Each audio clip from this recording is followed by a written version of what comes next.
negative vibrations, all the negativities, that is the primary purpose.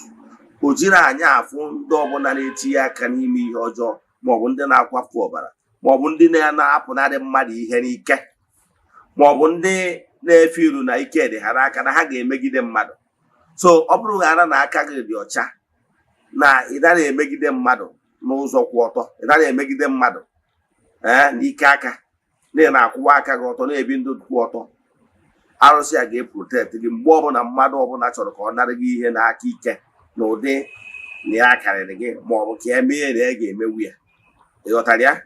Ọrụ ya bụ dispense justice na ihe ọbụla bụ oke gị ga-elu gị aka. Mmadụ ọ nwekwara nsọ, arụsị nwere nsọ. Arụsị nwere nsọ bụ na arụsị ọdịnala. Because na ndị na-asụ oyibo si na he who come to equity must come with clean hands.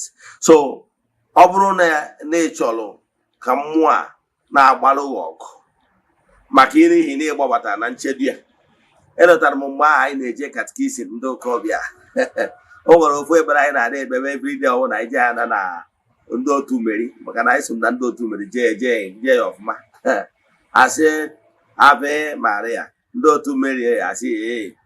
O nwere ebere anyị na-ada ekpebe whether m ijere Brock Rosary, whether m ijere Region of Mary, whether m ijelu Blue Army and the Confraternity of the Most Holy Rosary and rest of them.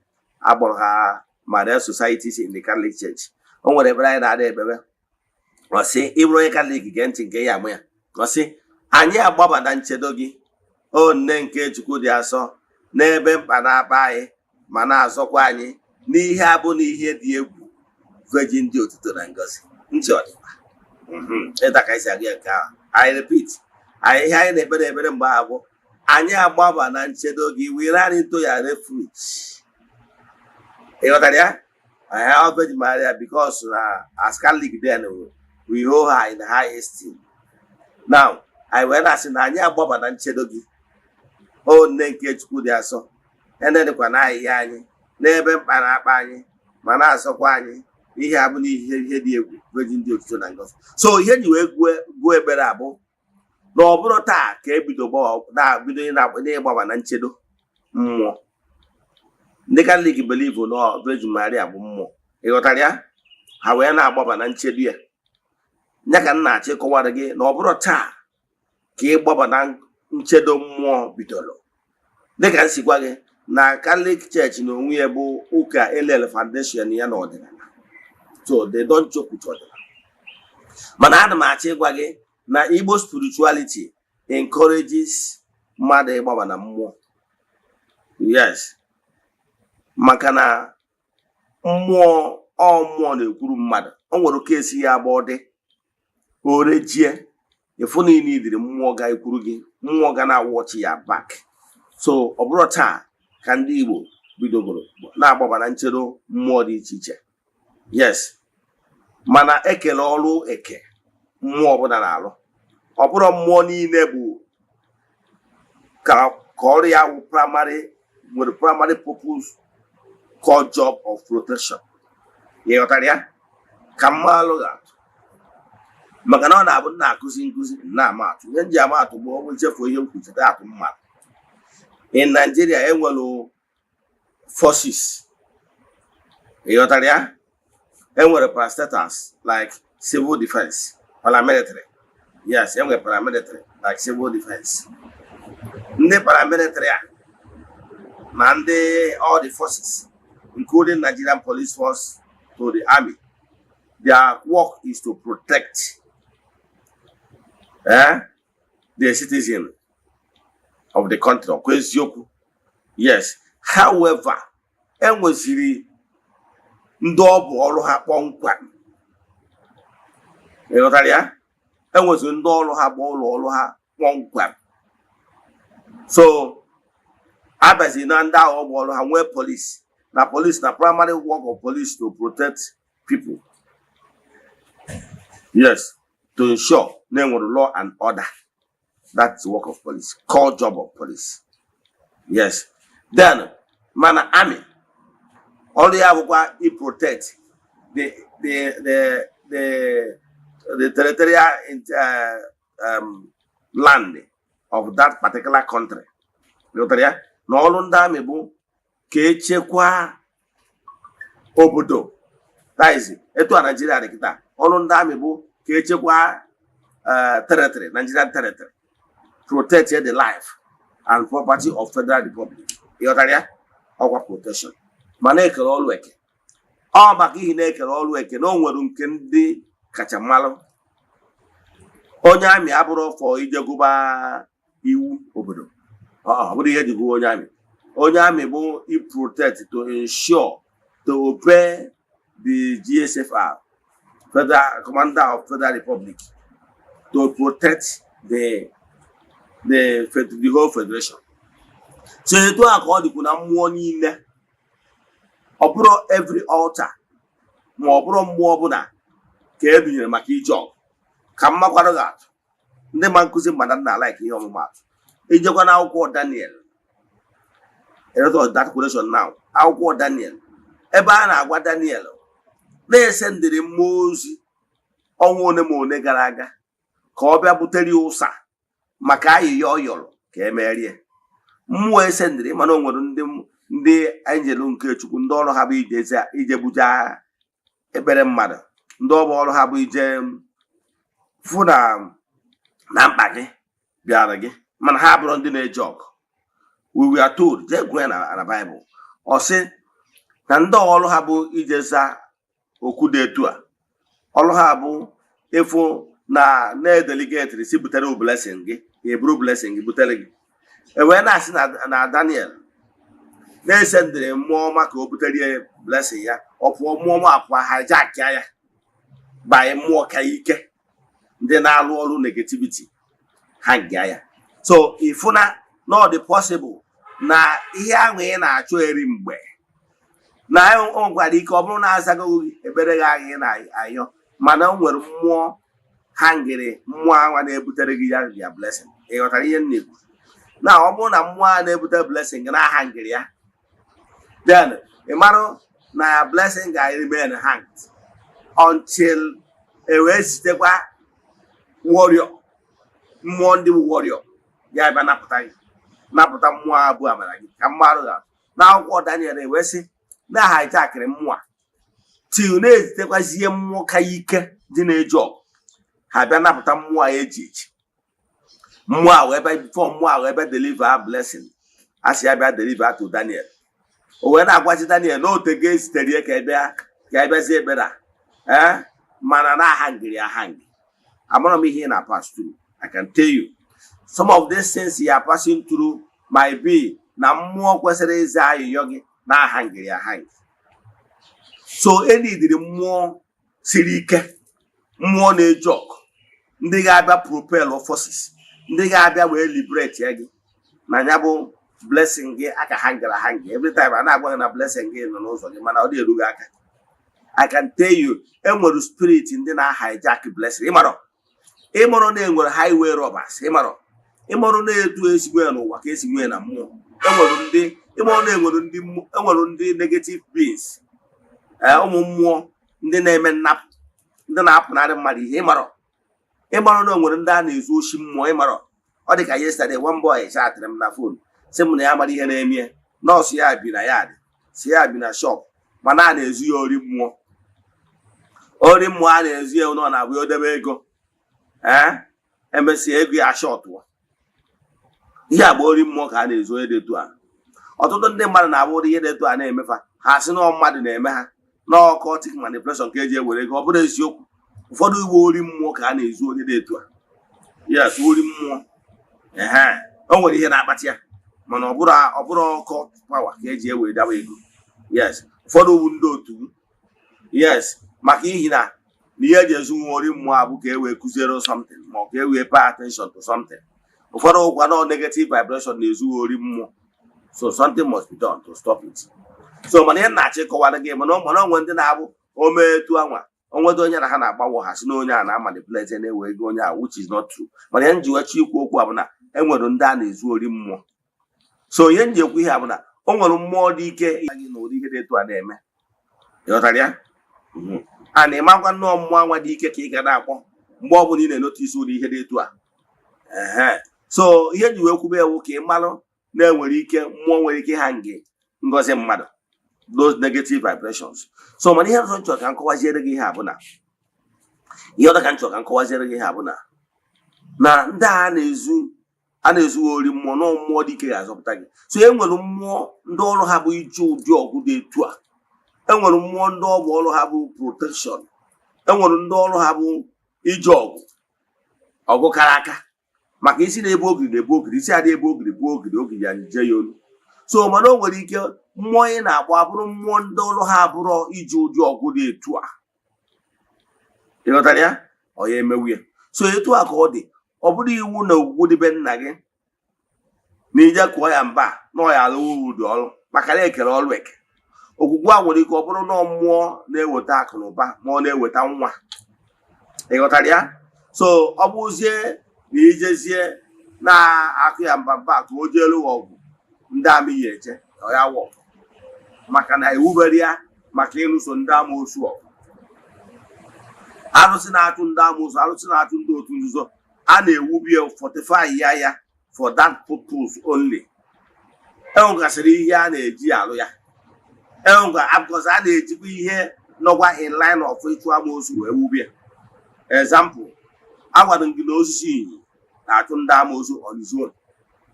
Ịbụrụ onye bi na ya dị asị na ndị amoosu na-eji stọpụ gị, enwere ihe ị nwere ike ime either na ịbara na mmụọ for total protection or n'ihi na-eyuzu ihe ndị a prepare maka ịchụ ndị amoosu. O nwere ike ọ bụrụ ị ga na-eyuzu from time to time as insects. Ịghọtara ya, gwa ya etu ihe esi prepare ya wuche osisi igbo. Yes, arụsị a na-akpụ ihe eji na nchewa a na-amụli osisi igbo from time to time, a na-esori ya nkụ a na-akpụ igbo, ọ na-apụ na smoke. Ịghọtara ya. So arụsị siri ike, ịghọtara ya, arụsị na-azụ onye a na-achọ ka egbuo arụsị, mana o nwere nsọ o nwere iwu na dịka nsi wee kwu data onye ọbụla na-achọ ka echekwa ya aka ya dị ọcha. O nwere onye bi na ụlọ glaasị a na-atụ okwute, so ihe edebe aka ọcha. One, o nwere nsọ nwere obu nke mbụ, ị ga-asọ nwunye mmadụ ime ejekwunata nwunye mmadụ, nwaanyị ịma na ọ na-anụ di ka bụ ofu. Nwaanyị a ịma na ọ na-anụ di, avoid that woman like leprosy ka ofu. Nke abụọ, ime ji egbe ma ọ bụ mma zuo ori ya nara mmadụ ihe by fire by force. Ọ bụrụ na gị na onye a mee biznes ma na o nwere jiri gị na onye a merụ dịrị onwe unu gbara akpa terms and condition ka dịrị onwe ije, mana ịkpacha anya jiri egbe na mma ka ije zuo mmadụ ori, mmadụ gbawa ya kanarị ya ihe is not allowed. You understand? That nke abụọ. Nke ịtọ, ime eje na be dibịa si ya gbuoro gị mmadụ kama onye mejọ ịgbakọsara mmụọ n'ọrụ ọgụ. Ịfụrụ nsọ niile adị na ya, ka this three cardinal nsọ dị na ya. This three cardinal nsọ dị na ya bụ with this. Ịmadụgo na ụmụ ihe ndị a n'ime eme ya. Ịghọtara ya? Ihe ọ pụtara bụ na eme mmadụ gbaa mmadụ ọkịkarị karịrị ya maka na ike dị gị n'aka.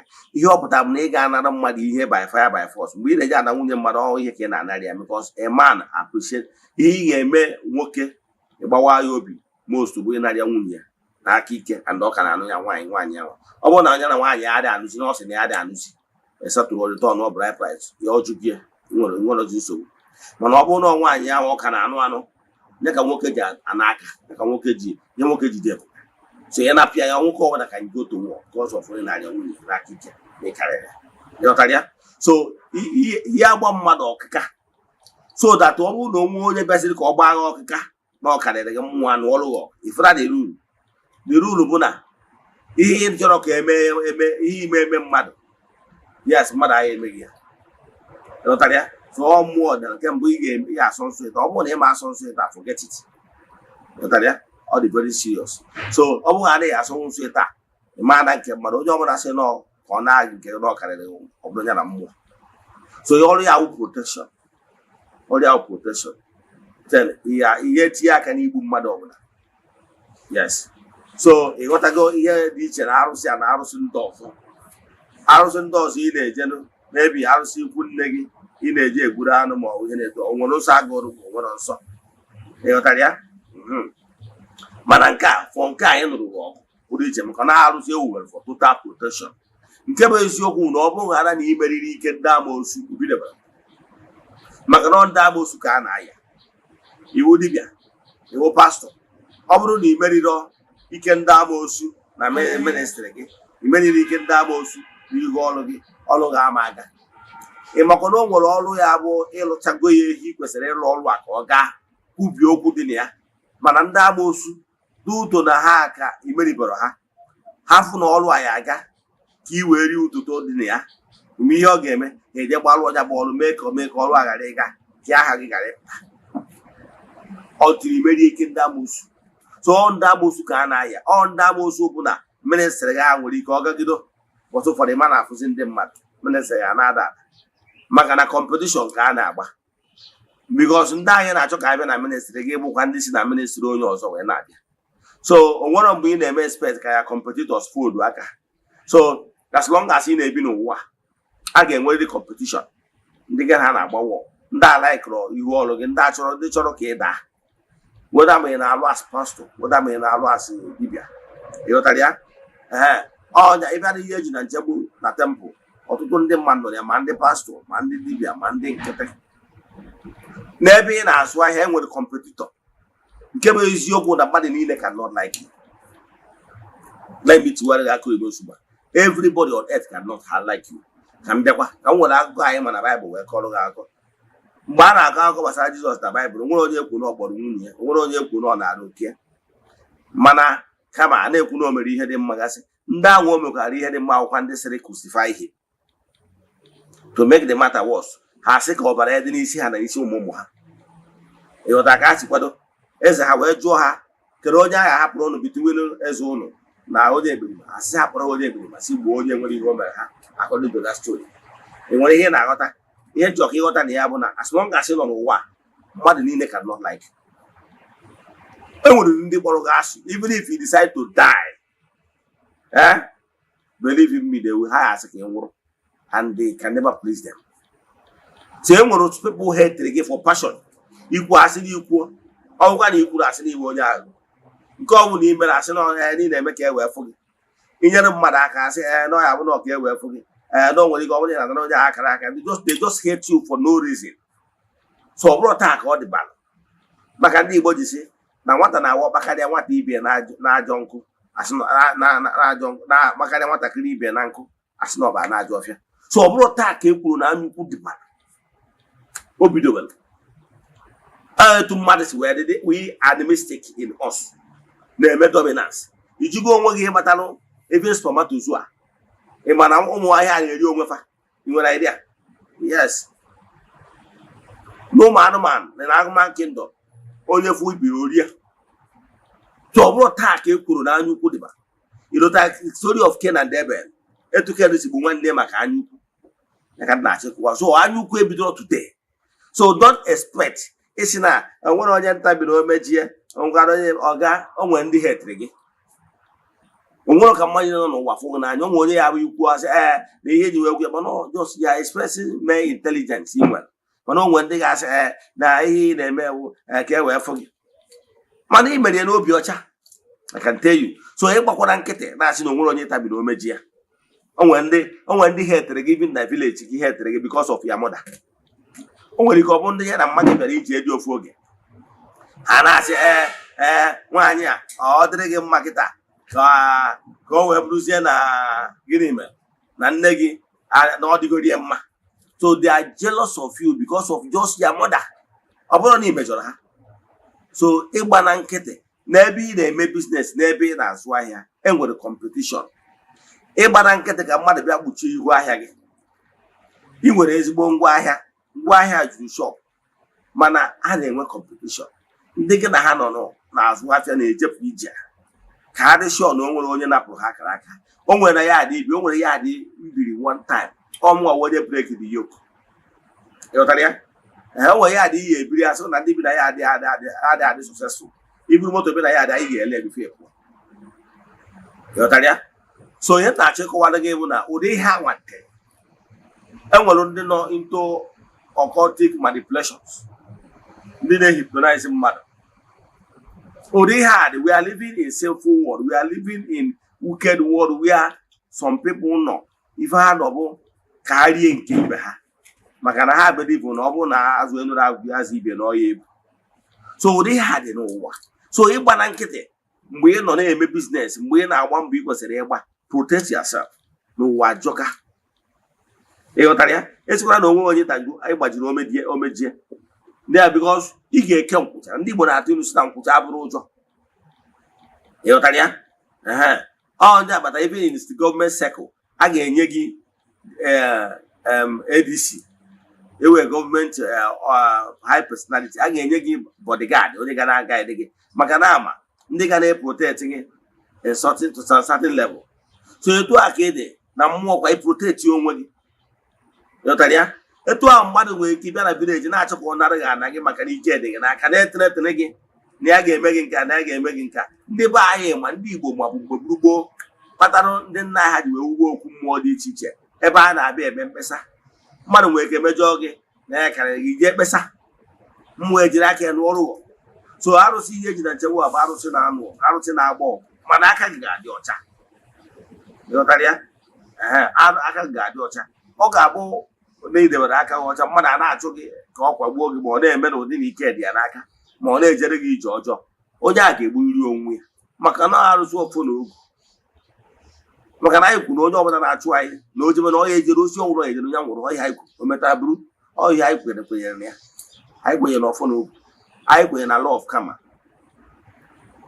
ya so arụsị ihe eji na nchekwa ụwa arụsị ọdịnala ewube for protection to protect you n'aka ndị ajọ mmụọ na ndị aka ajọ mmadụ ọ bụrụ onye nọ n'anya gba arụsị ka a na-agwọrọ ọgwụ ọ bụrụ onye maka mmadụ ga-eje na be dibịa sị ya nye kechiere m ndị ezinụlọ be Ifeyi nwa ka ụmụ ya ghara ịga n'iru kere ihe Ifeyi nwa mere ya ya na Ifeyi nwa bịara ije di na Ifeyi nwa na ụmụ Ifeyi nwa gaba n'iru na Ifeyi nwa ga na atizi as big madam dị afọ na ya chọrọ ọ bụrụkwa na o nwere ihe ụmụazị a mere ya ọ na ome anyukwu o nwere onye nke bịara na temple yesterday gịnị ka o nwere ebe ọ na-alụ na onye a na-agwa gị ewu from Rivers State ka o si bịa yes Omok side o wee sị ebe ya na-alụ ụlọ arụchabụrọkwa ụlọ ka o jere ebe a mmadụ wee were ọgwụ jelie ya o seri ya ese ka abụ o seri ya ese na WhatsApp sendịara m wee gwa ihe ọ ga-abịa mee na temple nye ihe mme nye nyere ka atụ onye abụrụ ihe a ka egbuchigharị onye aba so ihe m na-achịkọwara gị bụ na ya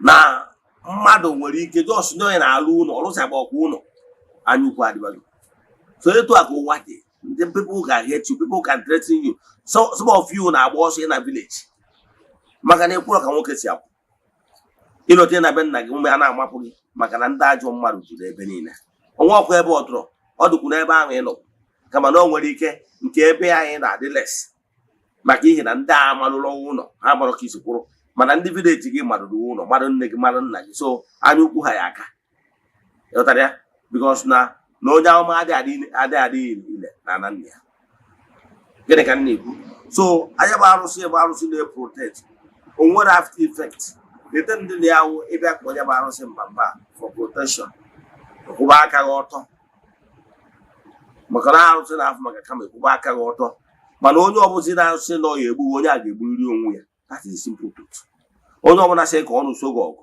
amụrụ na ịkwadoro siri ike amụrụ na anyị nwere bodyguard ọ dị ka na-efuru ha gọvanọ ka ọ na-aga o nwere entourage o nwere ndị security details ya isizie na ọka ije chụwa gọvanọ ka ihe a mụọ ya ihe egburiri onwe gị efuru Donald Trump na Amerịka jere ụbọchị a gọọmenti wee jee ka onye gbaa ya egbe ịghọtara ya mana ọsọsọ dichara maka ihe na security details n'ọlụfa at the end of the day we are told that the man is dead now so onye etu ahụ o si dị na mmadụ kịta na gọvanọ na-aga with security details ya iwe mmiri mma na be gị ma ọ chọọ ka ije attack ya gọvanọ a ga-agba gị aja security details ya ga-arụ ọrụ ya so etu a ka ọ dị na mmụọ ọ bụrụ na ịkwụba aka gị ọtọ mmadụ si na ịma adị onye a ga-anwụrịrị that is the simple truth yes I'm a living witness amaara m ihe gbasara mmụọ a even before mbido dibịa yes ahụ m onye ọdịnala aka mbata na ọdịnala ka ọ chụkarịa aka mbatara ọdịnala na-agwa ndị ebido ọrụ na-amegoro na na-eche ihe ndị mmadụ ga-ekwu nke a wee mee ihe a mere ihe a na-agwa kịta mere years back o mere 2018 yes 2018 when nọ na Abuja this 2018 ihe a mere bụ na o nwere nwoke onye ofe mmanụ anyị niile wụrụ the same community now no onwe ewu community leader yes maka na o so na ndị ya na Alhaji bade wee bute transformer na our area so Alhaji ahụ ajọ emeka ruo nwa na Mecca no onwe ya na-anazi ego that transformer for years he dare not kwuo even onwe mgbe ndị landlord association sịrị ka ya mee akaụntụ ego niile ọ nakọtara ihe gbasara transformer ikwuwuru ya ịgba ya wụọ ịnwụrụ ọtụtụ ndị mmadụ anwụgo ebe ọ nọ nke ọ na-eme n'ụdị na ya na-eme as white garment church mgbe ụfọdụ oyiri red mgbe ụfọdụ oyiri black mgbe ụfọdụ oyiri blue ụfọdụ oyiri a na-asụ ya asụ n'obodo onwe onye kwuwu ya ofe nwere ọnụ even ma ndị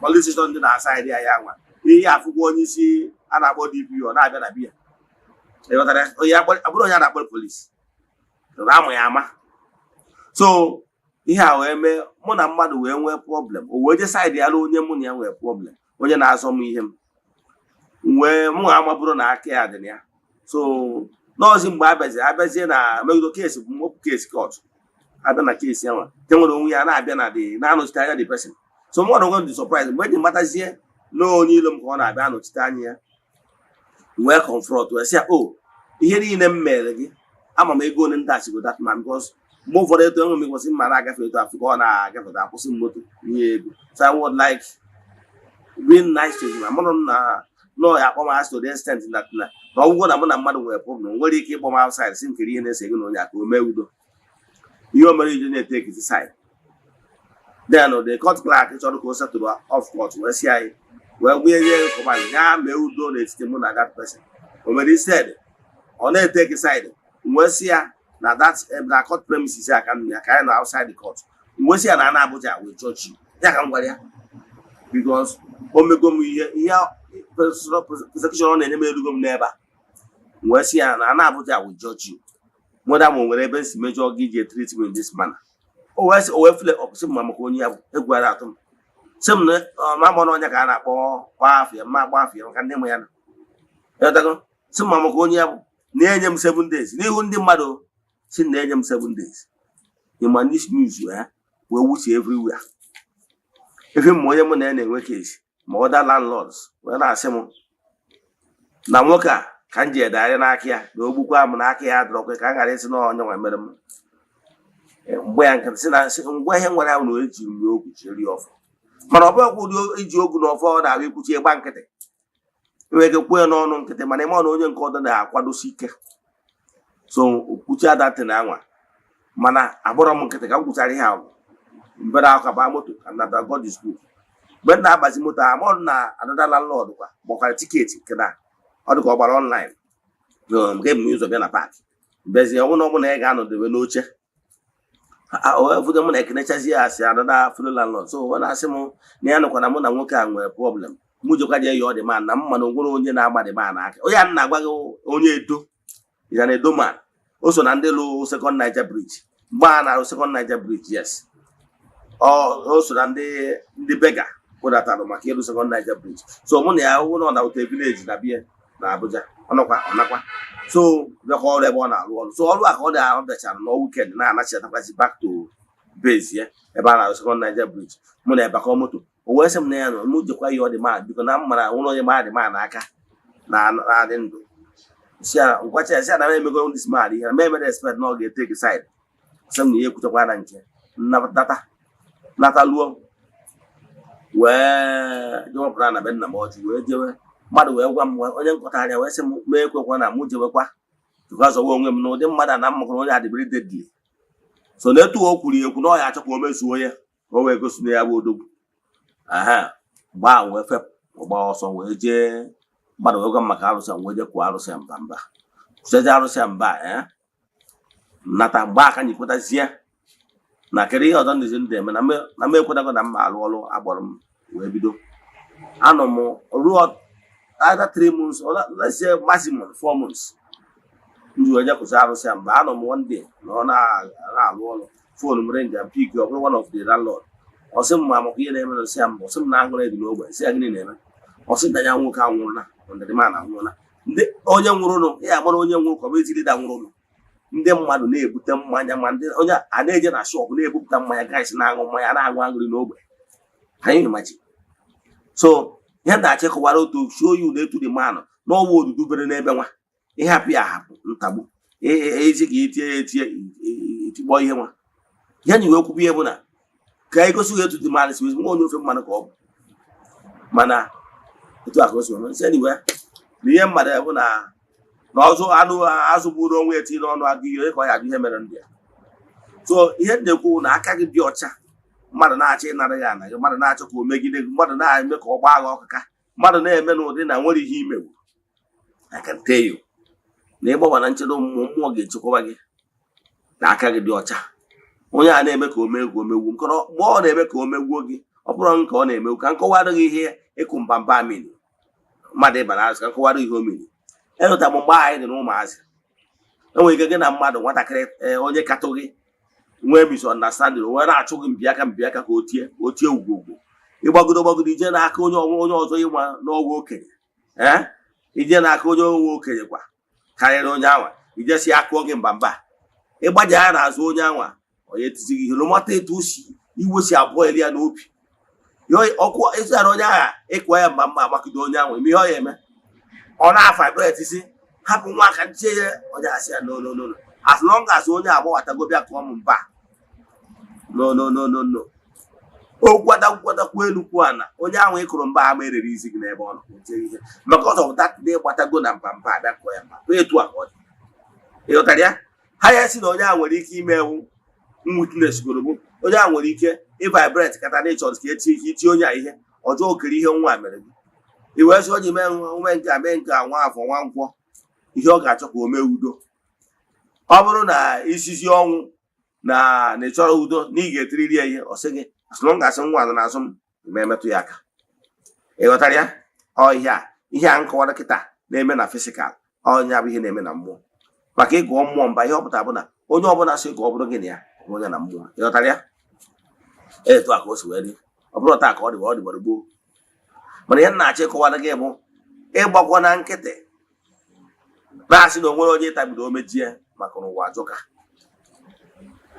so onye ma bụ ihe ị ga-ama ihe eji maka gbasara ihe eji na nchegbu arụsị na-azọ ndụ arụsị a na-abịa akụ mba ịnụkwuru ka onye gụrụ egwu ji wee gụọ egwu chi na-azụ ala Igbo nke ọzọ dịzi na ya bụ ihe ọzọ ị ga-ama ndị nọ na ya bụ arụsị agbadogo na every year ọ bụ na September every year this year now September 14 anyị ga-eme festival iri ji ya bụ arụsị a na-akpọ ihe eji na nchegbu anyị na-eme every year so ndị nọ na ya bụ arụsị atụrụ anya n'aka na ha ga-abịa riri eji once in a year ọ mmemme once in a year bụ compulsory atụrụ anya na onye ọbụla ga-abịa unless ndị enwewere ike ịbịa from various reasons ma ọ bụ ndị na outside the country ife ha na-eme bụ na ha na-abịa weta ihe aja ha eji achụ aja ọkụkọ na ji dị involved ha na-eweta annually however nkwa ndị na-akpụta ebulu nwee ndị na-akpụta efi ma ọsọ like that nke a bụ nke bụ compulsory annually ọkụkọ na ji involved nke a bụ nke a na-eme once in a year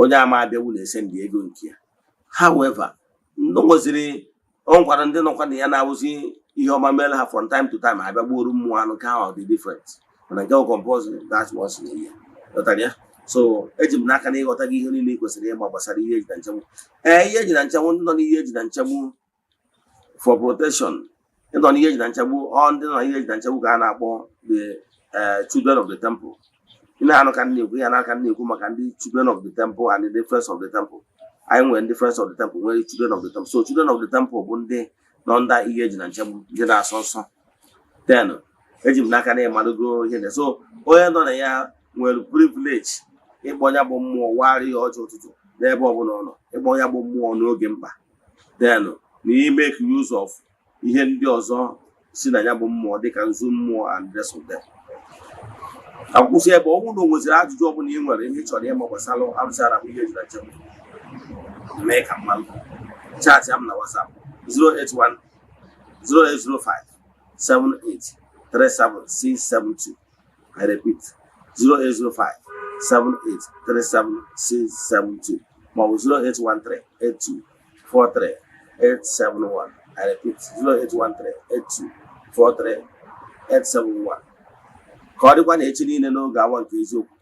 A sị m na ọ bụrụ na ọnwa egburu ji eji wee chụ aja na-emechaa na ọ ya ekwu ome wee na-ekwu n'ike Chukwu na onye ọ na-abịara igbu anyị egburiri onwe ya n'aha Chukwu okike kepụrụ ime ihe niile, onye ike niile si n'aka ya bịa. Ya gazie ka emesịa na ka ọ dịkwa na echi niile n'oge awa nke eziokwu. Udo dịrị unu.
Good day, my name is Chucks. If you're in need of building designs, we have years of experience helping people get the beauty of their dream house they have always wanted. Even if you have great fear of seeking for architect because of money, we can help. Don't put off getting your dream house that you deserve. So give us a WhatsApp chat via our Facebook page today at Fenwork Architecture. Fenwork Architecture gives you the best. Thank you.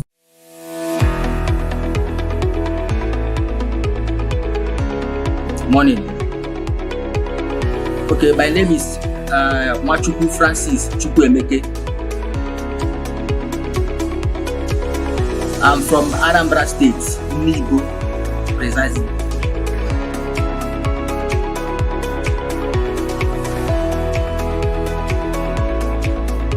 Okay, to start with, I will say thank you for using that word, beautiful.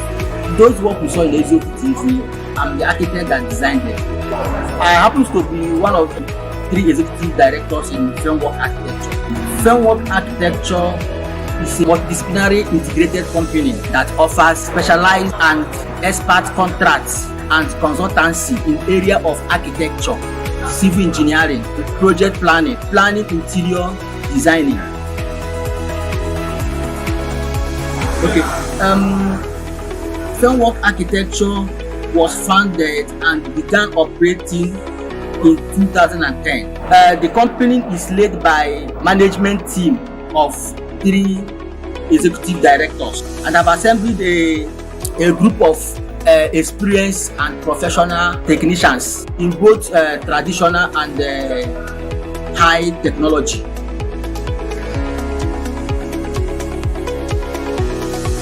Thank you so much.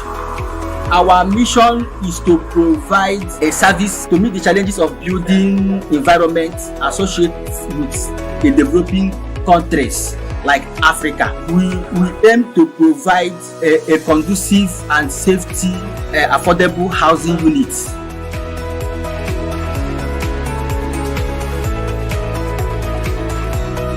Okay, to reach us is so easy. We are everywhere here in Nigeria. Why I say that we are everywhere is that we go outside jobs. Any place you call us, we are ready to be there and achieve your requirements. So for our contact number, you can reach us on our WhatsApp number 07064652451. I repeat, 07064652451. Or you can also contact us through our email address, frameworkarchitecture@gmail.com.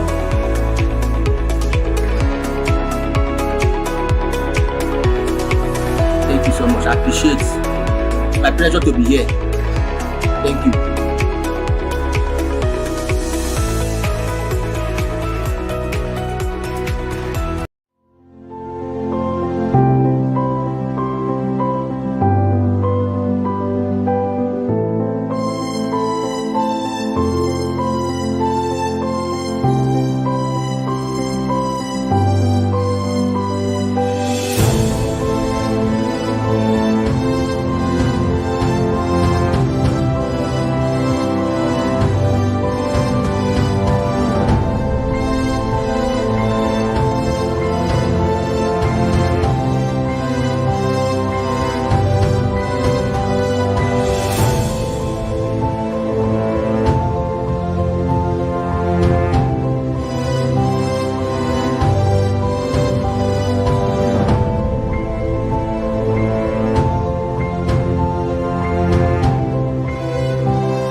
Yeah, good morning, viewers all over the world. My name's Ogbuefi Eze-Ana Rifte. I'm here this morning to react on trending topic concerning reforms going on in Igbo spirituality. One of my followers chatted me. He was of the view that we should not reform Eze-Ana, that we keep on using the updated method used by our ancestors, our fathers, meaning that Igbo spirituality, we should maintain the old status quo. Our altars, Igbo spirituality, we have altars no kumodi chiche, like Okwedo, Okulasi, Okumodi chiche, even the same thing with the one that is in your village, place of worship in Igbo spirituality. We should keep on staying under the trees and the shanties. That anything we are trying to build a befitting place of worship, for him, he is not in support. So I'm here today to react to some of such comments. That look, world over, every spiritual movement, they're all reforming. Let me draw your attention to Catholic faith. There's what they call Vatican I. During Vatican I era, the priest, Manako Latin, during the Latin Mass, that time, in Vatican I, because Catholic Church have Vatican I and Vatican II. Presently, Catholic they are practicing Vatican II. Under Vatican I, they are using purely Latin. Yes, they are using purely Latin. And that time, Reverend Father will face the Holy of Holies. He face the altar, back people. Anytime you want to give blessing, like Dominus Vobiscum, you will turn people to people and say Dominus Vobiscum, et cum spiritu tua. That is Dominus Vobiscum simple means Asekuya et cum spiritu tua. Then face back. Are you following? So, and as the church was growing, they understand that by so doing that some people don't actually understand the meaning of those Latin words. So, under Vatican II, they reform it. Under Vatican II, they taught it why that and make declarations that from that Vatican II going forward, that people should be celebrating Mass in their own language. They reform a lot of things, and the Reverend Father began to face the audience. Everything, they reform so many. I just want to use this particular celebration of Mass as a case study. The same thing with the other world religion world over. Are you following? Even in Hindu, it's Buddha that built the first temple in India. Like modern temples. So there was so many reforms. So many reforms. The same thing with if you go to other sets, religious sets like Grey Message, the Kanka and rest of them, many of them are building modern place of worship, so temples.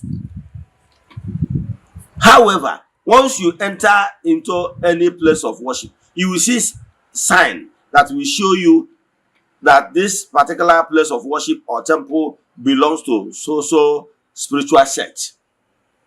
Like if I enter Catholic church, once I enter inside, I will be able to tell you this is Catholic, even without signboard. Because I have already know some certain things. Despite the fact that other religions have chairs and everything, they have similarity. That's what I'm trying to say. But there is some certain things that made it unique. For example, Catholic must have crucifix. Crucifix. Why the Anglican, interior of Anglican and Catholic look alike, right? But there is different because in Anglican, you will only see a cross. You will not see crucifix. The same thing with other Pentecostals. So, but some people still want other to remain with those outdated methods that did not even help us anywhere. Okay, with this old method of under trees and shanties, have you ever seen any serving governors? Despite the fact, or even senator, despite the fact that some of them, when they are contesting, yes, they seek prayers from traditional worshippers. Yes, Igbo spirituality. But because of how everything is structured, time of Thanksgiving, you will not see them. Okay, if the governor is coming to thank Olas with his entourage, where will he sit? The atmosphere is not conducive. Okay, if there is maybe a rainfall, how do you expect governor or a senator and his entourage to be running helter-skelter because rain is coming? The atmosphere is not built in a way that it will accommodate high-profile personalities. So, but now in Igbo spirituality, we are moderning it. What is important is the teaching. In Igbo spirituality, African traditional religion, we are talking about telling you why you should not destroy your family, why you should be at peace with your children and rest of them. All those the tenets of Igbo spirituality teaching will teach you about those things. And even tell you how you can be able to do it yourself. Like I said, 70% of your spiritual work can be done by yourself. if you are properly guided. So that is what modern Igbo spirituality is trying to do. Now we are remodeling so many things, giving at least modern place of worship where you can come and sit comfortably. In fact, if we can even afford AC, we put AC. Are you getting me? So that the atmosphere must be nice. Yes, because because other religious sects and spiritual movements are looking down on Igbo spirituality because of how our altars look like under the trees, under shanties and everything. People are looking down on us. So I'm a reformer. I am of the opinion that place of worship of Chukwu Okike should look nice. Okay, look at what African traditional religion is doing, Ghanaian religion. Look at it. You see it and watch the next video. You will see watch the next videos. You will see people massively returning back to Igbo spirituality via African traditional religion. You will see the atmosphere, you will see the interior, you will see everything. The environment is nice and very conducive, so that everybody it will be conducive for all walks of life. So watch this video and see the reformation we are bringing in Igbo spirituality, because we believe that place of worship of Chukwu should be nice and it should follow the reality on ground of 21st century. So you watch how we worship. The difference is that Igbo spirituality does not believe that Jesus is God. Yes. So Igbo spirituality does not recognize that. We believe in Chukwu Okike Pụrụ Ime Ihe Niile. That is the core difference between us and Christianity. So I will have worship songs. Those worship songs, the only thing is that we recognize Chukwu. We don't recognize Jesus. That is the third difference. So, and if you look inside our interior of place of worship, you will see our Nzu is there. Edo is there. So if you look well, you will see the difference from the normal church, because you will not see anything, any carved image in that place. However, outside the place of worship, we still have other symbols in the environment for you to know that you are in African traditional religion arena. Let me stop here. Watch this video and tell me what you have to say. Thank you. Enjoy the rest of your day.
God bless you. God bless you. God bless you. God bless you. God bless you. God bless you. God bless you. God bless you. God bless you. God bless you. God bless you. God bless you. God bless you. Chineke mere mma. Chineke wara ko se ko so bare. Abasa no ga wa mere pa ke go na se ike de no so no wewe.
nchabu inugo maka eze nwanyi ihe ji na nchabu arụsị eze nwanyi ihe ji na nchabu mmụọ nwere ngabasị arụsị dị nnekwu eze nwanyi ihe ji na nchabu mmụọ karaka mmụọ nwere ngabasị arụsị dị nnekwu eze nwanyi ihe ji na nchabu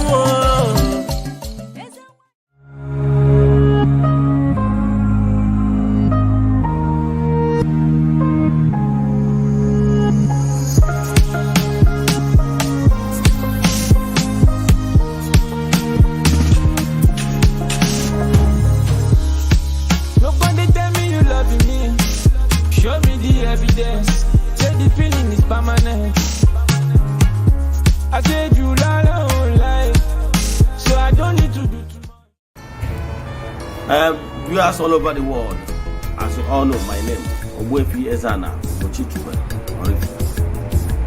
If you have been following me on my social media teachings and propagation, I made some lectures in the past that the white people, they never love us, and they will never start today to love us. Even in the religious houses, you will see them treating us like garbage to show us that their claim love that showing us is fake. What they are interested in us is what they will take from us. But genuine love, without fear of modern camera, knowing fully well that the international cameras are there taking them, they don't really care. How do you think that they will love us? I want you to watch this video and tell me what you think. That even in the religious house, they are treating us like this. Remember our own brother, Cardinal Eze, that's supposed to be at the seat of papacy. They push me away.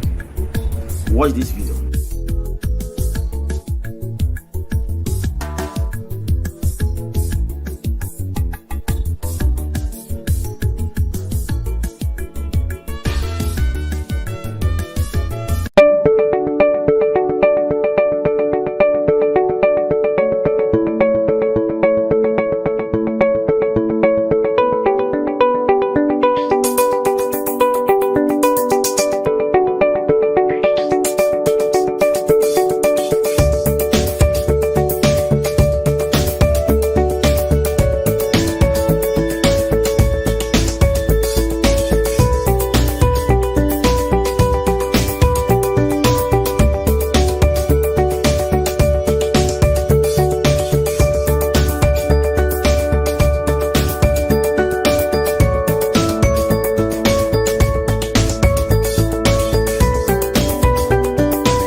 Christians, make una come show me who be Jesus for this video.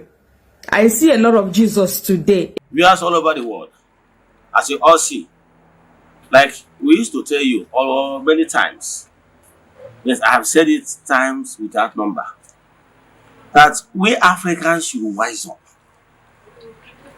Lots of lies was told against our spirituality. Now let's use this case of Jesus. Pictures of Jesus, we have many of them, more than 10. But I can tell you, have you ever asked yourself these questions? We should stop this blind faith of a thing. Have you ever asked yourself, who took this picture of Jesus? Okay, have you asked yourself, we are told that Jesus existed for over 2,000 years ago. Have you ever asked you, who is the photographer? Who snapped the pictures? Even if you go to Google, you will notice that this photograph we are seeing now, pictures we are seeing now, videos we are seeing now, is not up to 1,000 years. Now, who took these pictures you are seeing on social media as pictures of Christ? I know in your various homes, you see it. In parishes, in churches, you see them. Those pictures, do you know that those pictures are not Jesus' pictures? Do you know? Do you know that even that personality of Jesus, when that personality existed, there is nothing like pictures? Now, today, you go and get some of these pictures, known actors. Nollywood actors, Bollywood actors, and everything. They acted. Some of them, one of them came from Hungary. One of them came from Britain. One of them from America. Mr. Howard. And many of them. You watch the pictures and see those things yourself. Then ask yourself, these pictures you hang on your place, your house, you venerate them. What is the difference? Wise up. Let's know that all this is formulated this thing to play on our mindsets. Those people that acted those movies acted it based on the mindset of people, because in Nollywood, what they are acting is what is in people's mind. So they want to play on your intelligence and your imagination to give you what you want, because they are looking for what you like, and you pay to watch them. Watch this video and tell me your mind, as in what you have to say after watching this movie. Thank you. Christians, make una come show me who be Jesus for this video. I see a lot of Jesus today. In fact, I don't know who be the original Jesus. Watch this video and you tell me who be original Jesus. Thank you. 10 actors who have played Jesus Christ in movies. Number 1. Robert Powell. Played Jesus in the TV miniseries Jesus of Nazareth 1977. Number 2. Jim Caviezel played Jesus in The Passion of the Christ 2004. Number 3. Diogo Morgado played Jesus in Son of God 2014. Number 4. Ted Neely played Jesus in Jesus Christ Superstar 1973. Number 5. Max von Sydow played Jesus in The Greatest Story Ever Told 1965. Number 6. Brian Deacon. Jesus 1979. Number 7. Jeremy Sisto. Jesus 1999. Number 8. Eoin Macken. Killing Jesus 2015. Number 9. Michael York. Jesus of Nazareth 1977. Number 10. Donald Sutherland. The Last Temptation of Christ 1988. As you don't watch this video finish, do me a favor. You see that picture of Jesus where you hang for your house, where they pray to, where they kiss, where they go bow, where they go kneel to, say na your Jesus. Whether that picture where you hang for your house, whether you go see the actor here.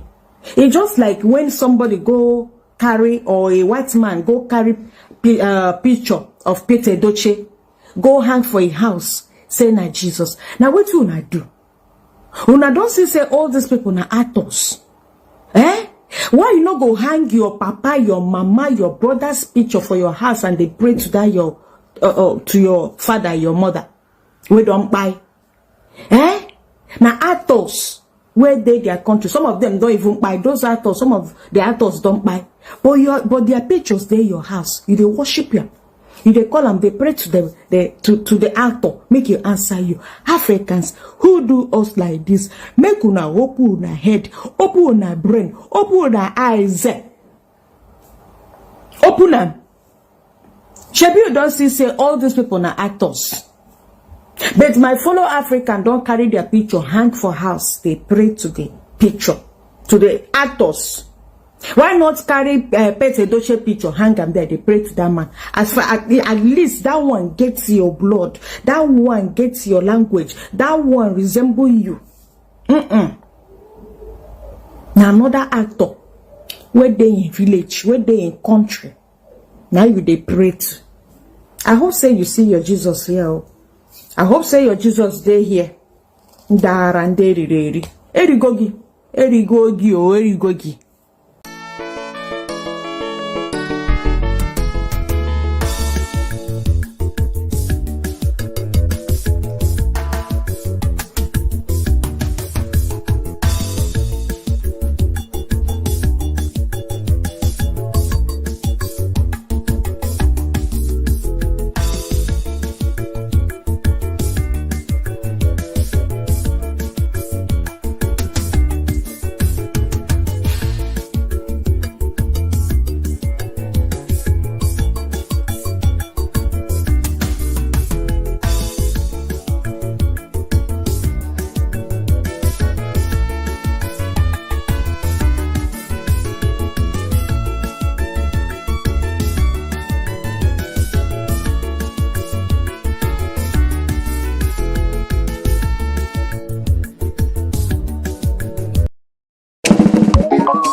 Omenala siri ezigbo ike.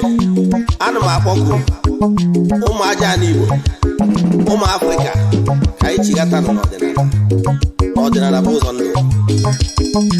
Mgbe ọbụla ọ dị ka asị na ihe esiri gị ike,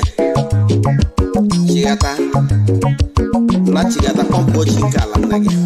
Ihe na-esi na nke onye akarịa, kpọmkpọ chi nke ala nna gị, kọsara ya etu o si wee dịrị gị. Na ihe na-esi na nke onye akarịa ndị Igbo na-ekwu okwu wee na-asị, kedu ka o si dị gị gịnị na-akpọku nna gị na ị na-akpọ nna gị ga-anụrụli ọnụ okwu gị ma ọnụ ayịyọ gị. Ndị nna gị ha etinyere gị aka na ayịyọ ihe bụ mkpa gị ka ị nweta ihe ị na-achọ. Mana mgbe ị hapụrụ chi nke ndị nna gị ha, hapụ ya ancestors, wee sị na ị na-akpọ chi nke ndị ala ndị ọzọ, ọ bụrụ na ị bụ nne n'ebe a na-anụ olu agụ wee na-agụ nwa gị, agụ wee na-agụ nwa nebo gị, kedu onye ị ga-ebu ụzọ si nri wee binye? Nke bụ eziokwu, ị ga-esi nri bụ ụzọ binye nwa gị bifo isie wee binye nwa nebo gị. Etu a ka o si wee dị.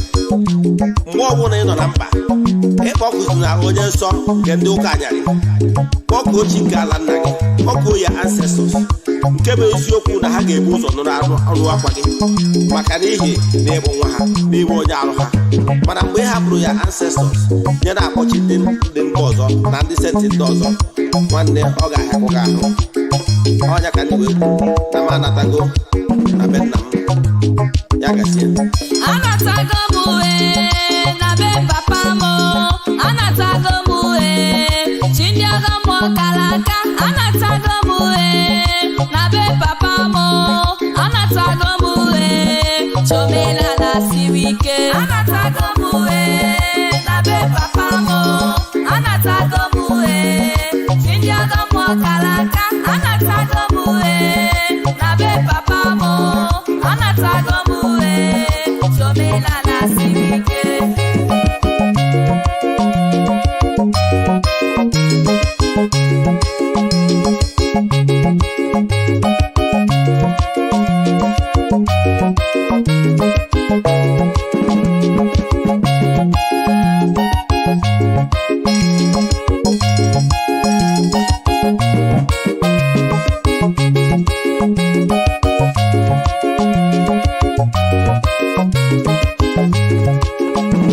Ọdịnala bụ ka ọ dị mma, ụmụ Chineke ya gazie n'ọfọ. Ụfọdụ okwu bụ ka ọ dị mma, ụmụ Chineke ya gazie n'ọfọ. Nwanne m kwere n'okwu Chineke, kwere ya gazie n'ọfọ. Ọdịnala bụ ka ọ dị mma, ụmụ Chineke ya gazie n'ọfọ. Nwanne m kwere n'okwu Chineke, kwere ya gazie n'ọfọ. Ọdịnala bụ ka ọ dị mma, ụmụ Chineke ya gazie n'ọfọ. Ọdịnala bụ ka ọ dị mma, ụmụ Chineke ya gazie n'ọfọ. Ụfọdụ okwu bụ ka ọ dị mma, ụmụ Chineke ya gazie n'ọfọ. Nwanne m kwere n'okwu Chineke, kwere ya gazie n'ọfọ. Ọdịnala bụ ka ọ dị mma, ụmụ Chineke ya gazie n'ọfọ. Nwanne m kwere n'okwu Chineke, kwere ya gazie n'ọfọ. Ọdịnala bụ ka ọ dị mma, ụmụ Chineke ya gazie n'ọfọ.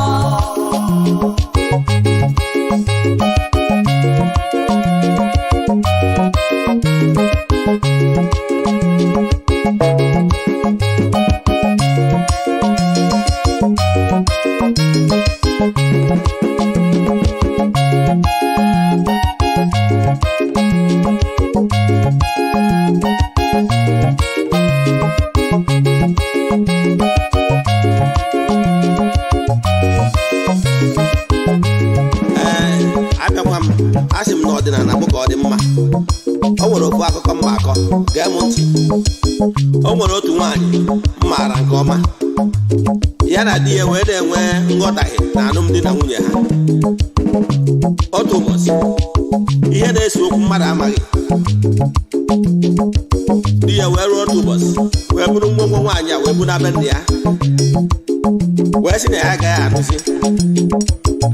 Mana ihe dị ebube melụ, nwata nwaanyị a nọ na ọnwa 3 na be nne ya. O wee wutie, o wee lụọ otu ụbọchị, o wee cheta na ihe na-esi na nke onye akarịa.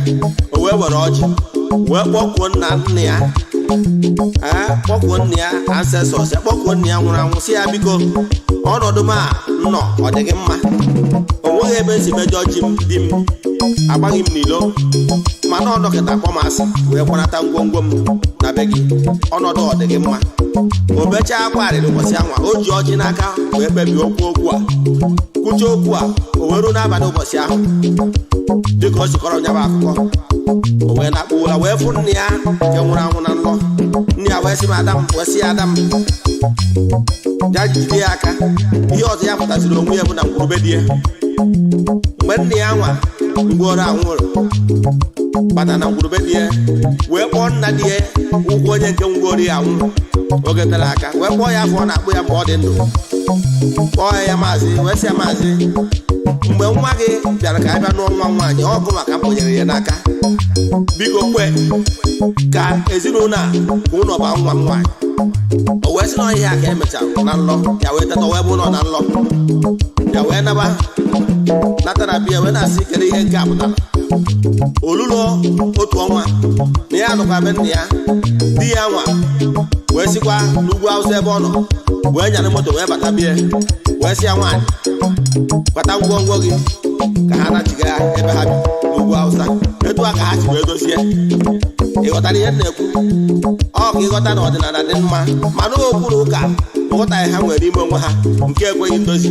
mana ifugo na chi nke ọdịnala merie o wee dị mma ya gazie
Chike mgbe ochie ebube juru garuo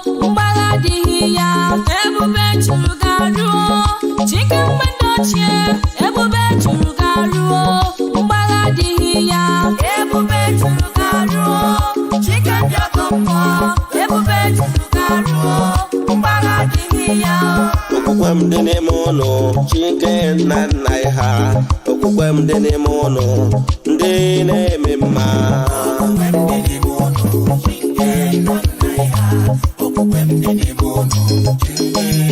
okwukwe m dị n'ime gị chike nna nna m ha okwukwe m dị n'ime gị chi onye na-eme mma okwukwe m dị n'ime ụlọ chike nna nna ha okwukwe m dị n'ime ụlọ chike na-eme mma okwukwe m dị n'ime gị chike ndị mgbe ochie okwukwe m dị n'ime gị chike na-eme mma okwukwe m dị n'ime ụlọ chike nna nna ha okwukwe m dị n'ime ụlọ chike na-eme mma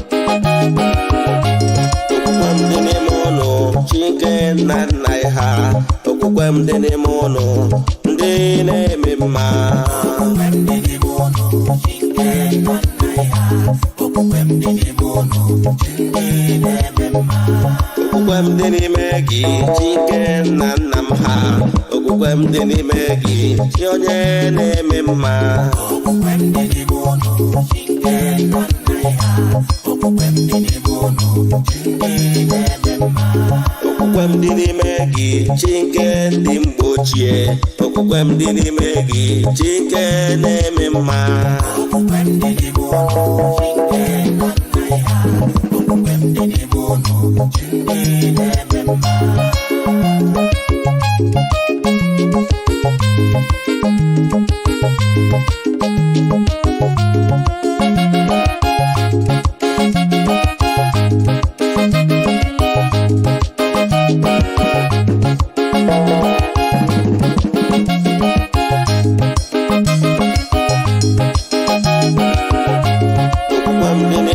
nna nna ha okwukwe m dị n'ime ụlọ ndị na-eme mma okwukwe m dị n'ime ụlọ chike nna nna ha okwukwe m dị n'ime ụlọ ndị na-eme mma okwukwe m dị n'ime gị chike nna nna m ha okwukwe m dị n'ime gị chi onye na-eme mma okwukwe m dị n'ime ụlọ chike nna nna ha okwukwe m dị n'ime ụlọ ndị na-eme mma okwukwe m dị n'ime gị chike ndị mgbe ochie okwukwe m dị n'ime gị chike na-eme mma okwukwe m dị n'ime ụlọ chike nna nna ha okwukwe m dị n'ime ụlọ chike na-eme mma ome mgbanyere dike o ome mgbanyere dike o ome mgbanyere dike o chi ndị nna nna anyị nara ekene ome mgbanyere dike o ome mgbanyere dike o ome mgbanyere dike o chi ndị ọgọ mmụọ nara ekene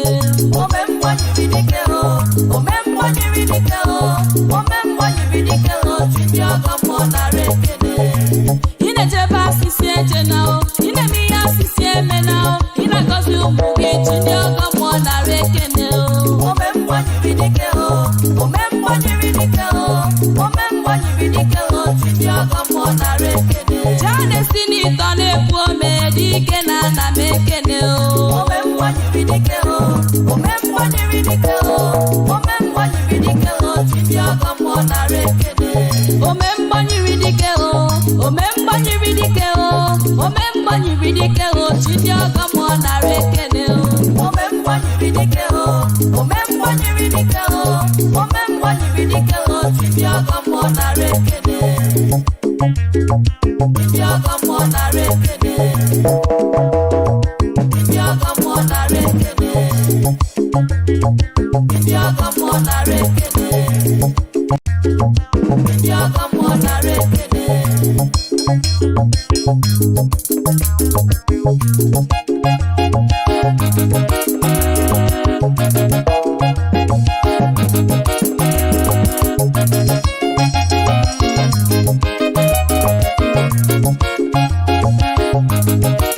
ome mgbanyere dike o ome mgbanyere dike o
All the angelic forces, then I got in a man all the entities of powers, then I got in a man. I never told more the teacher, then I lose the ball. No, but Pochita. Open a chineke, go so near naked. Open a higher, but you walk a couple of me and in it. I need that you were so gone ever. Open a higher, keep it in a banana. I ain't never done them more money in it. Then I got in a man of Pochita. I ain't never told you. Open a joke, Camado in a Zucoro neba. Open a ya, he better in a gebunana. Open a shuku, Camado in a Zucoro neba. Open a ya, he better in a gebunana. Open a joke, Camado in a Zucoro neba. Open a ya, he better in a gebunana. Obuna shuku, Camado in a Zucoro neba. Obuna ya, he better in a gebunana. No watch it out. I didn't have laws of Africa. Chineke Gal Africa. I didn't ask it no. As if she can then I happen. anyị na-asị ụnụ nnọọ ndị nna nna anyị ha anyị na-asị ụnụ nnọọ ọ bụ na ha Chukwu ikpere niile ga-egbu n'ala ọ bụ na ya ikpere niile ga-egbu n'ala ọ bụ na ha Chukwu ka mmadụ niile zukọrọ n'ebe ọ bụ na ya ikpere niile ga-egbu n'ala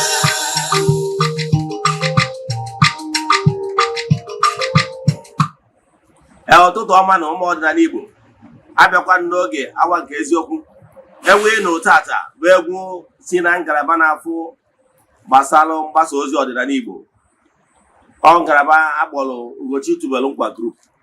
Ihe a bụ one of the praises and worship songs Tochukwu Okike pụrụ ime ihe niile. Ọ bụrụ na ị laikiri egwu anyị nụrụ ị chọọ ịdownload ya jee na social media platforms the iTunes, Audiomack and rest of them. Gadi ya ka ị download onye bụ egwu. We own all the rights. Yes. YouTube and Facebook, take note. The music belong to the temple, belong to me. Yeah. Ka anyị gabazie n'ihu na nkụzi anyị ji bịa. Nkụzi anyị ji wee bịa n'ụbọchị taa maka ndị ọ bụ taa bụ izizi ha na-afụ na social media. Kpọọ m Ogbuefi Eze-Ana Ugochi Tubelu n'Oraifite. Abụ m onye isi nchụaja na Ugochi Tubelu ọdịnala temple. Anyị na-agba afa mmiri rụkwazi ọrụ mmụọ dị iche iche. Abụkwazi m onye isi nchụaja na ọdịnala Restoration Evangelical Mission, bụrụ onye mgbasa ozi ọdịnala Igbo. So call me ọdịnala evangelist, I will answer. My mission is to help people live better life. N'ụbọchị taa isiokwu anyị ji wee bịa bụ signs of a called one. Yes, signs of a called ones. Physical signs of a called one. You can see in your palms. Physical signs of a called one. You can see on your palms. On your isiokwu anyị. Bụrụ atụgharị ya n'olu Igbo bụ ihe ị ga-eji anya gị fụ sayensị ọ ga-abụ ijiri anya gị fụ na akara aka gị lines dị n'aka gị ị mara na agbọrọ gị ọrụ. Like ndị a na-ekwube what you don't know is only a mystery to you and not to all. Ọ bụrụ na ị gee ntị na nkụzi taa you will learn something that will change your life for good. Yes, most people are suffering out of ignorance. Yes. So if you pay attention today, you will learn something that will open your eyes. Let the bandage fall. But before I get back to ọkwa dị mkpa. Echefuna na aja anyị na-achụ kwa ọnwa nke ọnwa June ka na-aga n'iru. Anyị ga-achịkọta ụbọchị ikpeazụ nke ọnwa June. Echefukwara na ọsọ ndị sonye na anya bụ aja ga-enweta ihe onyonyo nchịkọta ya na their WhatsApp number only. Dịka isi malụ, anyị anaghị eshow testimony maọbụ ihe ọrụ na social media on or na Eziokwu TV. Ọ bụrụ ihe anyị ji maka ya bịa maka na ọ dịrọ necessary. Kama ihe na-achịkọwara gị bụ na ike dị na aja a na-achụ n'igwe maka na igwe bụ ike. Aja abụọ aja mbuli elu, aja ịpụta ihe, aja esigoro na ebuli imirikite ndị mmadụ elu. Anyị malitere ịchụ aja ihe na-achụ iru 3 years, almost 3 years now. Yes. Ọ bụrụ na ị chọrọ isonye na aja ihe ị ga-eme forward their 3 prayer requests, mee token donation to the account number. Echaatị m na WhatsApp agwa gị other details I need from you in order to book you. Yes, ihe anyị na-eme n'isi ụtụtụ ejego m na temple chụọ aja go for kwubi okwu, make declarations upon the lives of those that join us in this month. On the last day, we go to the river with eatable things, offer sacrifice and saraka on behalf of all. Then we come back to the temple, offer other sacrifices to entities of ours in the temple. Then Ghana even to aja buebu, offer ram on behalf of all. I can tell you, there is power in this group sacrifice. We call it monthly rituals. So if you want to join in the next month, July 1, people have started booking. What you will do, or if you have any question in today's lecture, WhatsApp me on my WhatsApp number 0805 78 37 672. I repeat, 0805 138 37 672 or 0813.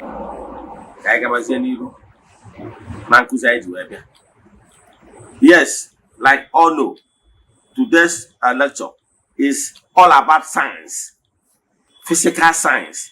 You will see, whenever you see that sign, you will know that you are a called one in a special way. And what you should expect. And I will provide solution, what you must do in order to excel in this gross material world. Let me tell you what you don't know. God Almighty, in His infinite mercy, have shown everything to mankind. Yes, like I always say, I always quote Hosea 4:6, saying, man, we are suffering because of lack of vision and knowledge. So what you need here on earth in order to excel in whatever you are doing is three things. Yes, three things. They are wisdom, knowledge, and vision. These three things is what you need to excel.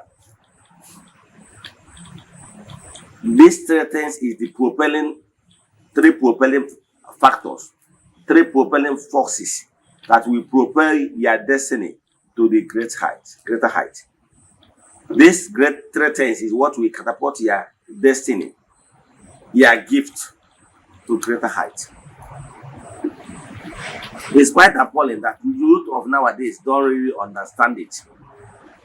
Some think that they will succeed on earth massively by following the wrong path, or maybe joining the fast lane, what we call fast lane, or going into crime. No matter how you look at it, all those paths you are following will just lead you to your doom. Believe in me.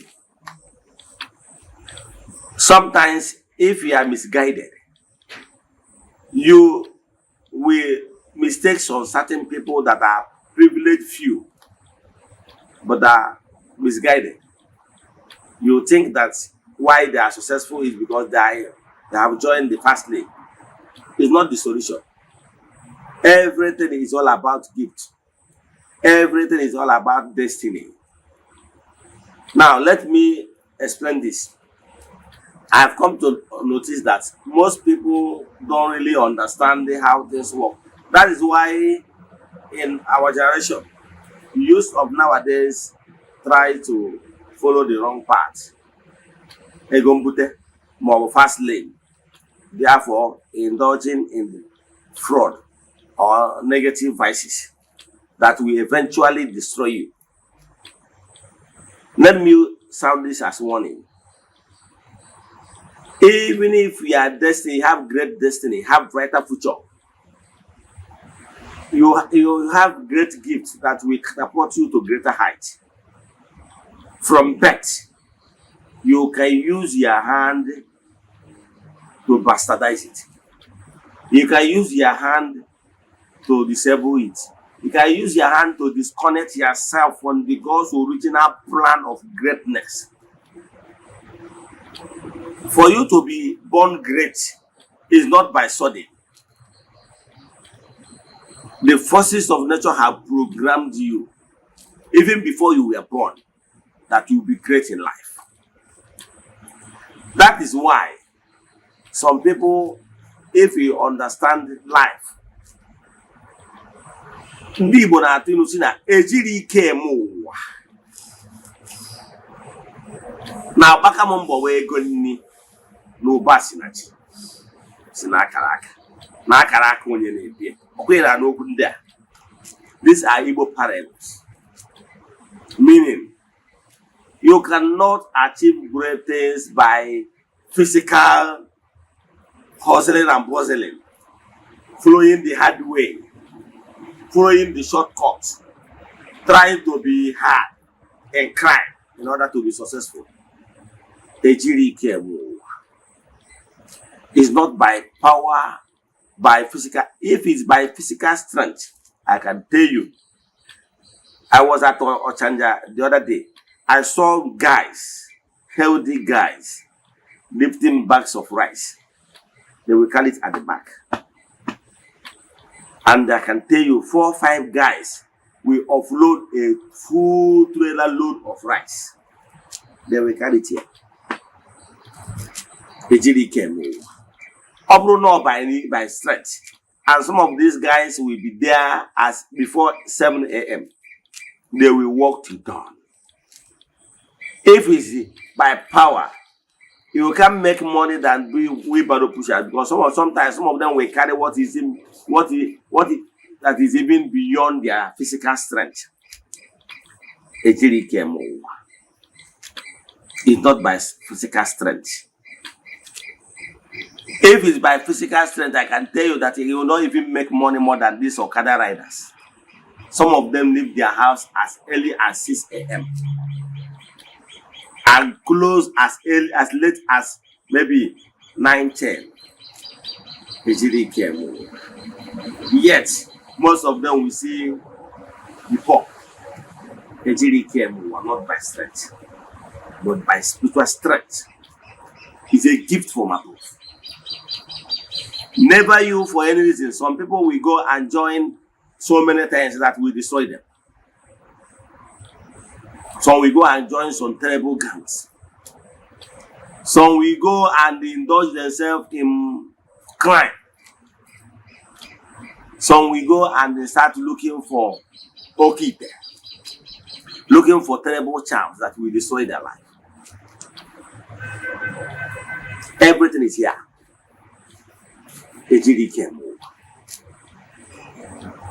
Let me sound this as warning. There are some people that indulge in those trying to be noticed. In ancient times, go and verify what is happening in their family right now. Look for what is your destiny and stick by it. Believe in me.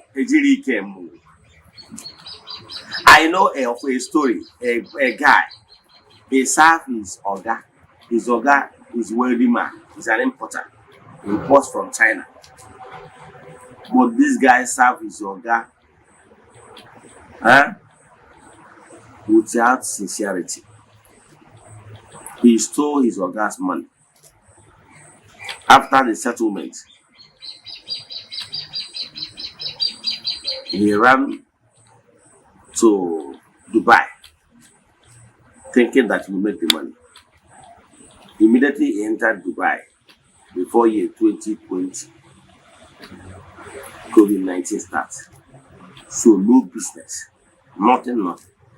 He was in Dubai and squandered all the money, the millions the Oga gave him as settlement. He came back broke. But God still loves him. He eventually realized that he did not serve his master with all sincerity and clean heart. He became so broke that he's begging for food. But he was lucky because he realized his mistakes. He went back to his Oga to apologize and start confessing how he served the man without sincerity, how he stole his money. The man says, if truly you have repented, you go and bring your parents so that they will bear witness of the crime he committed against me and my business. Because he had repented, he went home and came with his family members and confessed again before the master. And the master said, I have forgiven you for the fact that you have confessed your sin. If not, you will go around and be saying that your guy is your cutting man, he gave you money, that the money did not tell you. But you brought that punishment upon yourselves. Don't be on a wrong destiny. You have great destiny, but you join useless people. They misled you by giving you wrong advice to start taking what is not yours. They will destroy you. You will destroy your destiny because you are no longer on the right path.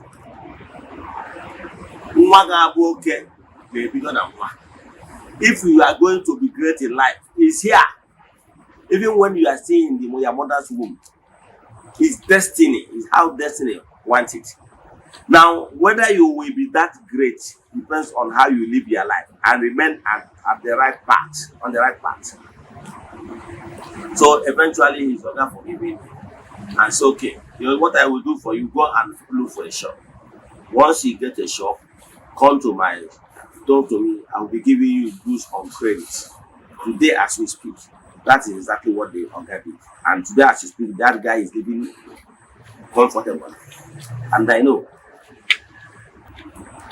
he will be great. So what am I saying?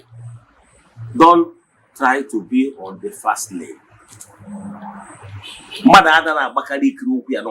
cannot run more than your shadow. It's here. But the only thing I will tell you is that don't mortgage your future. Let me use the story of Samson as an example. Samson was destined to be great, to be the Messiah of his people. But he departed from that destined path, lane, and his life was cut short. He died without achieving that greatness. So what am I saying? Even if you have been, there was this prophetic words, messages that you will be great in life, it stays subject to you, the way you live your life now. So most of you have received prophetic messages that you will be great. Maybe a prophetic man of God, maybe in the ministries, maybe a spiritualist, maybe a DB or whatever, have said that you will be Oturodi.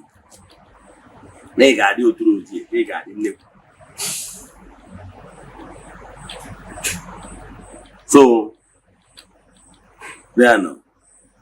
They prophesy that you will be great in life. Till now, 1, 2, 3, 5, 6, 10 years down the line, you are still where you are. Everything is still subject to you. The way you utilize that part. You can, God Almighty can never force you. So, like I'm saying now, even if you are destined to be great, it's still subject to you, the way you play a game. Let me tell you one thing you don't understand. Like I always say, 3 things that is what will prepare you to greatness in life. If you apply this principle, there is principle of greatness to riches, which are wisdom, knowledge, and vision. This principle will catapult you to where you are. Some people, even if you give them great opportunity, they will not even know how to utilize it. They will bastardize that opportunity. Forgetting that life is all about step by step. You will be where you want to be. Don't apply greediness. Once you are greedy, somebody can even deceive you to abandon what will lead you to the right path because of greediness. You join fast lane and they destroy your life. So what am I saying? You always be grateful where you are, what you have now, and walk towards that direction. What will make you great will trace you, will follow you and come. Because you are not the propelling factor. There is other unseen forces that is rationing those goodies of life. And your portion must locate you. Nobody will stop it. Matthew 7:7 says, Your igayota. So igayota.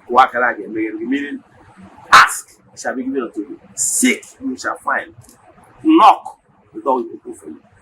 You know what it means? It means that you that are listening to me, we do the needful. You must move first. You must take action. You cannot say because you have been receiving lots of testimonies as in prophetic words that you will be great in life. Therefore, you became lazy. Go and be sleeping, thinking that manna will fall like rain. Manna will never fall from heaven. Because like I told you, 3 things propels man to greatness. You must have wisdom. Yes. Wisdom is not for lazy minds. Wisdom is always used there, number 6. Smartness in the brain. Positive smartness. But it's not how hard you work, but how smart. So there must be wisdom here. Something must be up here. Now, the vision, the knowledge, you acquire knowledge, you seek for knowledge. Knowledge will not just fall. Do you know that some people spend more time to read books, Google, read to educate themselves because they want to acquire knowledge? You are just finished for secondary school, so assume you can read and write very well. Yes. So use that opportunity to acquire knowledge. Use that opportunity to join classes where you'll be lectured, where you'll be mentored. As you are hearing my voice today, This is the kind of class you need to join, to be listening to, because faith comes from hearing. Join those platforms where you'll be learning new things. That is teaching, that is knowledge you're acquiring. You need knowledge. Then how you need vision, how to prepare that knowledge. Because I do tell people, they said knowledge is power, but I disagree. I will prove you wrong. They said knowledge is power. I can tell you, whoever that have went to school is knowledgeable enough to be successful in life. Even at secondary school level. Because some of these world billionaires you are seeing, the Mark Zuckerberg and the rest of them, the biggest of some of these world billionaires are just college graduates. They didn't pass through universities. So you don't have excuse to give.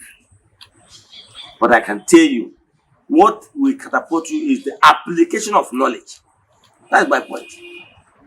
Some people they came out from university, some with first class, some with 2-2, second class upper. Yes.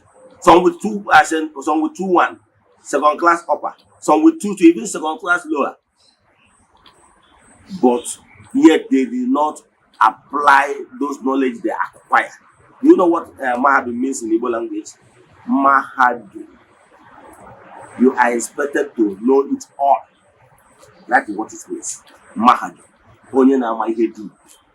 Now, what I can tell you, how can you justify somebody that have already passed through university, but he didn't learn anything? Even the knowledge he acquired, he cannot even apply it into the reality of life. So you can see my point, that my point is not knowledge, but application of knowledge. So look for wisdom, look for knowledge, and know how to apply it. Then number 3, have vision. You must have clear vision of where you want to be. This propelling factor is what will propel your destiny to great heights. So, physical sign you will see for you to know that you are called one. If you see in your palms, you are seeing kind of cross star sign on your palms, both left and right. You see it, maybe some will look like something like scissors. I don't know how to explain it to you. But you will see a sign, a line cross, see the other one, can't cross it. Yes. It might look like star, it might look like scissor sign, but what is important is the one line cross, the other line cross it. Some you will see it in their palms, so pulled. Some you will see it in their palms, a little bit faint, but it's there. Some you will see it multiple on their palms, both left and right. So we will see up to that size, star signs like 3 or even 4 on their palms, left and right. They have meanings. Some their own is so broad, meaning you are called one with special gift, and they must do the work. Yes, there are some people that their own is compulsory. When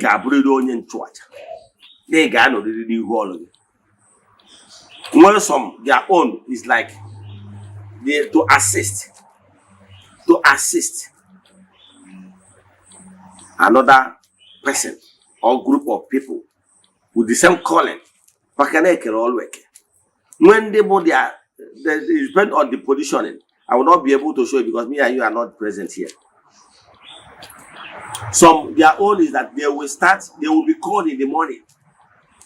Some their calling will start so early in life. While some depend on the positioning on your palms. Some is that they will start their own way at the middle of their age.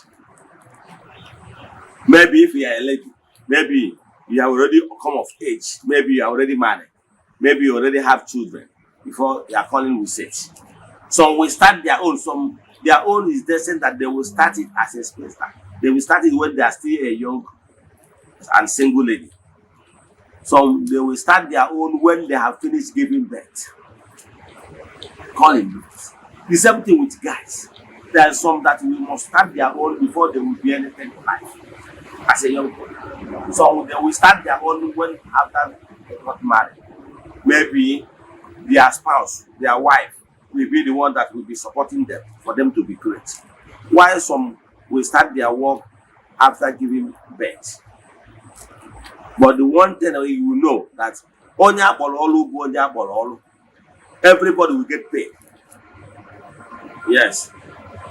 Everybody will get paid at the end of the day. At the end of their earthly existence, you will still be uplifted and receive your crown as a special called one. That is why it doesn't matter whether you start too early or you start late. That is why even when Jesus was telling people about a man that hired laborers, he said he called some people in the morning, negotiated price with them. After a while, he looked at the work and the remaining work. He called some people in the afternoon. Yes. And then in the evening, when he remained only 1 hour, 9 minutes, he said, look at the remaining work and say a reason to call more people. He called some people in the late hour. But when time for work, payment wage, he paid everybody equally. What is that equal payment? That equal payment is that if you are called one and you live your life accordingly, mature, you will join Otumdi chair and become an chair. Ndoka for a sense. All about ways to be Zubike, Umumad, Ndibidundo, to Aturanyaraka, Eba Webezubika, Nana more. Ndoka for a paradise. That is equal payment for everybody. You will not even see now Abu Bido so early, or only Abido late. He had him Pabo. At the end of the day, the person achieved the purpose why he or she was called. So if you are called one, I keep saying it, if you are called one, whether you are doing it as pastor in the other foreign religious way, or you are doing it in indigenous way, a called one remains a called one.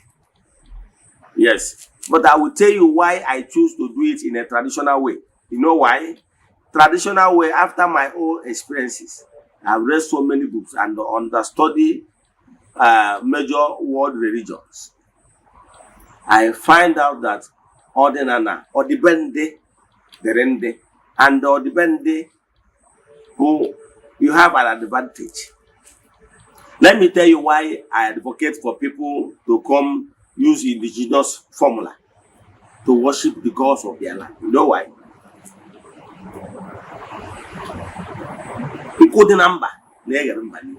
If you are worshiping gods of your land, your foot is well rooted. No foreign power will harm you as long as your feet is well rooted. Because nobody will harm you. Have you asked yourself why is it that sometimes you will see some of our divians or spiritualists, whenever they are in their duty post, they don't wear anything. They go and move on their barefooted. You know why? Once you are with this barefooted of a thing, you connect radiation from the soil, from the land of your bed. You remain protected. Because you can never be harmed. Because you are rooted and connect yourself firmly, directly with the power of all powers, the land, and Mother Earth. That is the reason. So, any foreign power cannot harm you once you are connected to the indigenous power. Example, let me illustrate something for you to understand. If for any reason you are so connected and you are well known with vigilante, AVGA in your own community, you are well known and respected with your local security, local people, and even local police in your area. If anything want to happen to you, you will be pre-informed. Your people will protect you. Yes. So it will be very difficult for whatever, somebody illegally to come to the community and pick you up. The same way, in spiritual realm, they respect territory. Don't you know that each community has spiritual entities that governs each community? So any entity or any foreign power somebody is calling to come and torment you must be subjected to natural laws of obeying the order and the supremacy of the entities or powers in that community, your land of your birth. So if the land of your birth is not convinced that you deserve to be bulala, to be flogged, believe in me, they will wage any force that anybody project against you. That is how it works. So what I'm telling you is that why I ask you to use the traditional way of your people is one. With the traditional method, they have many options. We traditional practitioners that accepted to go as our call in traditional wise, we have many options of solving so many things. But people that believe in foreign way of worship, I'm not castigating anybody, but they are limited. They can use the key of prayer. And I have told you in my previous lecture that prayer is a key, but not the master key. Because there is some certain problem that prayer key cannot open. But Saraka key will open it. There is some certain key that what you open it is Igbo onwe. Onwe do onye onwu ga ada n'isi aka olumu na akwụkwọ maka eleji nọ n'ụlọ ọgwụ arụ arụdọ. Mgbe ya wee na-eti na-akpọ na ọnwụ na-adakwa n'isi nwa ya na-enye profesi na ebe nwa a na-eje ụka na ọnwụ na-adakwa n'isi nwa ya nwaanyị. Behold, a few days later, nwa ya nwaanyị fall sick wee je mee major surgery. Major surgery ahụ after ka agbasịrị ya normal ọgwụ a na-agba wee mee surgery. She couldn't come back to life. As in, she remains in coma. She remains in coma for over a week. So the woman became scared and started calling me Eze-Ana. Doctor said he's not responding to treatment. And immediately she contacted me. I have to go and buy your own. Use the head endo. Offer a living thing in exchange of the person's life. And about Igbo in Igbo spirituality. Yes. Onye ọnwụ na-ada n'isi, o nwere ka esi akwa ibu ya ma rụọ ọrụ dị na ya. Messiania in the morning, in the evening, the lady in question bigo respond to treatment. Today as we speak, Emechago discharge some months back. Are you following? So, but in other religion, they use only the power of words. So power of words cannot solve all problems because it's a key. So when the key need the aji hemme na aga actually the aja hemme. So when many keys, or maka keys can be like water. But yet na check wala game na ibro nyod ebo son of the soil. In well hood advantage. Makane no obubere nke ndị nna nna gị ha ben. Ndị nna nna gị ha adia as ndị ga na support gị. So I nwere ndị nna nna nọ na back gị as your back road. So you go far than somebody that came with a foreign religion that even his ancestors is not even in the same religion with him. So the person I got Tanya Wana, Manoga case enough. So you na check wala gebuna. So onya borolu bonya borolu whether monya wants whatever in the name of foreign religion. But I can tell you, let me just say this before I run up. If you're a called one and you know you're a called one, and now we're going to be a called one, and this science in the Kuna King where you were general pastor. More than I go burden doors abroad, and what you hear me. I remember I'm telling you the fact based on my experience. I won't even do ministry with that huge longing for you to make an impact. Yeah, ministry we got to obey or got to obey order. Abroad your neighbor, more another ministry along the same street with you. Abroad your mana if you're rooted to your forces. I want to all abroad people. Yes. So that forces, their forces is for neither from their maternal forces, side or for your paternal side. So they join forces and stand you. So you need them to act as a propelling force for you to do great things. But once you do not recognize them, you will start your ministry will go small, and you will no longer see people. Sometimes you will see more than 10 persons, sometimes you will see 5, sometimes you will see, at the end of the day, you see that your ministry is not making headway. Are you following? But if you, let me give you a small example. If for any reason you choose to be doing your own, using other foreign method, come back home, settle your forces, both paternal and maternal forces. Settle your problems traditional way. Then arrange your out, because they are propelling force. Have where you can be using as a platform where you feed your out to give back, to energize, so that you keep fortifying that your forces. If not, your forces will be backless and they will be empty, and they will not have the sustaining power. They will be tired and they will abandon you. That is exactly what happened to you. You that normally lament and say, Eze-Ana, I used to have ministry. I opened my ministry. People feel there. But after a while, everything collapsed. Why? It will collapse. You started, but you need sustaining power. That is the simple truth. Your pastor will not tell you. If not, if you visit your pastor, he will ask you to go to mountain, to go here, to go there. But the truth remains that your spiritual powers need sustainability for them to keep sustaining the powers they radiate through you.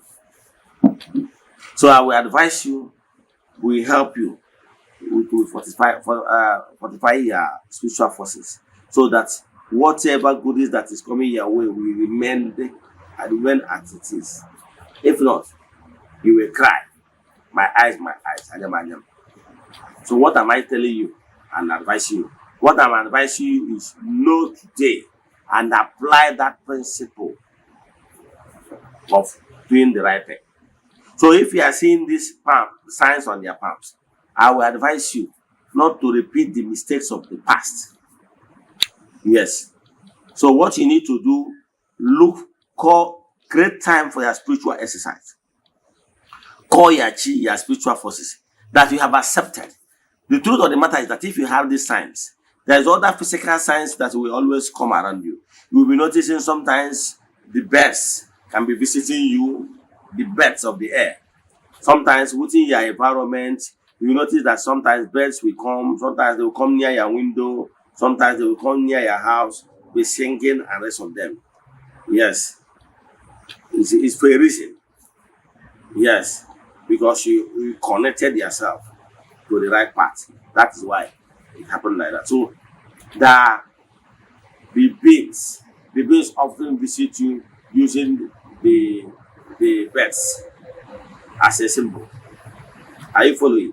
That is one. So recognize them. Sometimes you will see birds frequenting your environment, the physical side. Then what I would advise you that if you connect with your entities, tell them that you have accepted the call. The truth of the matter is that if you have this sign, you will never go scot-free from not paying attention. You must pay attention to your outcome. Even if you don't want to go it fully, you must start from appeasement from time to time. At least you do what we call equem ago, to tell them that you have accepted, but you now negotiate with them to give you more time. Like maybe a single lady, I know my parents, I have discussed with them, my brothers, they are not willing to give me support, they are not willing to give me even land, they are not even willing to support me financially or even give me a portion in my father's house where I can start this work. Now use it as a point of contact to your entities. Tell them that you really want to answer this call, but they should please give you an understanding man as a husband, so that in your husband's house you will be able to start it, since you cannot start it in your father's house. Believe me, if you make your point, see, in the spiritual realm, there is logic. They make case. The way we make case in the color of the physical law, you make your point. If you make your point, the genuine point, believe me, I wish you will be granted. Yes. Tell them what you want. Tell them that you have accepted with all your sincerity, all your heart, that you want to do it, and they want to be where you're supposed to be. But see the challenges you're having. Your request might be approved. Yes. Like, you will accept my work. I told them what I want. Believe in me, that I've been doing it till date. Yes. So what I'm telling you is that this, accept. At this point, you cannot run away from it. But you can negotiate to give you more power. Then from time to time, you recognize them so that they will keep standing by you, so that they will keep giving you vision and knowledge.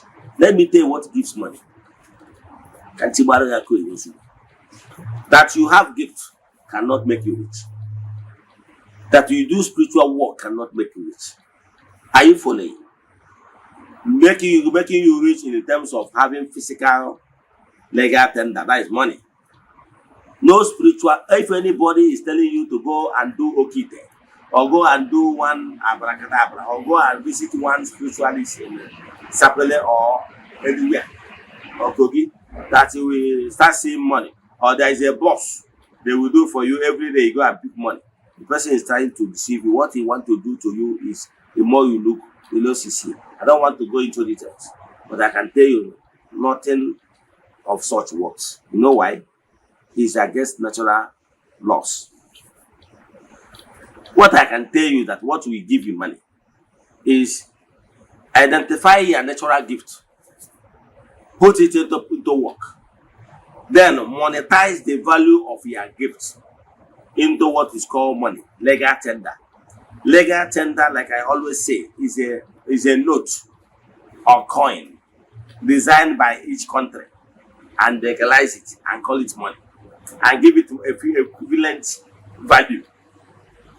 Yeah, that's why you see money has level by level. Some will have small denominations, some will have higher denomination. Is created by man. It's not spirit that create money. Let me challenge you again. If you think that what I'm saying is lies, go and do 60 days. Am I saying 60 days? I heard that one evangelist in Lagos, one Igbo evangelist, said that he just finished 100 days fasting. But if he can do 200 to break sheep, go to mountain or anywhere you want, 200 days fasting.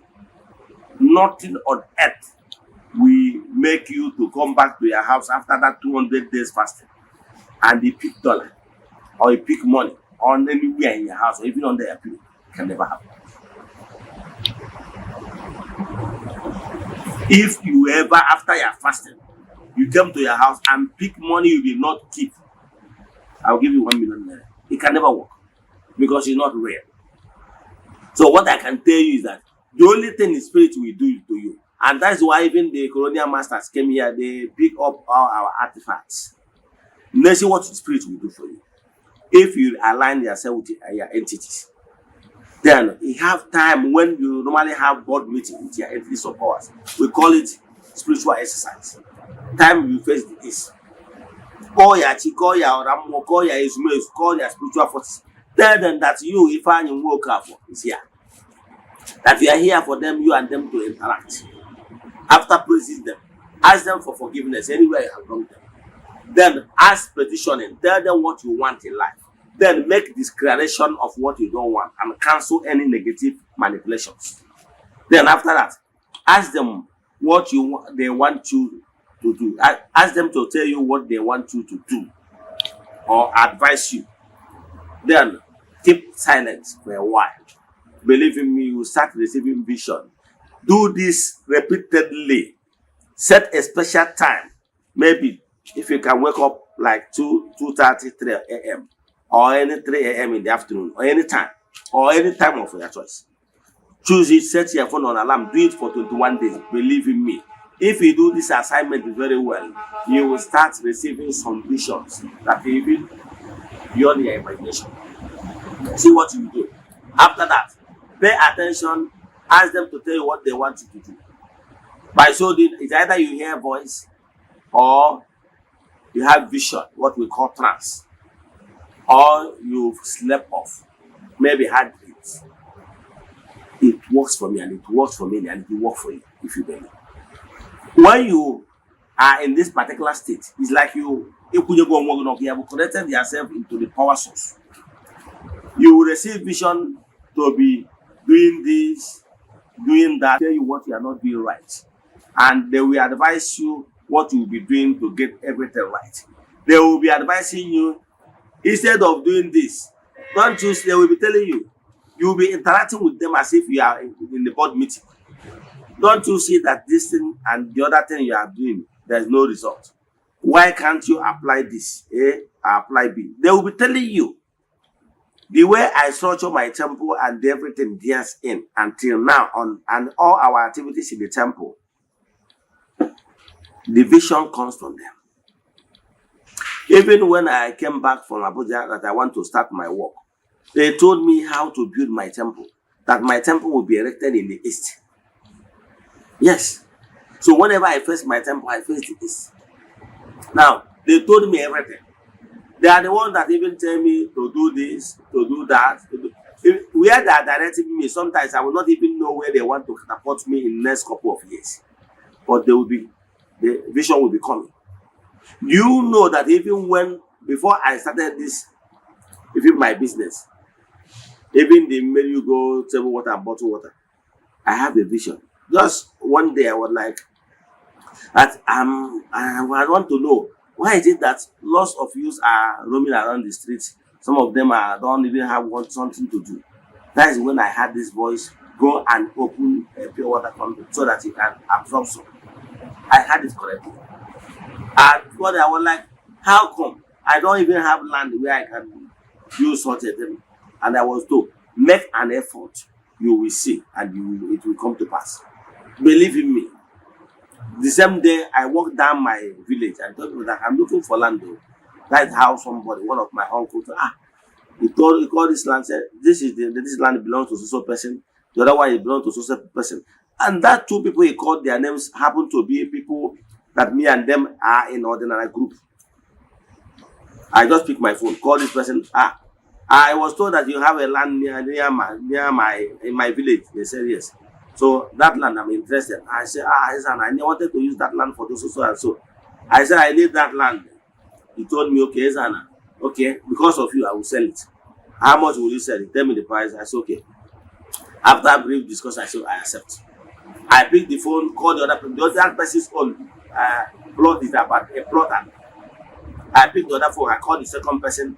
I was told that you are the owner of the same. Yes. So I'm interested in that land. I want to use it to build my company. He said, what? Eze-Ana, you want to buy it? I said, yes. It's okay. He will sell it to me. Tell me the price. I said, I accept. Agreement was done. Under 1 week, I paid. Before you know it, I acquired that land over 2 plots. That's how table water and bottled water come into existence. Now, do you know how I started this Eziokwu TV you are seeing, you are watching? Do you know how I started? I was like having meditation, spiritual exercise at night. And this thing came to my mind. Don't I think that what happened transpired between when I was in Abuja to the village and to answer my call, what acting in Nollywood? I said, what? I don't know anybody. What will I do? Say, make an effort and put it into acting. That particular story, my story, will liberate a lot of people. Lots of people. I was like, wow. I said, okay. I now ask people, is there anybody that is a movie director in my town? They directed me to someone, well-known person. I invited the man to I told him, go and tell him that I want to see him. That's how the man came. I tell him my story. Have you watched that film called Rejected Staff? It's my true life story. I told him the story. After I told him the story, we sent the story to a script writer. The script writing. After that, that's how the Rejected Staff came into place. And even after writing that Rejected Staff, some people was advising me, take it to African Magic, take it to anywhere, take it to YouTube channels where you will get paid. And I remain at the match. I don't know why. So I don't even know that my forces want me to continue producing movies. And before then, in year 2021, I challenged movie producers that you people have used movie producing to bastardize ordinary Igbo and give Igbo spirituality back then, because most of you used to act what is not true. And after I advised them, none of them is willing to go my path and even at the rating. They were like, they are ready to give people what they want, even if it means blackmailing or whatever, for them to give the Christianity what they want, because Christians want like what they see, and they are more in majority, that they are money, looking for money, that if they add the rating that happen, that ordinary people are few. So for that reason, investing in my kind of story will not pay them. So they said that they are not interested in acting what is real. That what they are targeting is what people will like to watch and give them money. So that's why I ventured into film. Today, before you know it, I started producing film. After producing film, I keep them. After producing, I'm not willing to sell. I'm not willing to give it to anywhere. That is why any movie you see produced by Eziokwu Movie Productions can only be watched in the Eziokwu TV or our YouTube channel. You can't see it in any other television channel. I follow you. Before you know it, I say, okay, how will we go about it? What you need, since I was called as an evangelist, how can we be able to tell people more about Eze-Ana to liberate our people from slavery? And the message came, go and start a television channel. Wow. See how I started this television channel?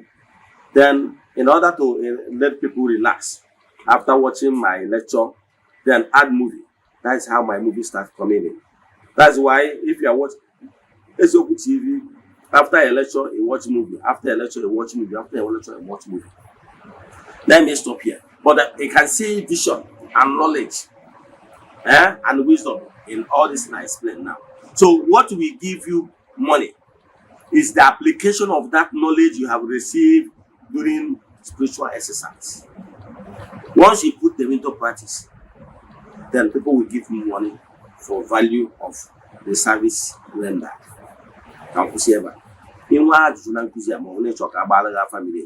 Send message to me or to my WhatsApp number 0805 7837 672. I repeat 0805 7837 672. Mobile or 0813 8243 871. I repeat 0813 8243 871. I won't always go again to a track. When we see you tomorrow, look at one Tuesday. Like I said.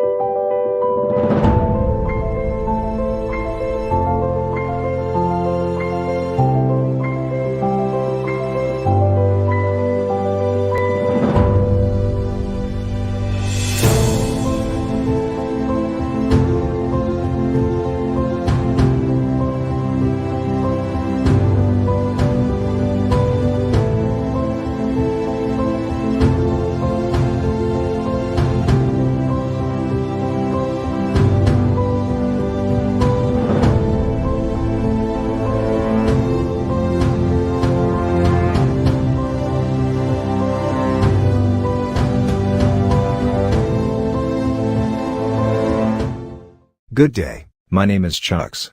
If you're in need of building designs, we have years of experience helping people get the beauty of their dream house they have always wanted. Even if you have great fear of seeking for architect because of money, we can help. Don't put off getting your dream house that you deserve. So give us a WhatsApp chat via our Facebook page today at Fenwork Architecture. Fenwork Architecture gives you the best. Thank you.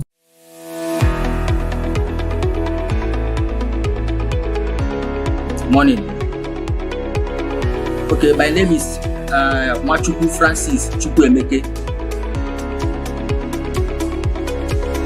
I'm from Anambra State, Nigo, precisely.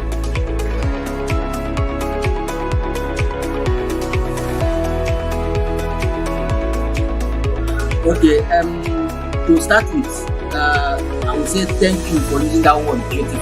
Those work we saw in Eziokwu TV, I'm the architect that designed them. I happen to be one of the 3 executive directors in Framework Architecture.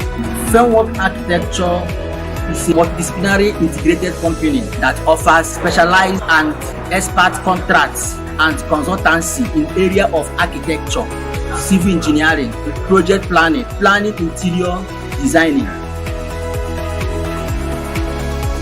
Okay, Framework Architecture was founded and began operating in 2010.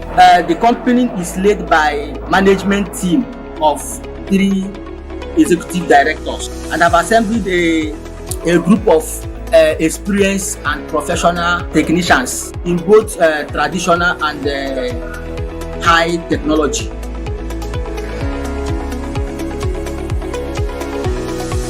Thank you so much. Our mission is to provide a service to meet the challenges of building environments associated with the developing countries like Africa. We aim to provide a conducive and safety, affordable housing units.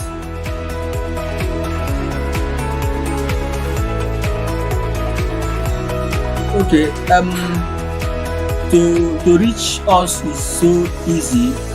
We are everywhere here in Nigeria. Why I say that we are everywhere is that we go outside jobs. I mean, any place you call us, we are ready to be there and achieve your requirements. So for our contact number, you can reach us on our WhatsApp number 070-6465-2451. I repeat, 070-6465-2451. Or you can also contact us through our email address, frameworkarchitecture@gmail.com.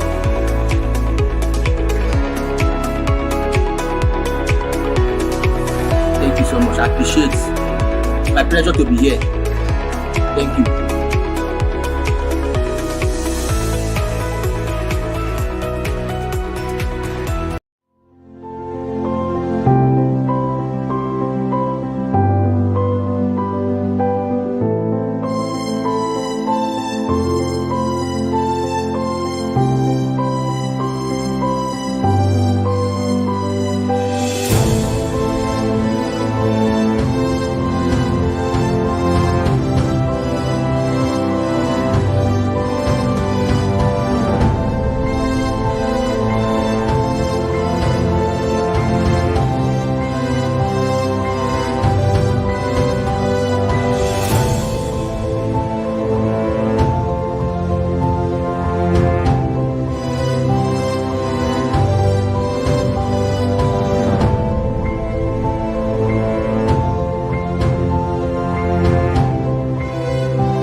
Yeah, good morning, viewers all over the world. My names are Ogbuefi Eze-Ana Ugochi. I'm here this morning to react on trending topic concerning reforms going on in Igbo spirituality. One of my followers chatted me. He was of the view that we should not reform Eziokwu, that we keep on using the outdated method used by our ancestors, our fathers, meaning that Igbo spirituality, we should maintain the old status quo. Our altars, Igbo spirituality, we have altars no kumodi teacher, like Okwedo, Okulasi, Okumodi teacher, even the same thing with the one that is in your village. Place of worship in Igbo spirituality. We should keep on staying under the trees and the shanties. That anything we are trying to build a befitting place of worship, for him, he is not in support. So I'm here today to react to some of such comments. That look, world over, every spiritual movement, they're all reforming. Let me draw your attention to Catholic faith. There's what they call Vatican I. During Vatican I era, the priest, Manako Latin, during the Latin Mass, that time, in Vatican I, because Catholic Church have Vatican I and Vatican II. Presently, they are practicing Vatican II. Under Vatican I, they are using purely Latin. Yes, they are using purely Latin. And that time, Reverend Father will face the Holy of Holies. He face the altar, back people. Anytime you want to give blessing, like Dominus Vobiscum, you will turn people to people and say Dominus Vobiscum, et cum spiritu tua. That is Dominus Vobiscum simple means Asekuya et cum spiritu tua. Then face back. Are you following? So, and as the church was growing, they understand that by so doing that some people don't actually understand the meaning of those Latin words. So, under Vatican II, they reform it. Under Vatican II, they taught it why that and make declarations that from that Vatican II going forward, that people should be celebrating Mass in their own language. They reform a lot of things, and the Reverend Father began to face the audience. Everything, they reform so many. I just want to use this particular celebration of Mass as a case study. The same thing with the other world religion world over. Are you following? Even in Hindu, it's Buddha that built the first temple in India, like modern temples. So there was so many reforms. So many reforms. The same thing with if you go to other sets, religious sets like Grey Message, the Kanka, and rest of them, many of them are building modern place of worship, so temples. However, once you enter into any place of worship, you will see sign that will show you that this particular place of worship or temple belongs to so spiritual sect. Like if I enter Catholic church, once I enter inside, I will be able to tell you this is Catholic, even without signboard. Because I have already know some certain things. Despite the fact that other religions have chairs and everything, they have similarity. That's what I'm trying to say. But there is some certain things that made it unique. For example, Catholic must have crucifix. Why the Anglican, exterior of Anglican and Catholic look alike, right? But there is different because in Anglican, you will only see a cross, you will not see crucifix. The same thing with other Pentecostals. So, but some people still want Ordinary to remain with those outdated methods that did not even help us anywhere. Okay, with this old method of under trees and shanties, have you ever seen any serving governors? Despite the fact, or even senator, despite the fact that some of them, when they are contested, yes, they seek prayers from traditional worshippers. Yes, Igbo spirituality. But because of how everything is structured, time of Thanksgiving, you will not see them. Okay, if the governor is coming to thank Olas with his entourage, where will he sit? The atmosphere is not conducive. Okay, if there is maybe a rainfall, how do you expect governor or a senator or and his entourage to be running helter-skelter because rain is coming? The atmosphere is not built in a way that it will accommodate high-profile personalities. So, but now in Igbo spirituality, we are moderning it. What is important is the teaching. In Igbo spirituality, African traditional religion, we are talking about telling you why you should not destroy your family, why you should be at peace with your children and rest of them. All those the tenets of Igbo spirituality teaching will teach you about those things. And even tell you how you can be able to do it yourself. Like I said, 70% of your spiritual work can be done by yourself if you are properly guided. So that is what modern Igbo spirituality is trying to do. Now we are remodeling so many things, giving at least modern place of worship where you can come and sit comfortably. In fact, if we can even afford AC, we put AC. Are you getting me? So that the atmosphere must be nice. Yes, because other religious sects and spiritual movements are looking down on Igbo spirituality because of how our altars look like under the trees, under shanties and everything. People are looking down on us. So I'm a reformer.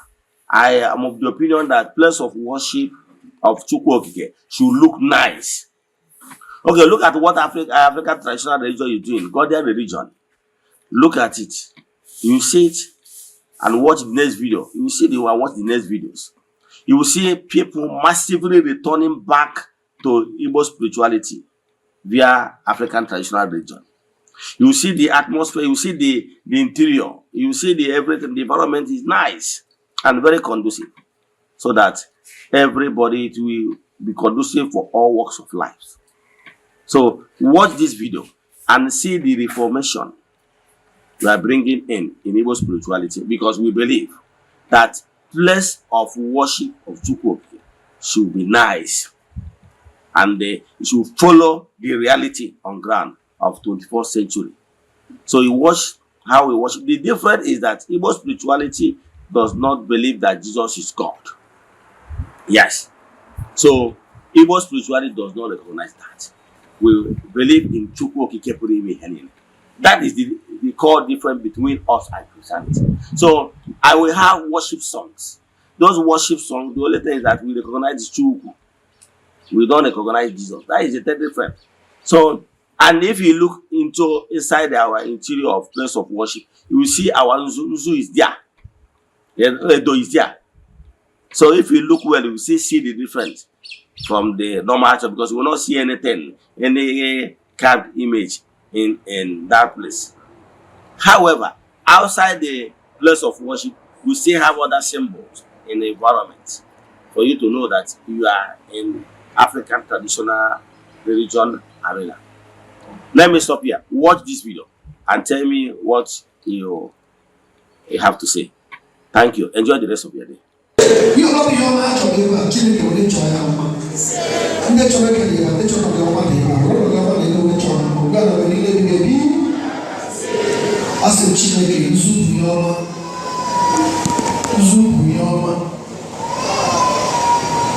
Ayama, Yama de Moon Neke, Yama de Moon Lori, Yama de Moon Nafo, Yama de Moon Napo, Yama de Moon of Neke Tono. This is the way about Yama de Verade, Yama de Verade, Chile Verade Yama, Chile Kawala Rosso, Yama Hina, Chile Gozilla, Chile Gozili, Chile Maguzu, Musu Yama Yama de Verade. Musu people of the Drake. You are coming in a job of a Chineke Bezuke, Chineke Gossi, Chineke Beredema.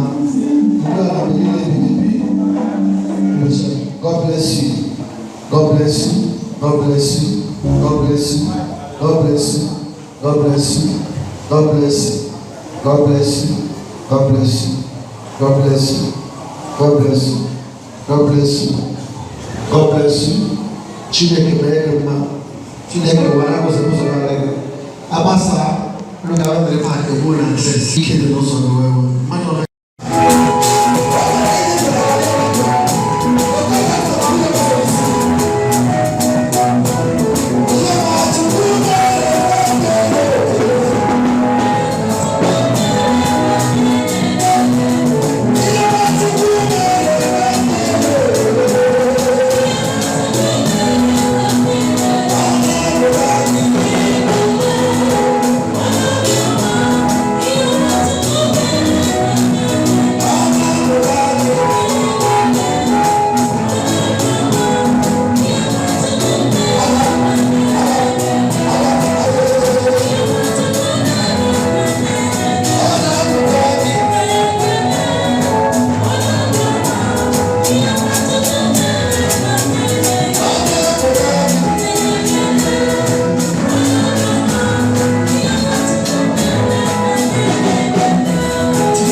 Arusi dinneku Eze-Ana iyeji na nchabu mwakaraka mwere basi Arusi dinneku Eze-Ana iyeji na nchabu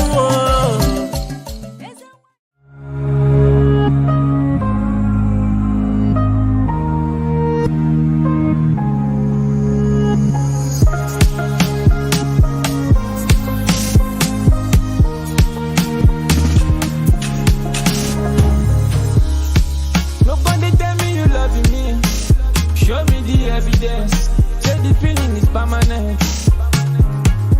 I said you lie, oh lie.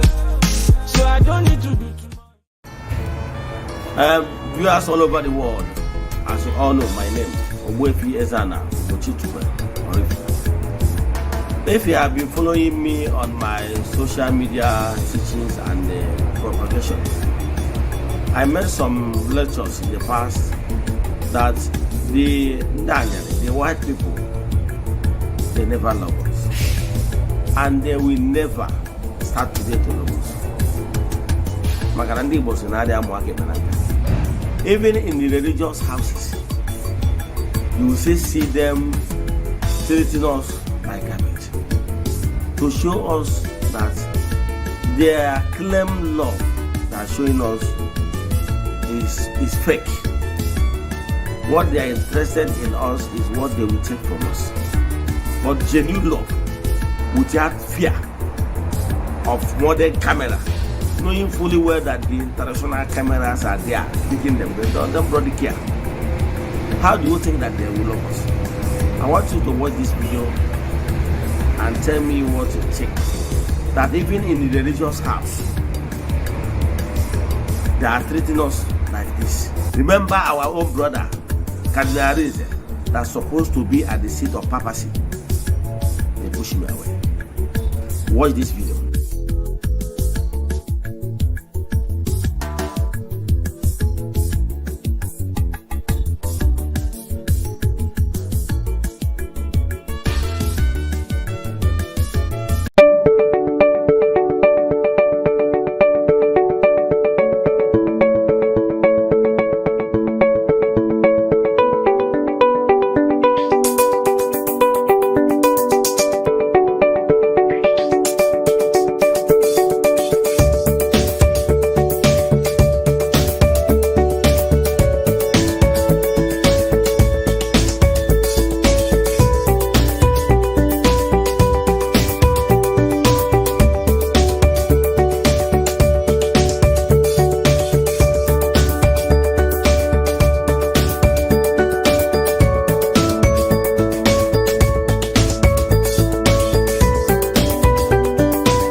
Christians, make una come show me who be Jesus for this video.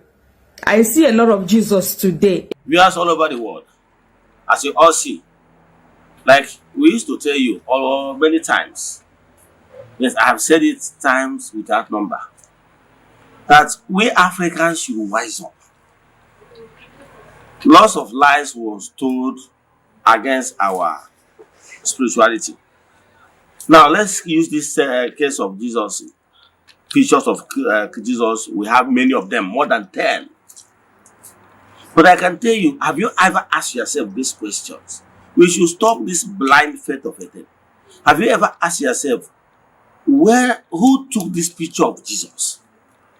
Okay, have you asked yourself, we are told that Jesus existed for over 2,000 years ago. Have you ever asked you, who is the photographer? Who snapped the pictures? Even if you go to Google, you will notice that this photograph photography we are seeing now, photo pictures we are seeing now, you know, videos we are seeing now, is not up to 1,000 years. Now, who took these pictures you are seeing on social media as pictures of Christ? I know here various homes, you see it. In parishes, in churches, you see them. Those pictures, do you know that those pictures are not Jesus' pictures? Do you know? Do you know that even that personality of Jesus, when that personality existed, there is nothing like pictures. Now, today, you go and get some of these pictures, known actors. Nollywood actors, Bollywood actors, and everything. They acted. Some of them, one of them came from Hungary. One of them came from Britain. One of them from America. Howard, Mr. Howard. And many of them, you watch the pictures and see those things yourself. Then ask yourself, these pictures you hang on your place, your house, you venerate them. What is the difference? Wise up. Let's know that all this is formulated this thing to play on our mindsets. Those people that acted those movies acted it based on the mindset of people, because in Nollywood, what they are acting is what is in people's mind. So they want to play on your intelligence and your imagination to give you what you want, because they are looking for what you will like, and you pay to watch them. Watch this video and tell me your mind, as in what you have to say after watching this movie. Thank you. Christians, make una come show me who be Jesus for this video. I see a lot of Jesus today. In fact, I don't know who be the original Jesus. Watch this video and you tell me who the original Jesus. Thank you. 10 actors who have played Jesus Christ in movies. Number 1. Robert Powell. Played Jesus in the TV miniseries Jesus of Nazareth 1977. Number 2. Jim Caviezel played Jesus in The Passion of the Christ 2004. Number 3. Diogo Morgado played Jesus in Son of God 2014. Number 4. Ted Neely played Jesus in Jesus Christ Superstar 1973. Number 5. Max von Sydow played Jesus in The Greatest Story Ever Told 1965. Number 6. Brian Deacon. Jesus 1979. Number 7. Jeremy Sisto. Jesus 1999. Number 8. Eoin Macken. Killing Jesus 2015. Number 9. Michael York. Jesus of Nazareth 1977. Number 10. Donald Sutherland. The Last Temptation of Christ 1988. As you don't watch this video finish, do me a favor. You see that picture of Jesus where you hang for your house, where they pray to, where they kiss, where they go bow, where they go kneel to, say na your Jesus. Whether that picture where you hang for your house, whether you go see the actor here. It's just like when somebody go carry, or a white man go carry picture of Peter Doche, go hang for a house, say na Jesus. Now what you una do? Una don't say all these people na actors. Eh? Why you not go hang your papa, your mama, your brother's picture for your house and they pray to that to your father, your mother? We don't buy. Eh? Now actors, where they their country, some of them don't even buy. Those actors, some of the actors don't buy. But their pictures they your house. You they worship you. You they call them, they pray to them, to the actor, make you answer you. Africans who do us like this, make una open una head, open una brain, open una eyes. Open them. Shebi you don't see say all these people are actors. But my fellow African don't carry their picture, hang for house. They pray to the picture, to the actors. Why not carry Peter Doche picture, hang them there, they pray to that man. As far at least that one gets your blood, that one gets your language, that one resemble you. Now another actor, where they in village, where they in country, now you they pray to. I hope say you see your Jesus here. I hope say your Jesus day here. Daranderi. Erigogi. Erigogi o erigogi.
bịa o Chukwu na-enye ndụ o ekene ka m jiri bịa anọkwa gị n'aka ekene ka m jiri bịa o ọmaka obi dị onye o ekene ka m jiri bịa o anọkwa gị n'aka ekene ka m jiri bịa o Chukwu na-enye ndụ o ekene ka m jiri bịa anọkwa gị n'aka ekene ka m jiri bịa o Chukwu na-enye ndụ o ekene ka m jiri bịa anọkwa gị n'aka ekene ka m jiri bịa o Chukwu na-enye nwa o ekene ka m jiri bịa o anọkwa gị n'aka ekene ka m jiri bịa o Chukwu na-enye nwa o ekene ka m jiri bịa o anọkwa gị n'aka ekene ka m jiri bịa o Chukwu na-enye ndụ o ekene ka m jiri bịa anọkwa gị n'aka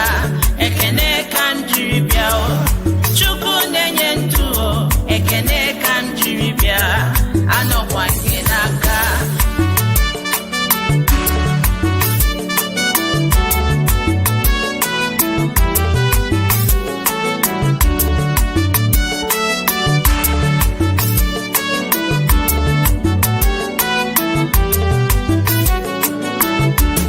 ekene ka m jiri bịa o Chukwu na-enye udo ekene ka m jiri bịa anọkwa gị n'aka ekene ka m jiri bịa o Chukwu na-enye udo ekene ka m jiri bịa o anọkwa gị n'aka ekene ka m jiri bịa o Chukwu na-enye ndụ o ekene ka m jiri bịa o anọkwa gị n'aka ekene ka m jiri bịa o Chukwu na-enye ndụ o ekene ka m jiri bịa anọkwa gị n'aka Chukwu okike pụrụ ime ihe niile onye ike niile si n'aka ya bịa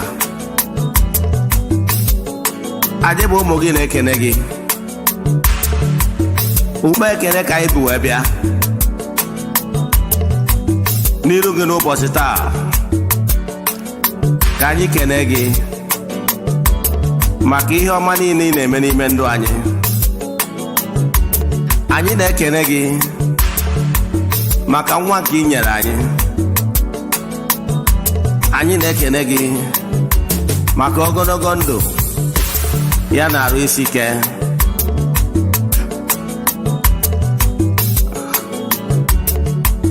anyị na-ekene gị maka nchekwa na arụ ịdị mma Chukwu nara ekene izuru keme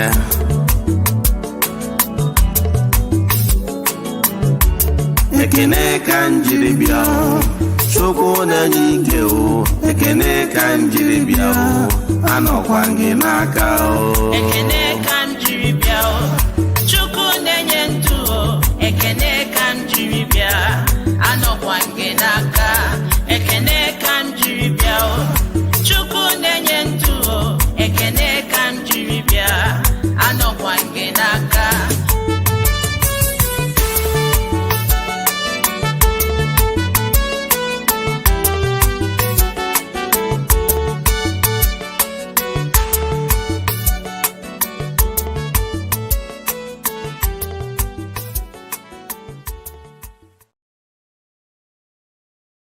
Eze-Ana Ugochitubelu onye ọma n'ọrụ ifite onye mgbasa ozi ọma ọdịnala gaba n'iru Eze-Ana Ugochitubelu onye ọma nyeje eme ọnụ ọdịnala bụ ụzọ ndụ gaba n'iru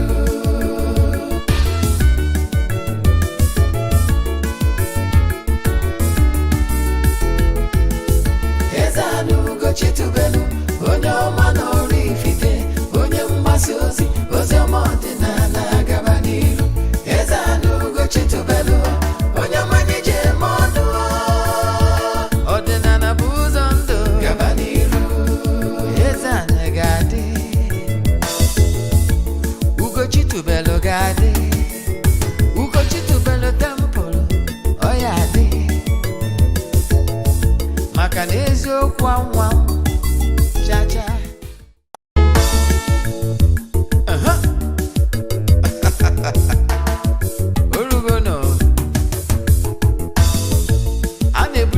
dị n'ọkwụnụma onye mee nke ọma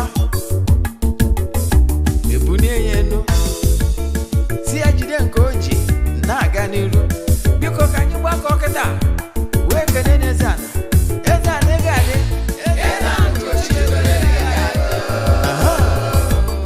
Eze-Ana Ugochi tubelu nwoke ọma na Oraifite ị ga-adị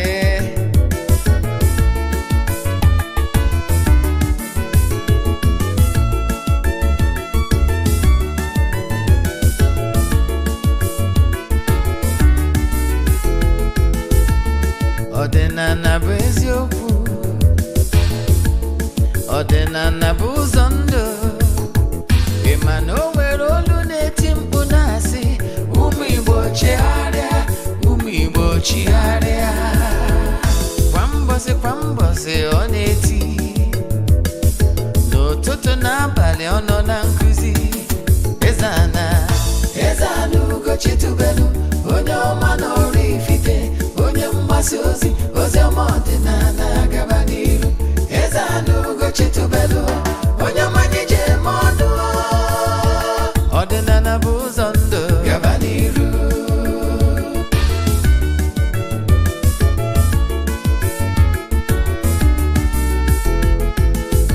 Eze-Ana Ugochi tubelu onye ọma na Oraifite onye mgbasa ozi ọma ọdịnala gaba n'iru Eze-Ana Ugochi tubelu onye mmanye je eme ọnụ ọdịnala bụ ụzọ ndụ gaba n'iru Eze-Ana ga-adị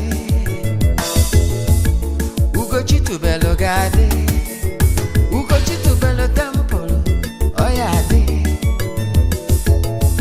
maka na eziokwu anwa chacha ndị ụka erighị anyị front and back ndị oche eli anyị front and back faji asị kala aka ghọrị ụmụ Igbo si anyị rapụ nke anyị na nke fe ka mma buru Baịbụl bịa akwụkwọ akụkọ wepekwa chọọchị fa okwu n'ụka bịakwa ụtụtụ ọma na ụmụ ọdịnala Igbo anyị abịagonụ n'oge awa nke eziokwu oge anyị ji awa eziokwu niile a nke ọ bụ mụ nwa bụ Ogbuefi Eze-Ana Ugochi tubelu na Oraifite na-anọ n'isi ya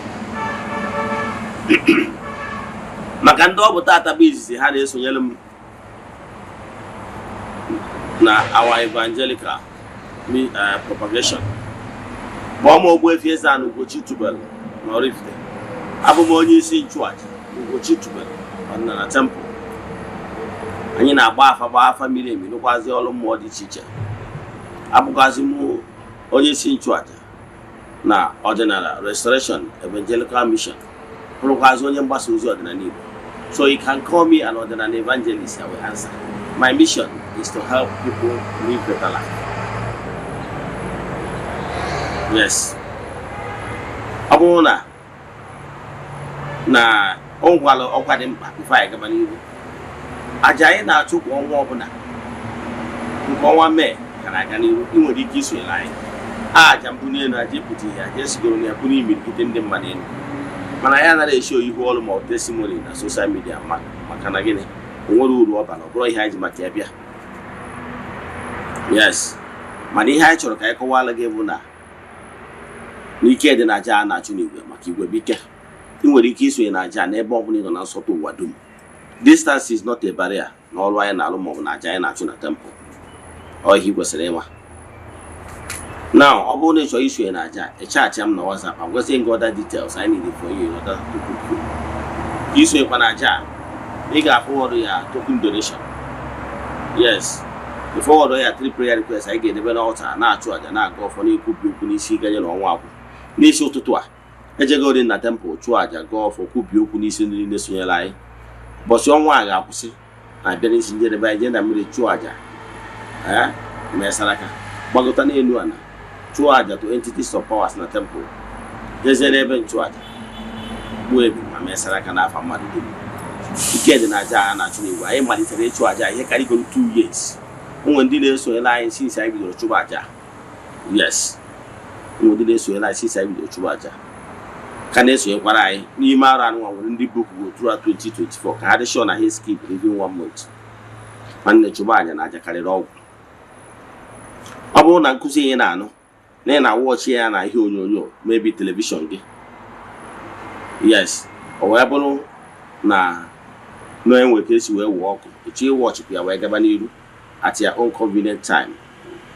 Jee na by YouTube channel Ogbuefi Eze-Ana Ugochi Tubelu Oraifite, ị ga-wọchi nkụzi sharekwara ya ndị ọzọ. Yes, ekenego m ndị niile sonyere anyị n'oge a ka ị na-ajoin anyị na live program anyị na ị na-esonyere anyị na administration na Eziokwu TV Plus na-agwa ndị mmadụ gbasara administration a. Yes, na-agwa ndị mmadụ gbasara administration a. Then ka anyị gabakwazie n'iru na nkụzi anyị ji bịa. Isiokwu anyị ji bịa n'ụbọchị tata is Igbo spirituality and idol worship. Idol worshiping is Igbo spirituality and idol worshiping. Ihe a bụ ajụjụ, mana anwere ngwọ na nkwụ na-abịa na nkụzi a na ajụjụ a kwado ọkpụrụkpụ, and I can assure you na ị ga-enye justice to it. So ọ bụrụ na ị chọrọ inwere ajụjụ inwe na nkụzi a, ma ọ bụ na ị chọkwazịrị nwere ajụjụ inwe na nkụzi a, ma ọ bụ na ị chọrọ ka isonye na aja anyị na-achụrụ Igbo, send alụ message na WhatsApp 0805-7837672. I repeat 0805-7837672, ma ọkwa na 0813-8243-871. I repeat 0813-8243-871. Then ka anyị gabazie n'ihu na nkụzi anyị ji bịa. Dịka isiokwu anyị si wee dị is Igbo spirituality and idol worshiping. Usoro okpukpe ndị Igbo ọ bụ ife alụsị, ọ bụ ịga alụsị dịka ụfọdụ si ekwu, ọ bụ ịgọ mmụọ dịka ụfọdụ si ekwu. Ọnya ka anyị ji wee bịa n'ụbọchị taa. Ihe anyị na-achọ ka anyị kọwalụ gị mbụ, anyị ebidogoro na gịnị bụ idol worship, gịnị bụ ife mmụọ, ma ọ bụ gịnị bụ ịgọ mmụọ. Yes, so ihe anyị chọrọ ka anyị kọwalụ gị nke mbụ bụ na nke mbụ gọrọ bụ na asị na mmadụ bụ onye ọgọ mmụọ, gịnị ka o mean? Nke mbụ gọrọ bụ na onye ọgọ mmụọ simple means onye na-efe mmụọ. Ịghọtara ya? Onye na-agọ mmụọ bụ onye na-efe mmụọ. Yes, someone whom worship spirits. Then wee na-ajụzi nke mbugologu onye bụ mmụọ. Enọta mgbe anyị na-aza katikizim na ọsị onye bụ mmụọ, nya bụ ajụ na katikizim, maka ejere m katikizim nke ọma.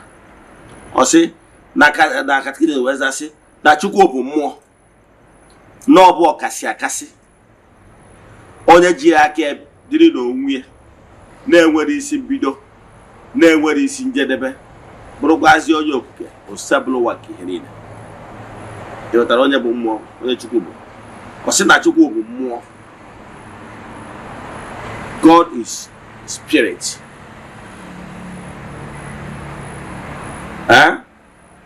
He's all knowing. He has no beginning. He has no end. Yes. So, and with that, you cannot even see God with your physical eyes, because he has no shape or any form.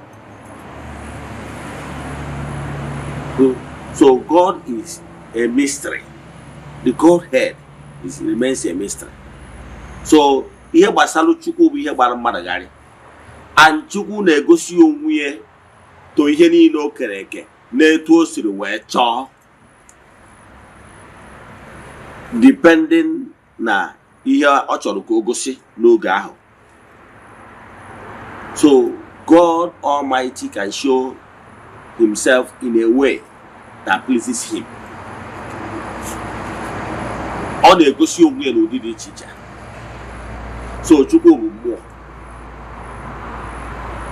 and Chukwu okike na-egosi onwe ya n'ụdị dị iche iche.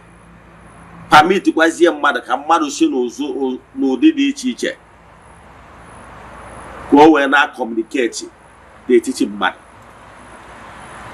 Akọwago m ihe a mbụ mana mma akọwakwa ya ọzọ ka ndị mmadụ wee ghọta onye Chukwu bụ.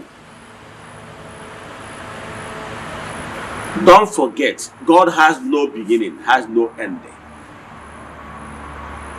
His shape and form is very unique. No human spirit can withstand Udechukwu, the God's vibration. Onwere onye ọbụla bụ mmadụ ga-akwụdowudo ma ọ bụrụ na ike Chukwu kwulite n'ebube ya. And ọnya ka Chukwu okike ji abịa ọchị communicate to mmadụ. O use ihe o kere eke to communicate to humans. Maka n'ihi na ọma na mmadụ agba withstand the wu. Na mmadụ agba withstand the wu. Ihe gbasara ya. Na mmadụ agba withstand the wu vibration.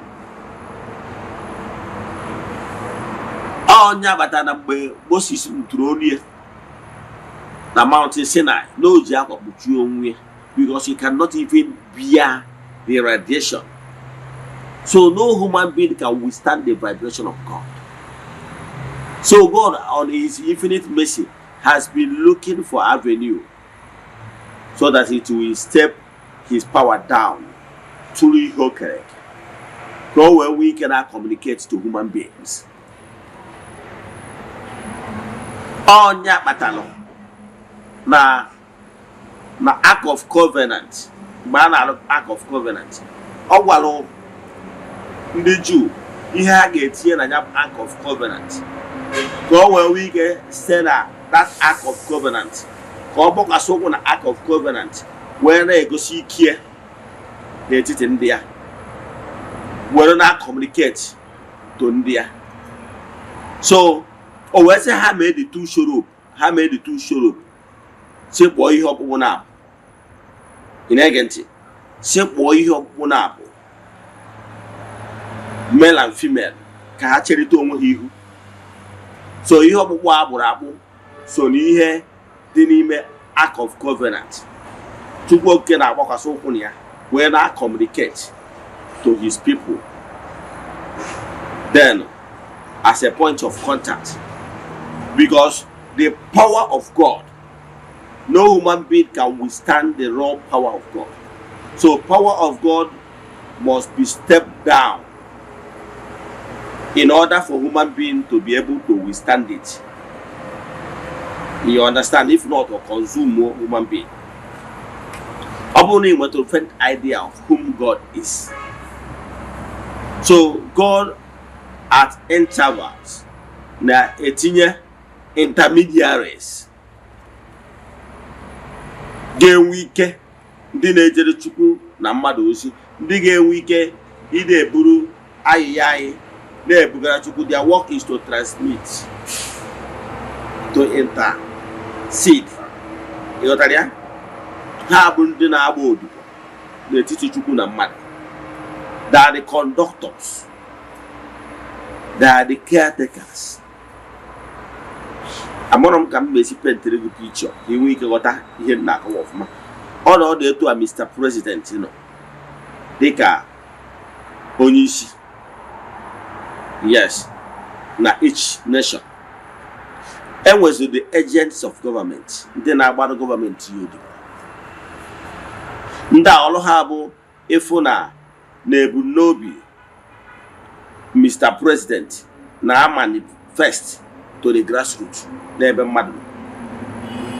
Yotaria? Agwadonge, the man kuzi makum na earthly governance will prototype of what is happening in the spiritual realm. We say that no one of Katuko can serve the entire universe. Ne sigina kamado, ni mobiho kereke. We na radiate his grace. Negotiate them where to hear Chuku kereke. Ihe na gbambo etu nwere ike bụ earthly words mmeji wee ike ka communicate here to you ka ị wee ghọta ihe mmụọ. Maka na mgbe ụfọdụ ihe na-afịa ahụ bụ earthly concept a ga-eji wee kọwa ihe bụ ihe mmụọ, spirituality or divinity.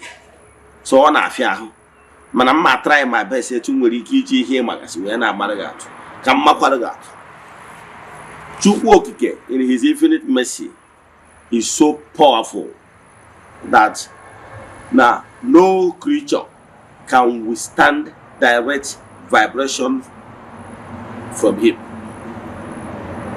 Ihe ọzọ mmetụmara gị atụ bụ power. Ihe a kpọrọ power. Ihe a kpọrọ power bụ, let's say, power source.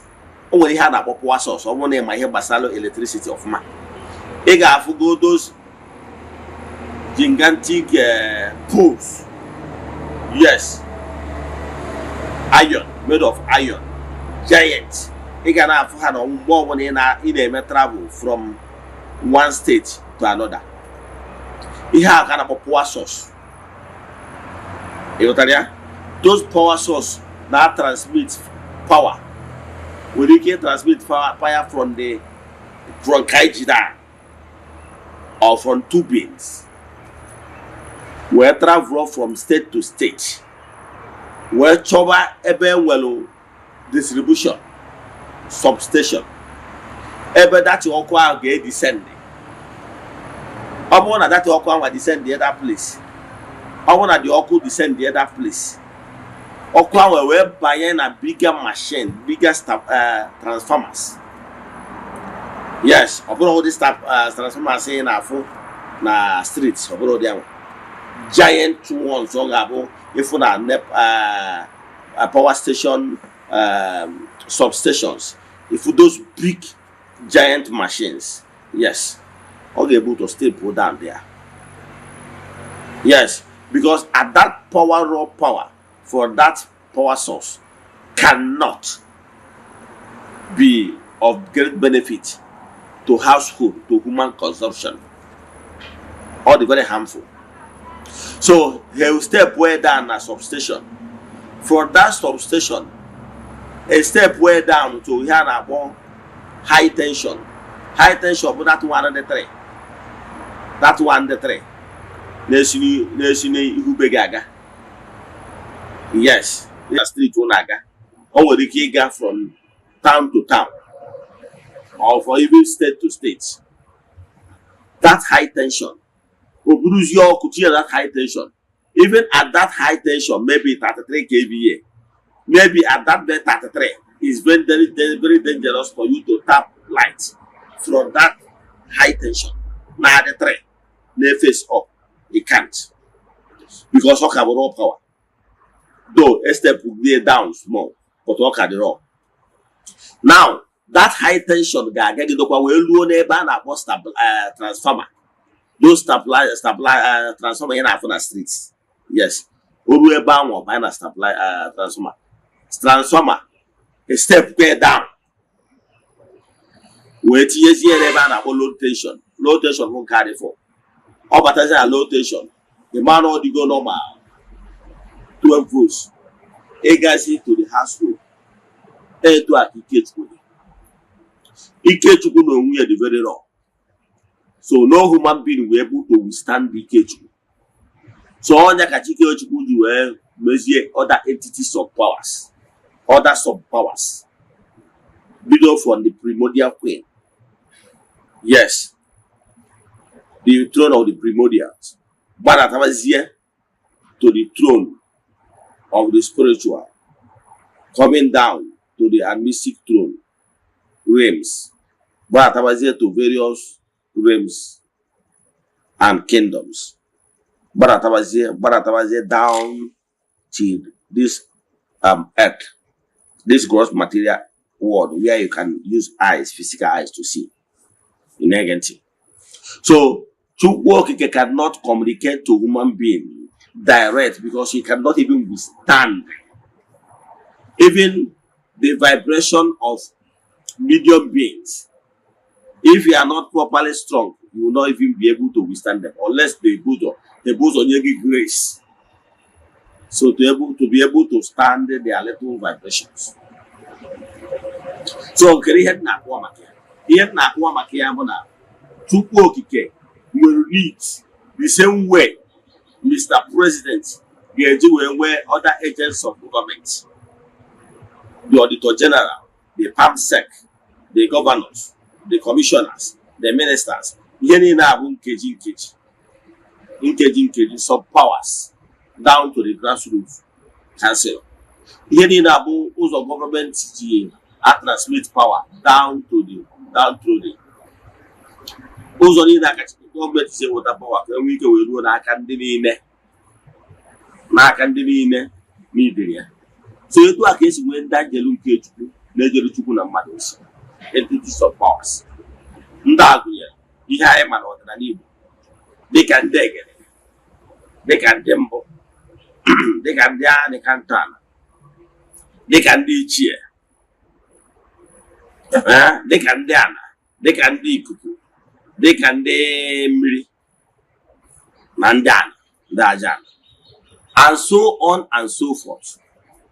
Ndị a niile bụ division of labor. Ndị a niile gụnyekwara alụkwụsị nke anyị ma na kpọbiri afịa. O nwere ihe a na-akpọ nọ ihe awụ kpọbiri afa na ịkpọrụ afịa n'isi ewu alụkwụsị. Yes, alụkwụsị bụ ịkpọrụ ya n'isi, mana abịazi kpọbirizi afịa for short nwezie alụsị. Ịghọtara ya? So kere ihe na-akụwa maka ya. Ihe na-akụwa na ya na-enwelu ihe etu esi akpọbi ihe afa. So o merụziri na akpọ ya arụsị a nwechọrọ mmiri na achọrọ. Ọ nọ ka mgbe mmadụ pụta akpọ mmadụ nke iru, ịfụ na nke iru dị meaningless. So ihe ga-eme nke iru ka ọ dị meaningful bụ itiri that ka ọnya ga-eme ka onwe meaning. Nke iru ka that ka dị very important. Mana ịkwọ nke iru what? So ojero meaning, mana ịkwọ na nke iru ka what is in front is better. Onwe meaning. Otu aka ọ dị. So alụsị na ihu ana na mmụọ dị iche iche akpọtụgasị. Ịkpọrọ ya Amadioha, ịkpọrọ ya Udo, ịkpọrọ ya Ogugu, ịkpọrọ ya Olas, and so on and so forth. These are agents of God Almighty. Ebe niile abụ ebe altar ewubere ka e wee steepụ Ikechukwu down ka o nwee ike wee dị accommodating, ka o nwee ike wee doo mmadụ ahụ, ka mmadụ wee ike withstand with the vibrations. So various altars bụ ebe steepụ Ikechukwu down, like ebe a dọrọ ada ngwuru ebe steepụ Ikechukwu down, ebe e nwere obi ndị ichie wee ebe steepụ Ikechukwu down, okwu mmụọ dị iche iche wee ebe steepụ Ikechukwu down. So ihe niile abụ step down, and ha niile bụ connection center ebe ị ga-esi wee na-atapụ grace. Maka na dịka nsikwu na ebe ọ bụla ewubere altar, n'ebe ọ na-awa ebe mgbakwasị ụkwụ Chukwu Okike, n'ebe anwa ka ọ ga-agbakwasị ụkwụ wee na-agọzi ndị ya. Maka na adị ewube anything on nothing. For you to connect yourself n'ike Chukwu nke zuru mbado, ị ga-enwere something a ga-eji as a point of contact wee tapụ the grace. Ka mmakwara ha ndị ma nkụzi mana m na-like ihe ọmatụ eto ị nọ kịta, ọkwa ịmara na enwere lot of signals nọ in the air. Ị nwere idea? Ịmara television channel a kịta nọ in the air. Ịmara the only reason iji wee nweta television channel ya na watch kịta, it's because na ị nwere decoder, ị nwere two things, ị nwere dish, ka na-akpọta satellite dish. Yes, you want to touch that camera dị n'elu, dị outside, ọ connect ya, budat ya to your television. Then ihe ga-emezi ka efu ya ka o show na ya television bụ when you put your decoder and television obido show wezie in the world of physical ebe iji anya gị wee na-afụ ya. So mana ọ bụrụ na itinyero dish, itinyero decoder and television, ị nwere ike ma ama na ọ bụrụ na ngwa gị na program a na-eme on the air, now this program nọ in the air, you will not believe. Mana because of ni presented something dị needful ka iji wee nwee ike na-afụ ihe a na-ekwu na maka na nebo gị nke tinyere ya adịghị afụ ihe a na-afụ maka na omero dị needful. So ya na-achịkọwara na ike Chukwu dị na-agagharị na-eme mma until you put yourself to connect it. So ihe na-achịkọwara gị bụ na various altars ị na-afụ n'ọdịnala Igbo bụ okwu mmụọ dị iche iche is an altar Chukwu Okike permitted ka ha nọlụ ka o wee nwee ike si na ya gbakwasị ụkwụ na ya wee na-agọzi ndị nke ya maka na ọ ya enwe ike iwu anyị ewu stand wee ngozi ya ma ọ bụ ike direct. Ịghọtara ya? Ime we stand where? Yes, in ordinary worship we communicate to Chukwu Okike mana nwere anya na-afụ Chukwu. Therefore ọnya batara iji eburu anyị communicate ya nwa ụmụ mmụọ si ha buru anyị ya bugalụ Oliseblo onye ike niile si n'aka ya bịa bụ Chukwu Okike nke pụrụ ime ihe niile. We know him. That's why we call upon him. Ọnya batara anyị na-ayọ n'aha Chukwu Okike nke pụrụ ime ihe niile. Even when we are consult all the gods to help us, it's for them to intercede us. It's not as if we are worshiping them. We are not worshiping them because we understand so well that they are not God. Ha brought Chukwu. And though ordinary Igbo recognize the fact that ha brought Chukwu, anyị anara ayọ n'afọ Amadioha. Anyị anara ayọ n'afọ Amadioha. Ọnya kpatara na onye Igbo weta ọjị. Ọsị Chukwu Okike pụrụ ime ihe niile na anyị bụ ụmụ gị ekene gị. Na anyị agbakọtakwa n'ụtụtụ taa. Na anyị jikwa ọjị maka na ọ na-abịa ejide ọjị ndị mmụọ egebe ntị. So ndị Igbo na-ebu ụzọ nye reference to God Almighty. However, anyị anaghị afụ ya anya. Ihe anyị na-afụ anya bụ Amadioha, the symbol of Amadioha, na symbol of our various altars. Obi ndị ichie ebe a dọwara ndị ichie debe si those artifacts. Ka anyị wee gwa ha, ka anyị si n'aka ha wee na-communicate to Chukwu Okike pụrụ ime ihe niile. We don't worship those artifacts. We don't worship them. We don't worship them. Let me tell you why ordinary Igbo ji enwe those symbols.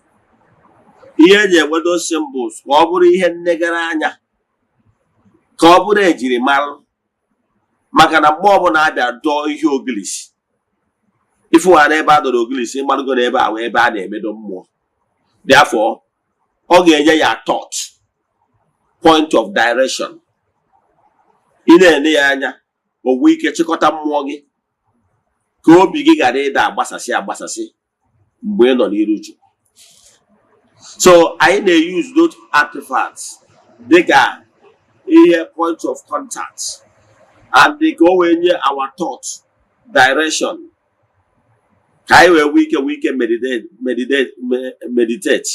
Alright, ka anyị wee nwee ike chigharịwa obi anyị ọfụma etu kwesịrị. Maka na ọ bụrụ na ọgọ na-akpa ndị anya ufi ama akụ ya, so ọ bụrụ na human being etu esi wee waya mmadụ ga-enwe ihe ọ na-ene anya ga-enwe ka achịkọta obi mmadụ anya ọnụ. So ọnya bụ the reason eji enwe those artifacts anyị na-ene anya. That does not mean that without those artifacts that we cannot pray to God Almighty. No.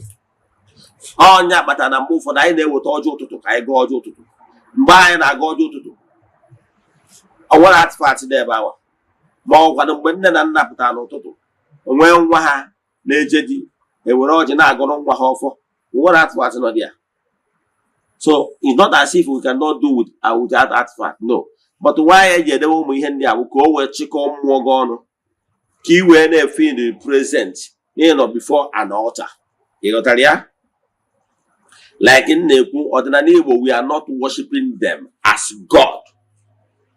Echefukwana na mandate Chukwu Okike nyere bụ ga-enwe na Chukwu ọzọ belụsọ. You should not see any other creature as if that creature is God. And also, ọ bụrụ na ịfụ n'anya debe iwu m ị nwere ihe ọbụla ị ga-afụ n'anya na-efolo ihe anwa karịa ime iwu Chukwu. Ya bụ ọ bụrụ na Chukwu siri si egbura mmadụ, ihe ọbụla ịfụrụ n'anya mere ka ije gbuo mmadụ against God's wish and commandment, ọ ihe anwa ka ịfụrụ n'anya karịa Chukwu, and ọ ihe anwa ka ị na-efe. Ọ bụrụ mgbe mmadụ genuflected before an image or an artifact, ọ bụrụ na ofebe gị, ọ bụrụ eziokwu. We human being were image of God. Maka na Chukwu okike kere anyị site na out of his love. So ihe niile o kere eke bụ an image dị n'ime ya. Ihe ọ bụla o kere n'ụwa bụ ihe dị n'ime. So Chukwu enwere any particular form. Ihe niile e kere eke bụ form Chukwu. Ụdị ọsọ dị osi na ụdị agosi onwe ya. O gosiri Moses onwe ya as a burning fire.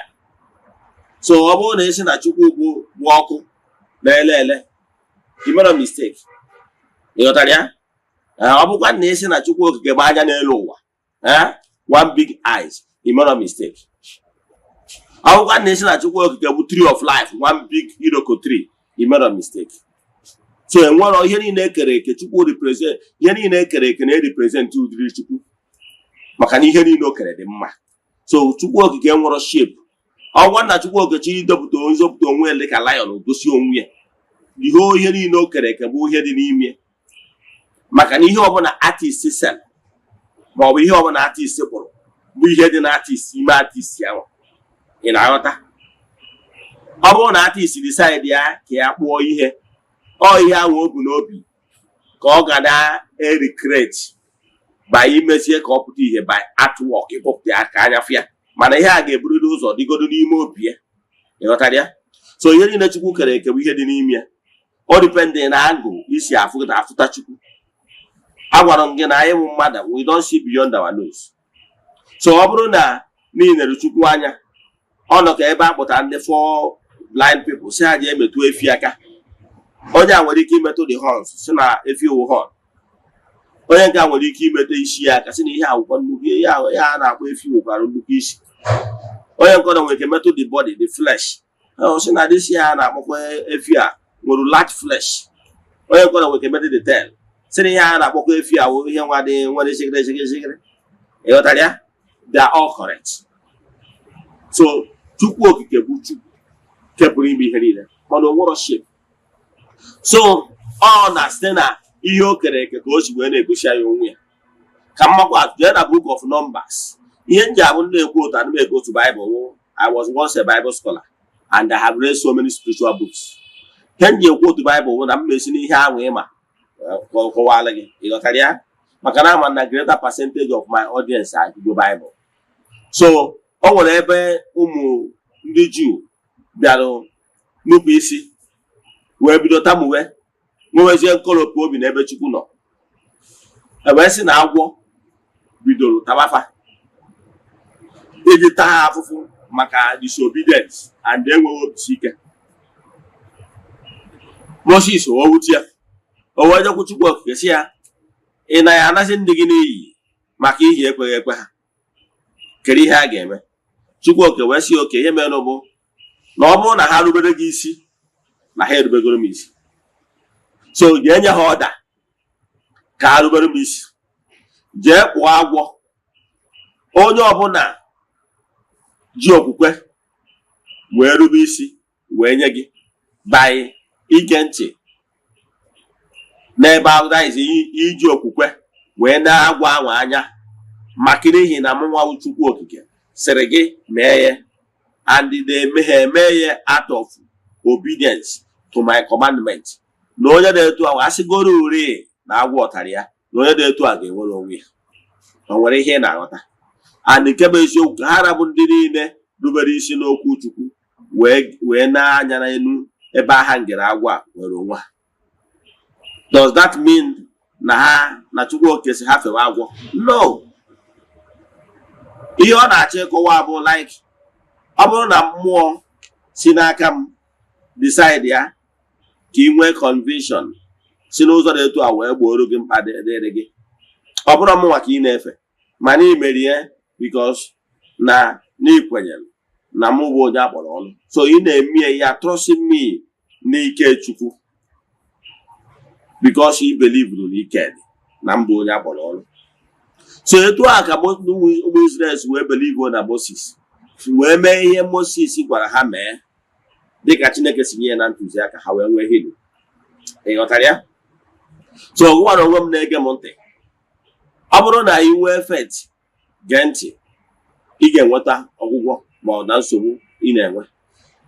So ọ bụrụ na ị na-worship m, so mgbe mmadụ lere anya na mmụọ sịrị gị gwa ndị mmadụ ka ha mee ihe na-etu a ka ha wee nwere onwe ha, ọ bụrụ ime ya, ọ bụrụ na ị na-efe no, ha nweta healing because na ha gere ntị na instruction e nyere.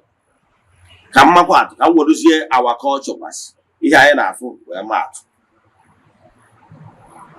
Mgbe ọ bụrụ na mgbe edeta m mgbe na ugwu Hausa, ndị ugwu Hausa ha chi ikene nnukwu mmadụ nnukwu ala ji ya na-ekwu rankadede. Mgbe ahụ ije na fletri si ya rankadede, ọ sị get up bụ bie gị aka n'azụ, so you shall be well with you. You are not worshiping the Alhaji. Mgbe anwa ijekwala wee fụ ọ bụrụ ndị Yoruba ụmụnne anyị ndị ofe mmanụ ifu an elderly person Eze-Ana na si eke arụ obido si get up bie gị aka, si get up my daughter. You are not worshiping him. Ihe inyere ya bụ respect o deserve maka na n'ọkwa dị elu ụmụ mmụọ nyere ya, ma ọ bụ n'ogologo ndụ ụmụ mmụọ nyere ya ka o wee bụrụ okenye, ma ọ bụ na special gift and position ụmụ mmụọ tiri maka na Chukwu na-eme mmadụ eze. No matter what, onye akpọrọ ọrụ ọ bụrụ ngwa akpọrọ ya ọrụ, ọ mmụọ mere ya eze bido n'afọ nne ka ngwa wanted.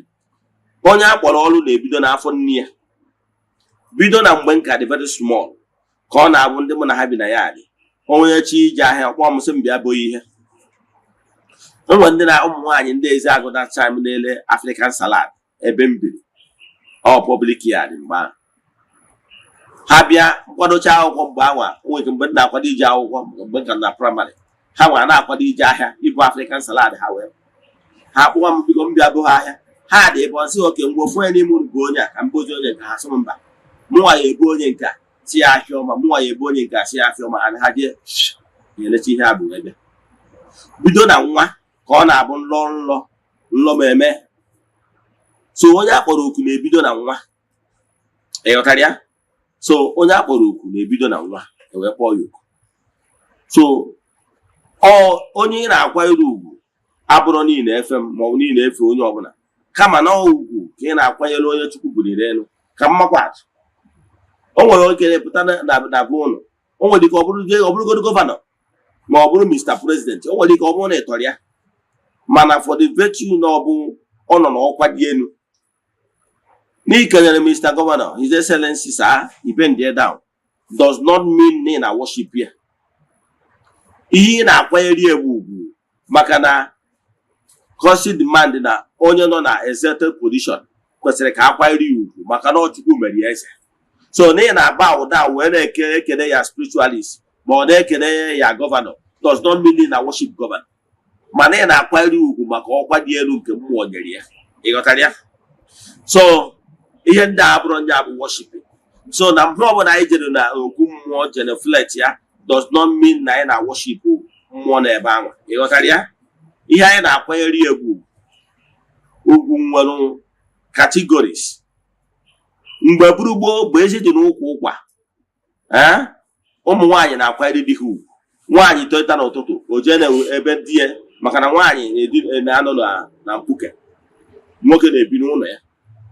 Nwaanyị pụta ụtụ o jee kene nna anyị ụtụtụ ọma obe ndị dam, nna anyị etie ya aka n'azụ si ya ezigbo nwunye m oriakụ m kedu ka ime ọ ya dịrị gị mma, ọ nara ngozi ụtụtụ. Mgbe ezi dị n'ụkwụ ụkwa, mgbe isi akwa na-adị n'ebe ekechiri ya. Ilota Sera ihe ọ na-akpọ nna ya ukwu Abraham bụ nna anyị, my lord, ọ ihe ọ na-akpụ ya. Ịghọtara ya? Ọ bụrụ onye abụla ọ na worship ya. Ọ mgbe ndị mmadụ bido aghọtara ihe a na-eme ka nsogbu ji wee. So worshiping, there were two stages of worship. Respect. And let me put it that way. And when they had about dulia, and when hyperdulia, and when kind of latria. Can go work here, so dulia, bon swapuli nenye, onya torogato, onya buya senior. Hyperdulia, bon swapula nenye, onya no kwa dienu, only the called one. Only a spiritualist, only Mr. Governor or Mr. President, only Kumo, Yotaria, and I wear hyperdulia. In your career, Bogotapana, Macanon, no good Gabros in Kenya, Macanot, or what to do. Carbon Kenya, Macanot, or Ogodian, and I wear hyperdulia. So long cabo, Bobon cave for Okene, I won't do from Manhamasana. More if I like, said I can't even dear down, Tira Cana, cow hyperdulia. More one can wine and get here. When there is one wine, when there is one wine, you go. Dana de Menatani Tihacanas. So what would India bo hyperdulia on Sopoline near Macana in our fota digan Wadika, the priest of the house, in our fotia as your lord, in our fotia as your young waggy. So all hyperdulia. Then Makana and so in a year boss on otro. In a year so good of no only seen chuacha, the Jabason on Then there was to do Soprum cabo carecha. Gakara polatrea. Soprum cabo second to door. Soprum cabo garden or movable mover to go get premium in Aboya latrea. If not, all girls here to see sound. A Maragon and card each and does. So Kakara worship, pure worship. So Nkawa. What all your one ane here? Oh, I know your one in the Otuta. A man and I worship Oyawa. Wo your one can a king and I would mind I worship it. In the area, you have work and why you have to manage and worship. Worship won't bring their respect to your bishop. Let disrespect it. Here and I worship your bishop. Worshipping, which because of ego kowa. Eh? Where digi? Worship which because of ego kuwa. Where be he hojo maki ego kina worship. Worship which because of guabu moke. It's because of wine. Jebu mother. Ki we no the girl. Jebu oya chole ni ki we no ya. All the girl kina worship. Makana ifru the girl na anya.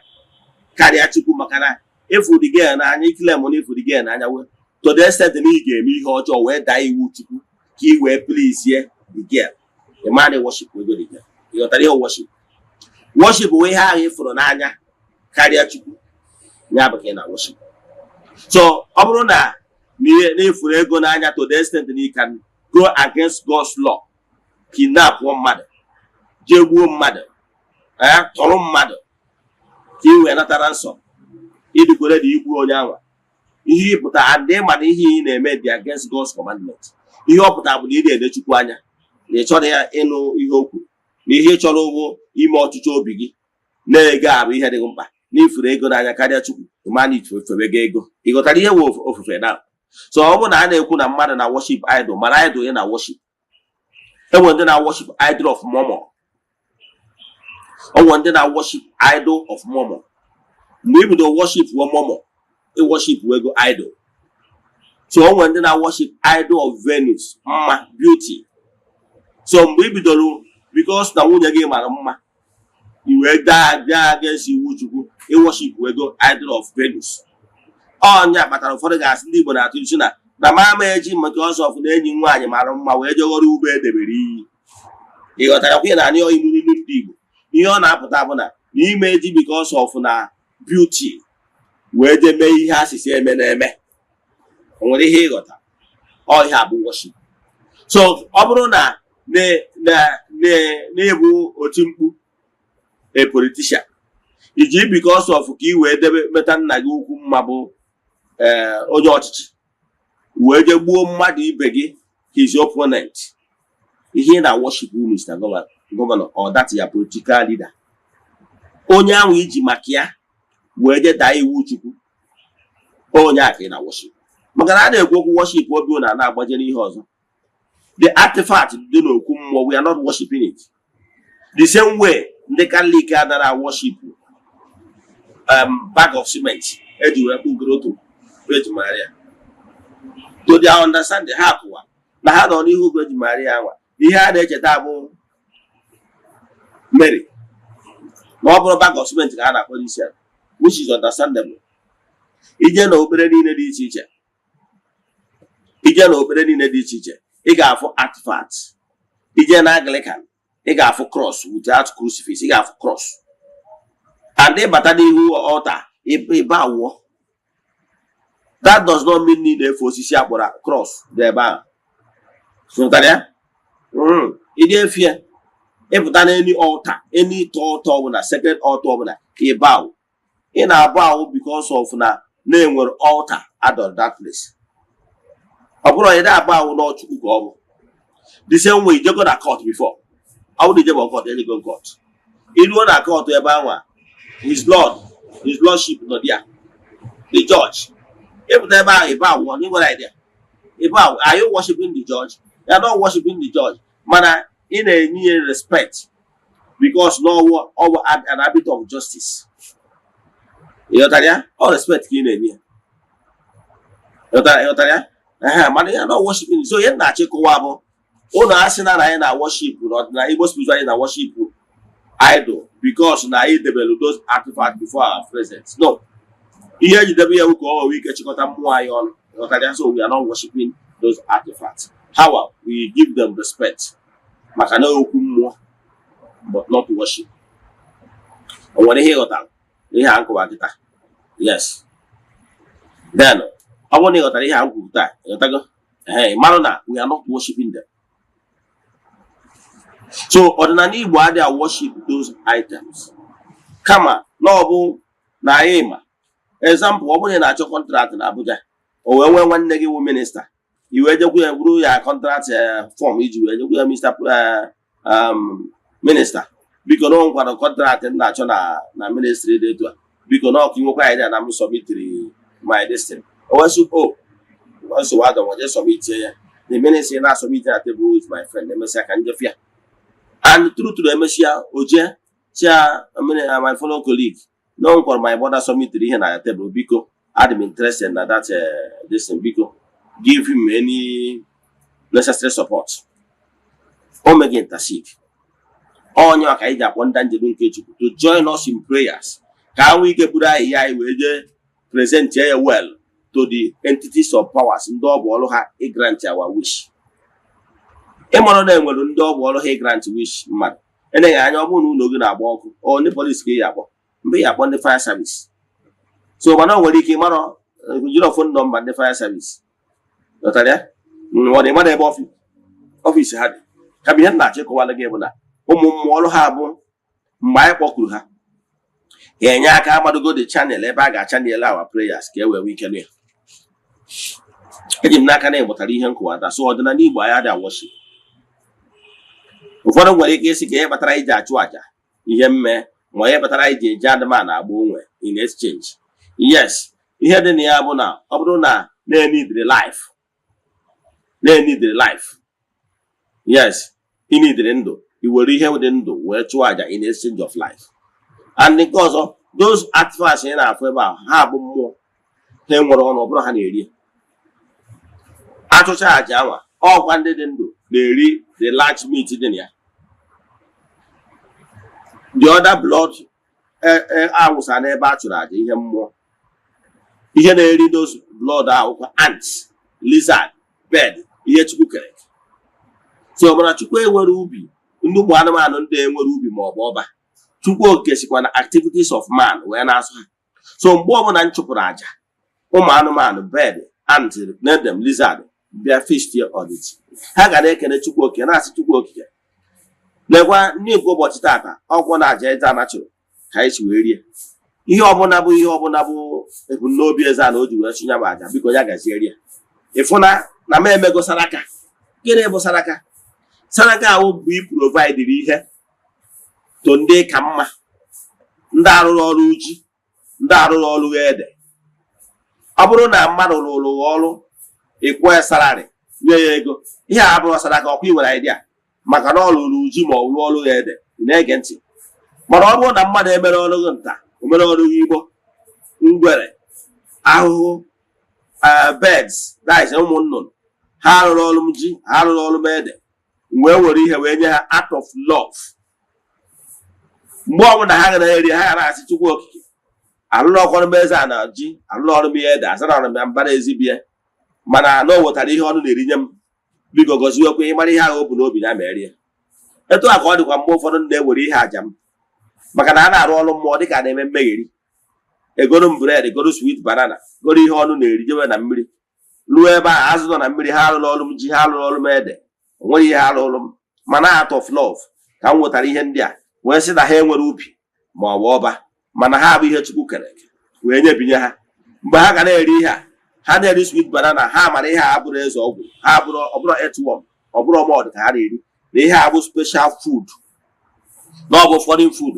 Ha na-eri ihe, ha ga na-enwe aṅụrị, ha na-asị Chukwu okike na ihe a Eze-Ana wetakwara anyị na-asịkwarịrịrị ihe ọma ọnwụ na obu n'obi, ihe ọ na-achọ ka o mere ya, biko ya mere ya na olotakwara anyị.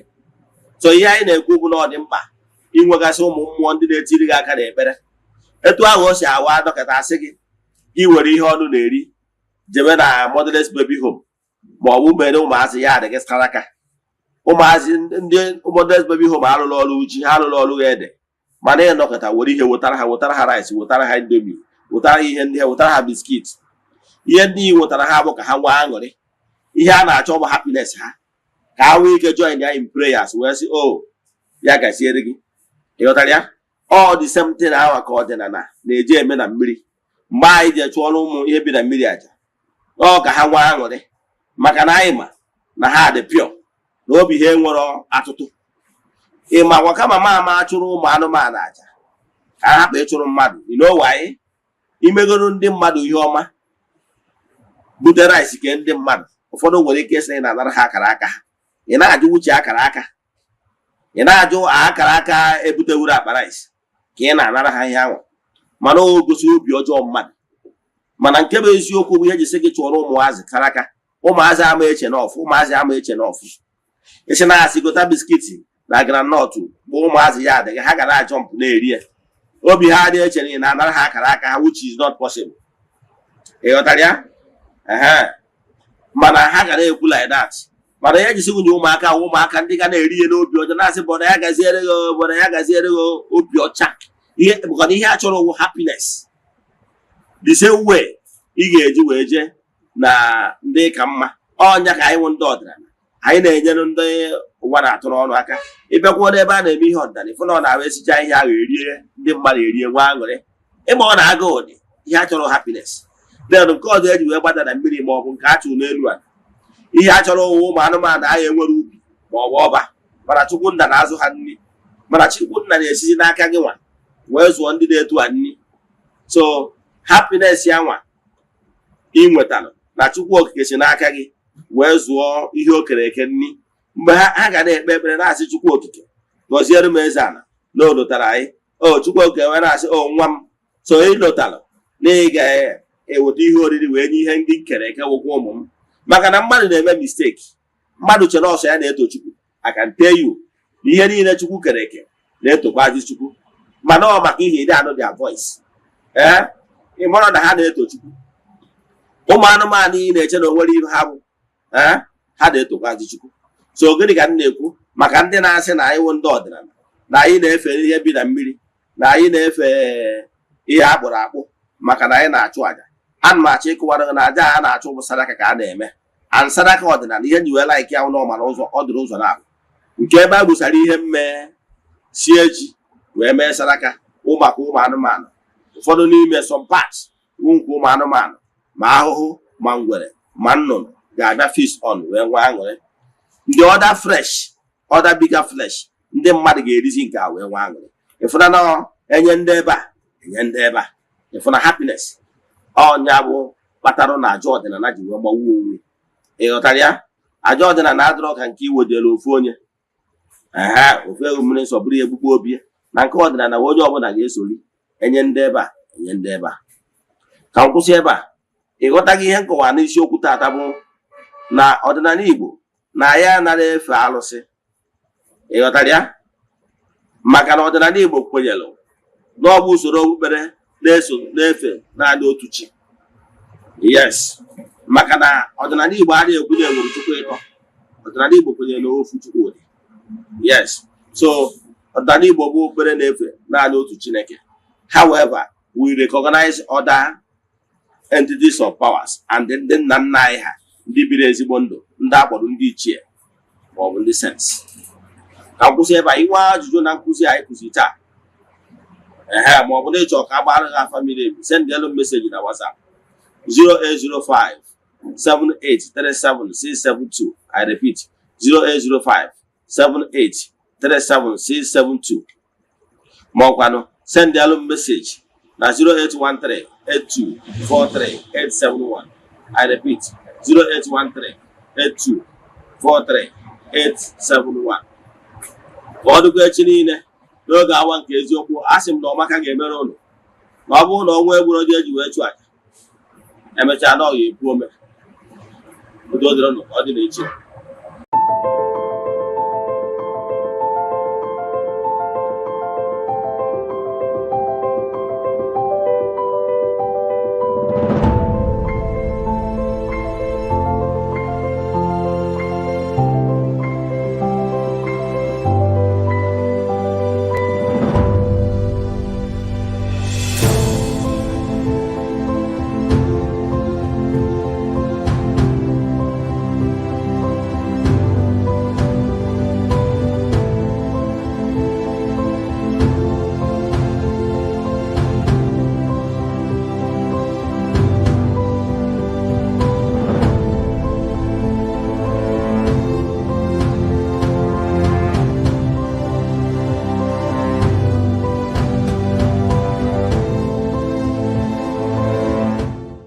Good day, my name is Chucks.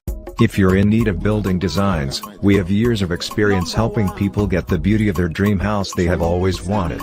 Even if you have great fear of seeking for architect because of money, we can help. Don't put off getting your dream house that you deserve. So give us a WhatsApp chat via our Facebook page today at Fenwork Architecture. Fenwork Architecture gives you the best. Thank you.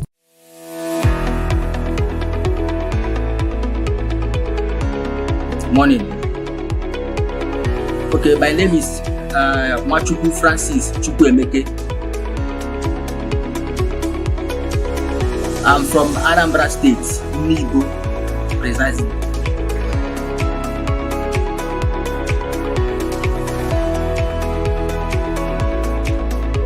Okay, to start with, I would say thank you for using that word creative.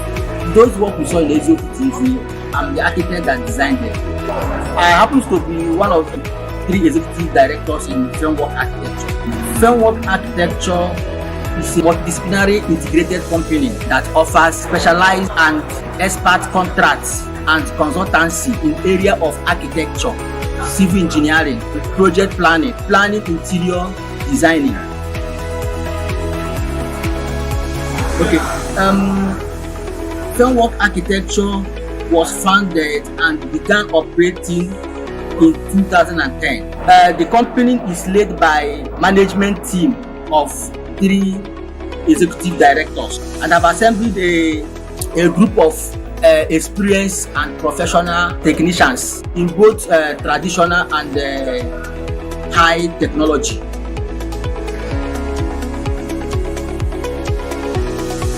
Thank you so much. Our mission is to provide a service to meet the challenges of building environments associated with the developing countries like Africa. We aim to provide a conducive and safety, affordable housing units.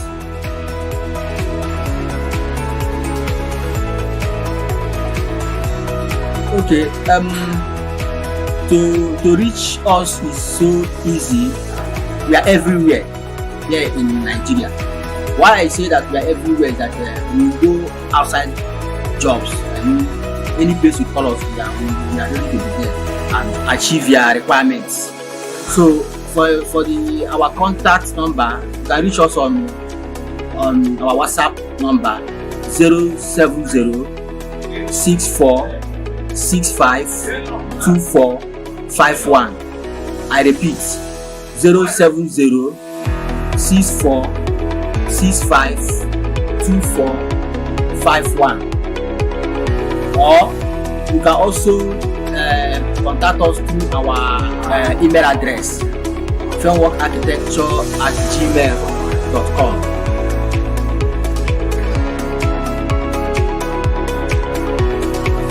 Thank you so much. I appreciate it. It's my pleasure to be here. Thank you.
Yeah, good morning, viewers all over the world.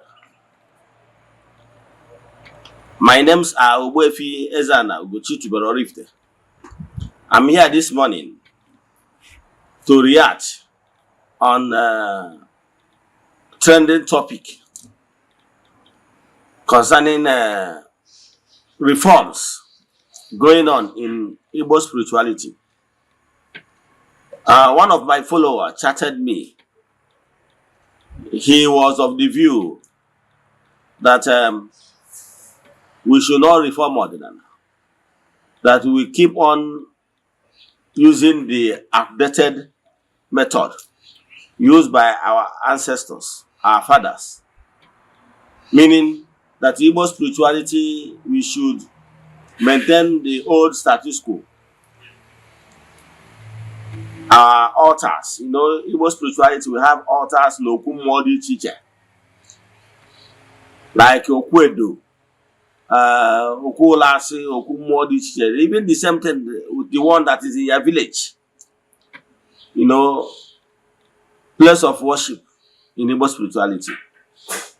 We should keep on staying under the trees and the shanties.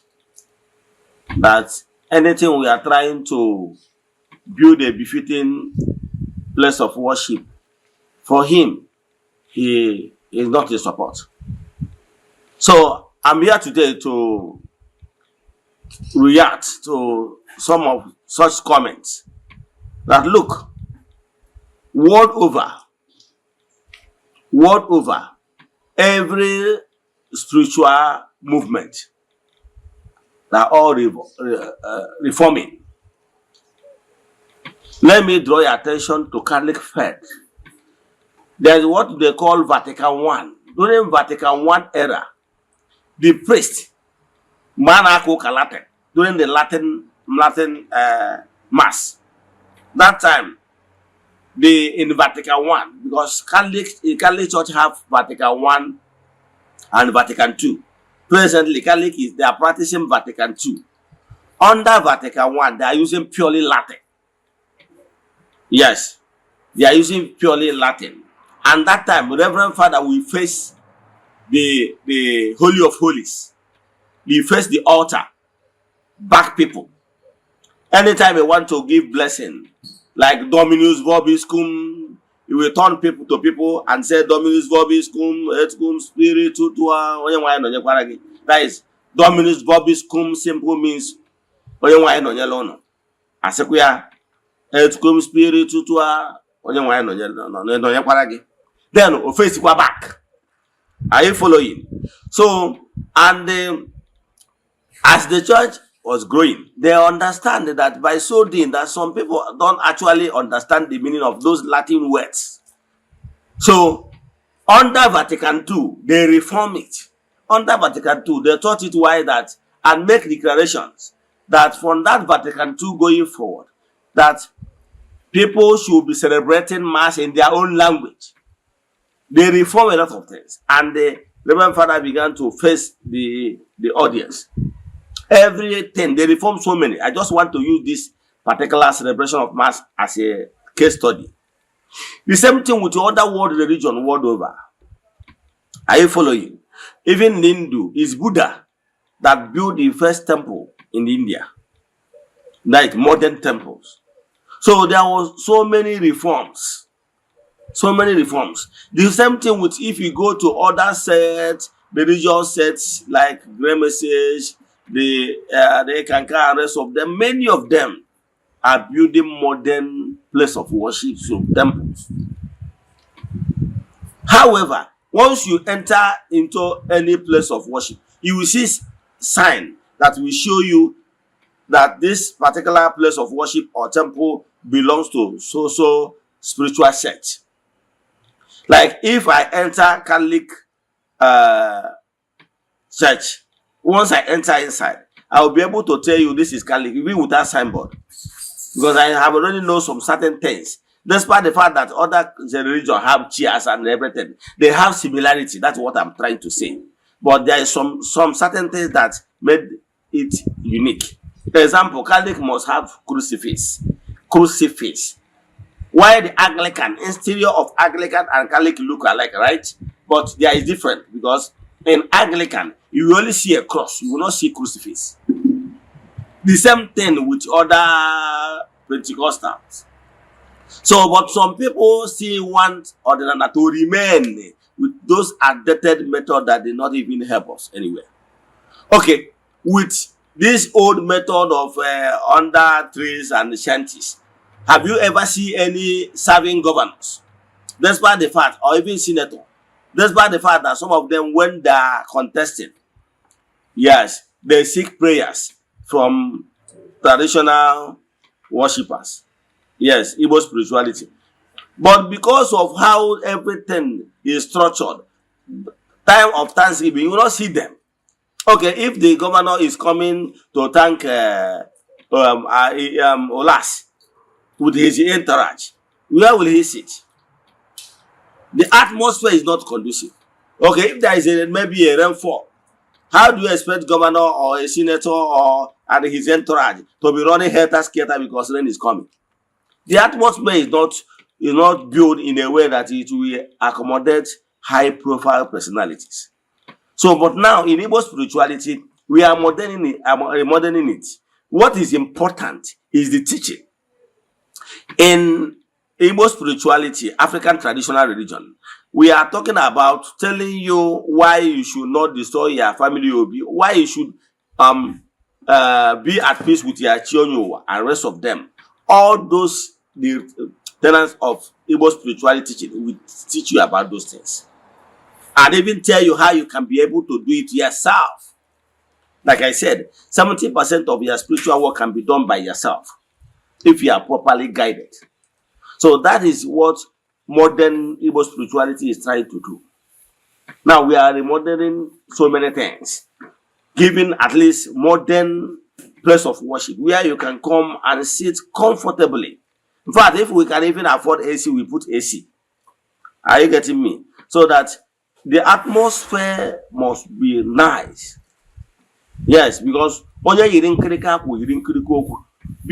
other religious sect and spiritual movements are looking down on Igbo spirituality because of how our altars look like under the trees, under shanties and everything. People are looking down on us. So I'm a reformer. I am of the opinion that place of worship of Chukwu Okike should look nice. Okay, look at what African traditional religion is doing, Ghanaian religion. Look at it. You see it and watch the next video. You will see watch the next videos. You will see people massively returning back to Igbo spirituality via African traditional religion. You will see the atmosphere, you will see the interior, you will see everything. The environment is nice and very conducive, so that everybody will be conducive for all walks of life. So watch this video and see the reformation we are bringing in Igbo spirituality, because we believe that place of worship of Chukwu should be nice, and it should follow the reality on ground of 21st century. So you watch how we worship. The difference is that Igbo spirituality does not believe that Jesus is God. Yes. So Igbo spirituality does not recognize that. We believe in Chukwu Okike Pụrụ Ime Ihe Niile. That is the core difference between us and Christianity. So I will have worship songs. Those worship songs, the only thing is that we recognize Chukwu. We don't recognize Jesus. That is the third difference. So, and if you look inside our interior of place of worship, you will see our Nzu is there. Edo is there. So if you look well, you will see the difference from the normal church, because you will not see anything, any carved image in that place. However, outside the place of worship, you still have other symbols in the environment for you to know that you are in African traditional religion arena. Let me stop here. Watch this video and tell me what you have to say. Thank you. Enjoy the rest of your day. You know your match of you are chilling with each other. Natural baby.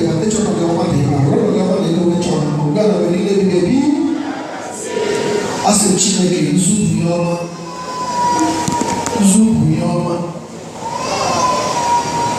Yama the woman naked. Yama the woman glory. Yama the woman Nafo. Yama the woman Nafo. Yama the woman was naked. This is the way about the Yama the Garden. Yama the Garden. Chile the Yama. Chile the Wala also. Yama the Hina, Chile the Gozilaga. Chile the Gozilaga.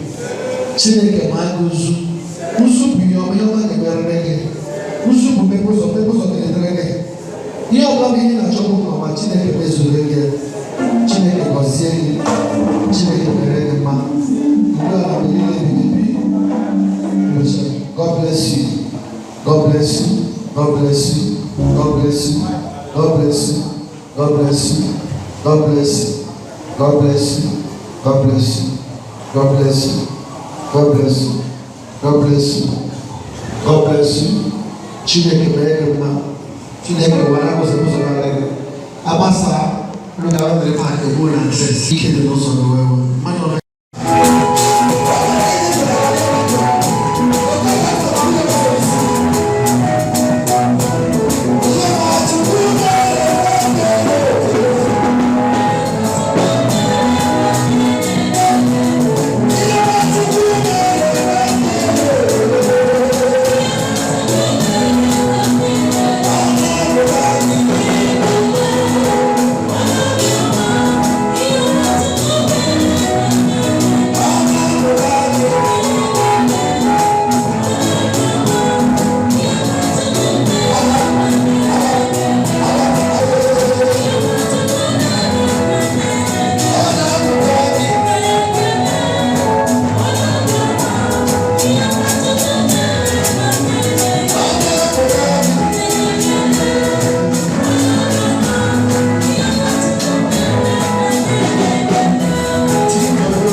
nwanyị ihe ji na nchabu inugo maka eze nwanyị ihe ji na nchabu arụsị eze nwanyị ihe ji na nchabu mmụọ nwere ngabasị arụsị dị nnekwu eze nwanyị ihe ji na nchabu mmụọ karaka mmụọ nwere ngabasị arụsị dị nnekwu eze nwanyị ihe ji na nchabu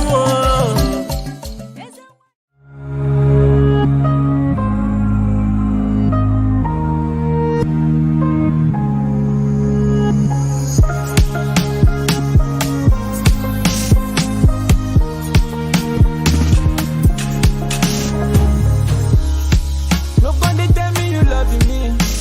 Show me the evidence. Say the feeling is permanent. I said you lie, lie. So I don't need to do too much. Viewers all over the world, as you all know, my name is Eze-Ana. If you have been following me on my social media teachings and propagation, I made some lectures in the past that the white people, they never love us, and they will never start today to love us. Even in the religious houses, you will see them treating us like garbage to show us that their claim love that showing us is fake. What they are interested in us is what they will take from us. But genuine love, without fear of modern camera, knowing fully well that the international cameras are there taking them, they don't bloody care. How do you think that they will love us? I want you to watch this video and tell me what you think. That even in the religious house, they are treating us like this. Remember our own brother, Eze, that's supposed to be at the seat of papacy. They push me away. Watch this video.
Christians, make una come show me who be Jesus for this video.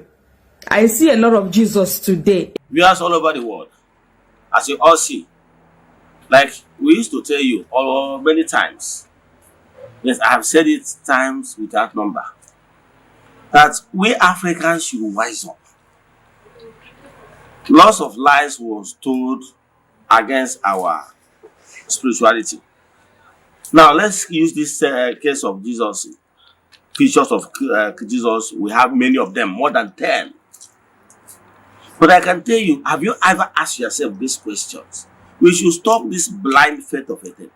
Have you ever asked yourself, who took this picture of Jesus? Okay, have you asked yourself, we are told that Jesus existed for over 2,000 years ago. Have you ever asked you, who is the photographer? Who snapped the pictures?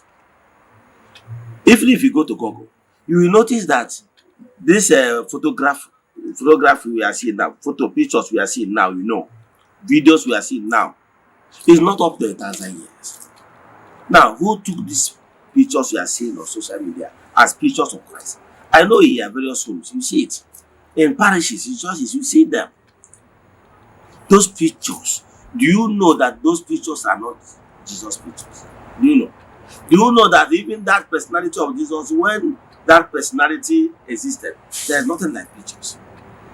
Now, today, you go and get some of these pictures, known actors. Nollywood actors, Bollywood actors, and everything. They acted. Some of them, one of them came from Hungary. One of them came from Britain. One of them from America. Mr. Howard. And many of them, you watch the pictures and see those things yourself. Then ask yourself, these pictures you hang on your place, your house, you venerate them. What is the difference? Wise up. Let's know that all this is formulated this thing to play on our mindset. Those people that acted those movies acted it based on the mindset of people, because in Nollywood, what they are acting is what is in people's mind. So they want to play on your intelligence and your imagination to give you what you want, because they are looking for what you like, and you pay to watch them. Watch this video and tell me your mind, as in what you have to say after watching this movie. Thank you. Christians, make una come show me who be Jesus for this video. I see a lot of Jesus today. In fact, I don't know who be the original Jesus. Watch this video and you tell me who be original Jesus. Thank you. 10 actors who have played Jesus Christ in movies. Number 1. Robert Powell. Played Jesus in the TV miniseries Jesus of Nazareth 1977. Number 2. Jim Caviezel played Jesus in The Passion of the Christ 2004. Number 3. Diogo Morgado played Jesus in Son of God 2014. Number 4. Ted Neely played Jesus in Jesus Christ Superstar 1973. Number 5. Max von Sydow played Jesus in The Greatest Story Ever Told 1965. Number 6. Brian Deacon. Jesus 1979. Number 7. Jeremy Sisto. Jesus 1999. Number 8. Eoin Macken. Killing Jesus 2015. Number 9. Michael York. Jesus of Nazareth 1977. Number 10. Donald Sutherland. The Last Temptation of Christ 1988. As you don't watch this video finish, do me a favor. You see that picture of Jesus where you hang for your house, where they pray to, where they kiss, where they go bow, where they go kneel to, say na your Jesus. Whether that picture where you hang for your house, whether you go see the actor here. It's just like when somebody go carry, or a white man go carry picture of Peter Doche, go hang for a house, say na Jesus. Now what you una do? Una don't say all these people na actors. Why you not go hang your papa, your mama, your brother's picture for your house and they pray to that to your father, your mother? We don't buy. Now actors where their country, some of them don't even buy. Those actors, some of the actors don't buy. But their pictures there your house. You they worship you. You they call them, they pray to them, to the actor, make you answer you. Africans who do us like this, make una open una head, open una brain, open una eyes. Open them. Shebi you don't see say all these people are actors. But my fellow African don't carry their picture, hang for house. They pray to the picture, to the actors. Why not carry Peter Doche picture, hang them there, they pray to that man. As far at least that one gets your blood, that one gets your language, that one resemble you. Now another actor, where they in village, where they in country, now you they pray to. I hope say you see your Jesus here. I hope say your Jesus day here. Erigogi, Erigogi.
Ana megide onye si na ọga ya dịrị anyị na mma o. Enu megidebe ha o.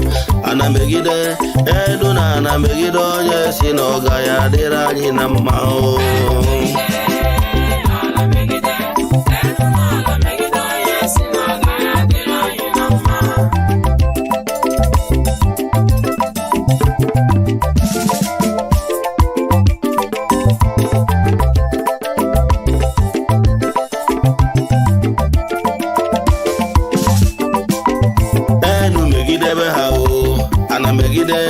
Ndị chi ya emegide onye si na ọga ya dịrị anyị na mma o.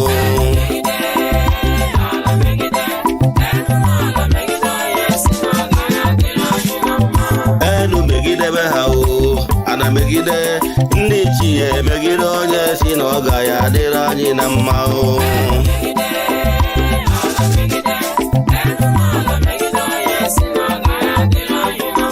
Enu megidebe ha o. Ana megide ndị chi ya emegide onye si na ọga ya dịrị anyị na mma o.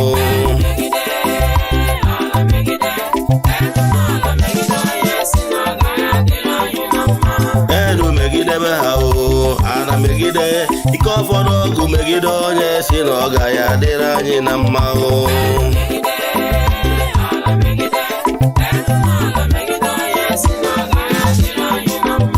Enu megidebe ha o. Ana megide ike ọfọ n'ọgụ megide onye si na ọga ya dịrị anyị na mma o.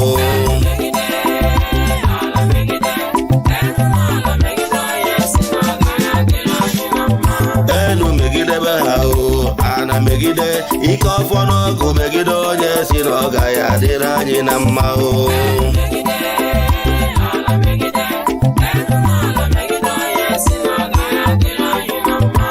Enu megidebe ha o. Ana megide ndị mmiri megide onye si na ọga ya dịrị anyị na mma o.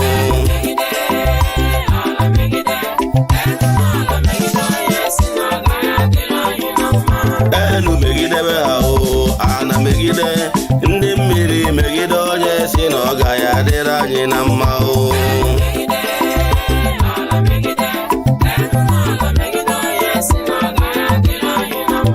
Enu megidebe ha o. Ana megide ndị mmiri megide onye si na ọga ya dịrị anyị na mma o.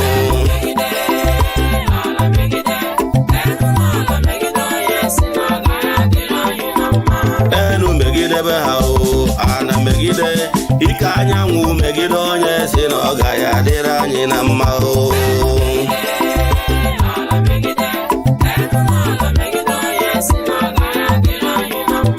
Enu megidebe ha o. Ana megide ike anyanwụ megide onye si na ọga ya dịrị anyị na mma o.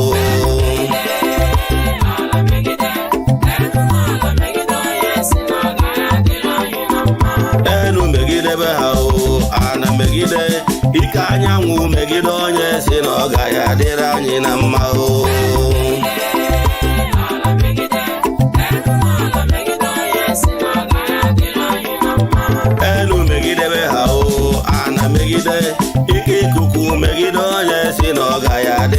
anyị na mma o.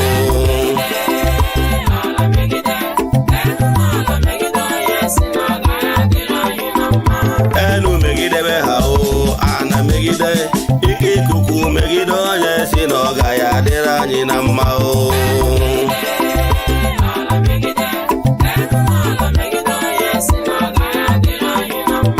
Enu megidebe ha o, ana megide ike ikuku megide onye si na ọ gaghị adịrị anyị na mma o.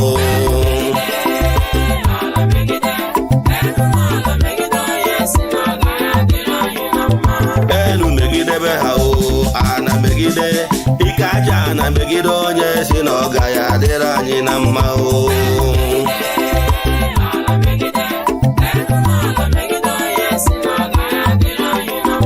Enu megidebe ha o, ana megide ike aja ana megide onye si na ọ gaghị adịrị anyị na mma o.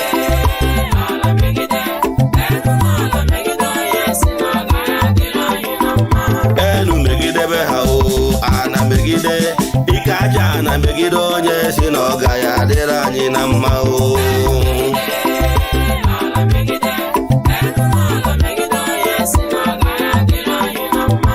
Enu megide ha o, ana megide ezumezu megide onye si na ọ gaghị adịrị anyị na mma o.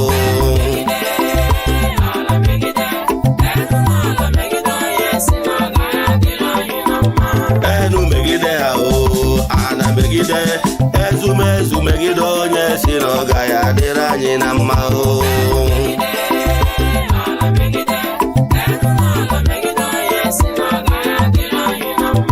Enu megide ha o, ana megide ezumezu megide onye si na ọ gaghị adịrị anyị na mma o.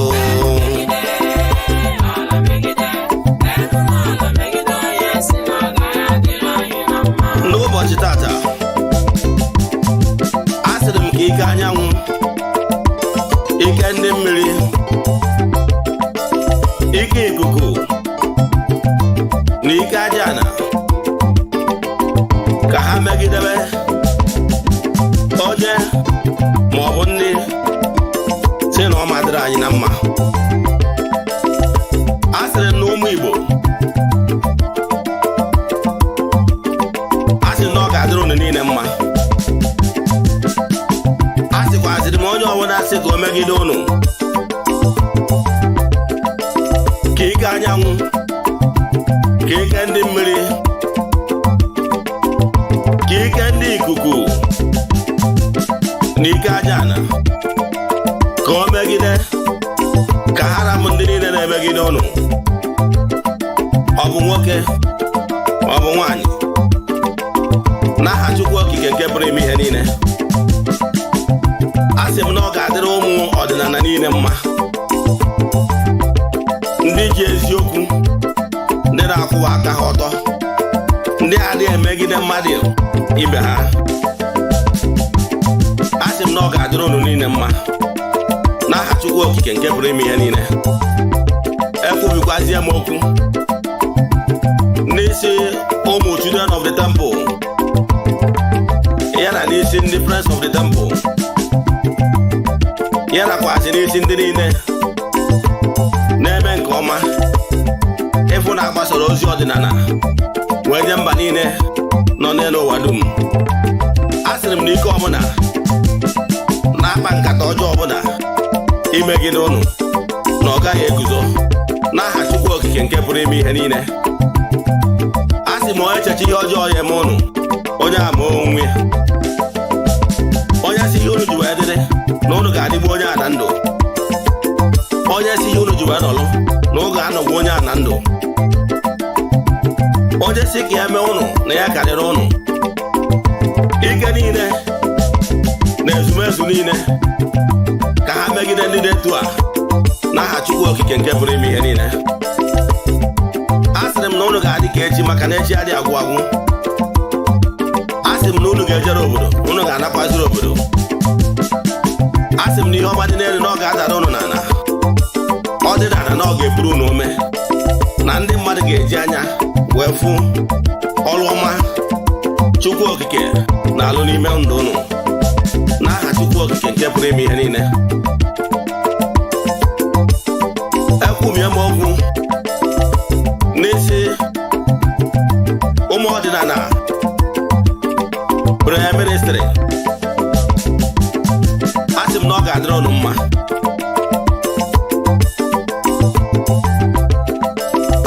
N'aha Chukwu okike nke pụrụ ime ihe niile,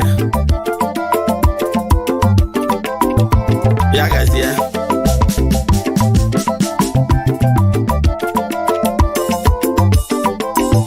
Enu megidebe ha o, ana megide ndị chi ya, emegide onye si na ọ gaghị adịrị anyị na mma o.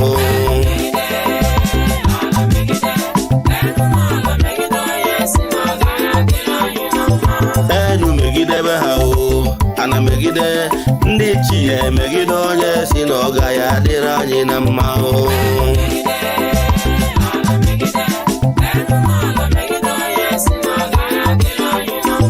Enu megidebe ha o, ana megide ndị chi ya, emegide onye si na ọ gaghị adịrị anyị na mma o.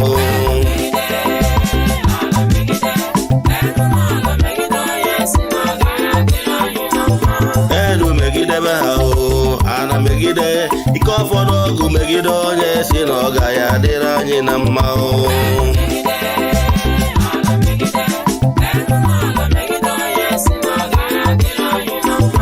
Enu megidebe ha o, ana megide ike ụfọdụ ọgụ megide onye si na ọ gaghị adịrị anyị na mma o.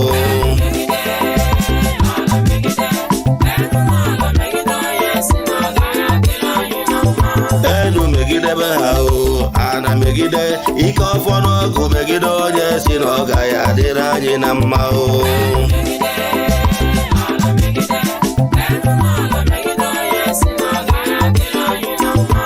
Enu megidebe ha o, ana megide ndị mmiri megide onye si na ọ gaghị adịrị anyị na mma o.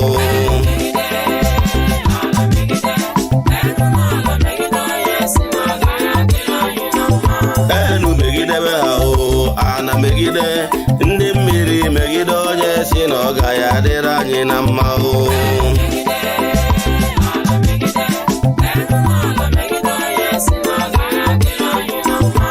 Enu megidebe ha o, ana megide ndị mmiri megide onye si na ọ gaghị adịrị anyị na mma o.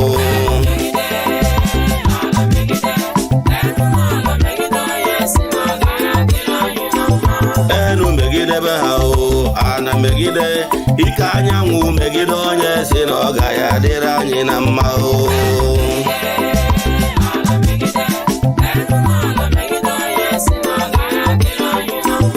Enu megidebe ha o, ana megide ike anyanwụ megide onye si na ọ gaghị adịrị anyị na mma o.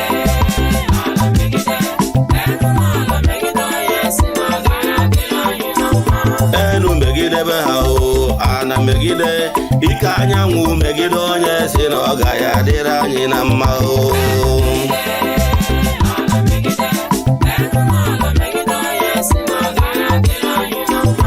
Enu megidebe ha o, ana megide ike ikuku megide onye si na ọ gaghị adịrị anyị na mma o.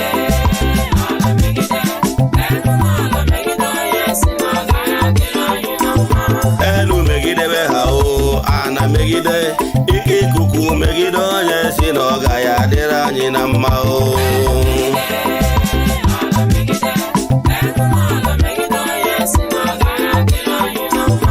Enu megidebe ha o, ana megide ike ikuku megide onye si na ọ gaghị adịrị anyị na mma o.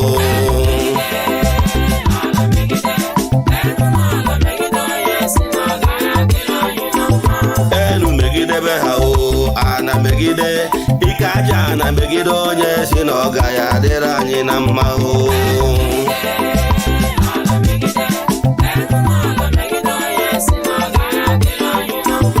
Enu megidebe ha o, ana megide ike aja na megide onye si na ọ gaghị adịrị anyị na mma o.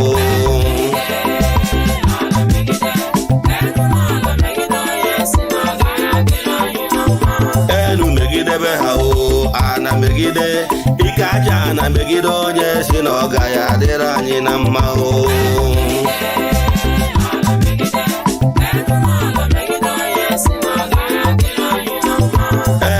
megide ha o, ana megide ezumezu megide onye si na ọ gaghị adịrị anyị na mma o.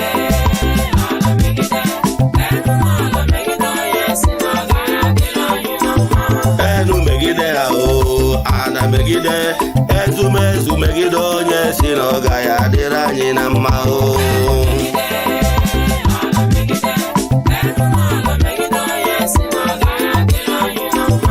Enu megide ha o, ana megide ezumezu megide onye si na ọ gaghị adịrị anyị na mma o.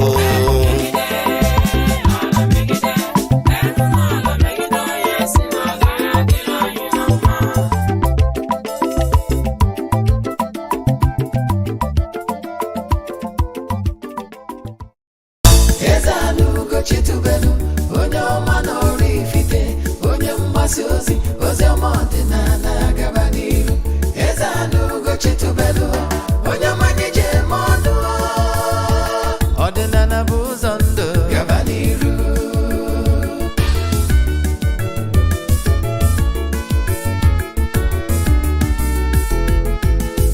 Eze-Ana Ugochitubelu, onye ọma na Oraifite, onye mgbasa ozi ọma ọdịnala gaba n'iru. Eze-Ana Ugochitubelu, onye ọma na-eje eme ọnụ, ọdịnala bụ ụzọ ndụ gaba n'iru. Eze-Ana ga-adị, Ugochitubelu ga-adị, Ugochitubelu temple ọ ya adị, maka na eziokwu anwa chacha.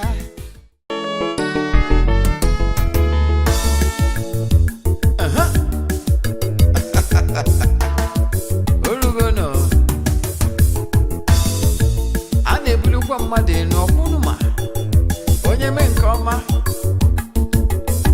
ebulie ya enu, si ya jide nke o ji na-aga n'iru. Biko ka anyị gbakọ kịta wee kene n'Eze-Ana. Eze-Ana ga-adị,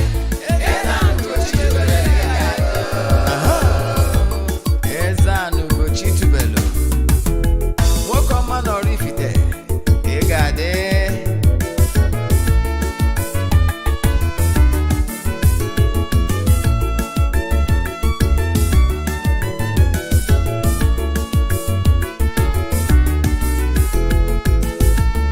Ọdịnala bụ eziokwu,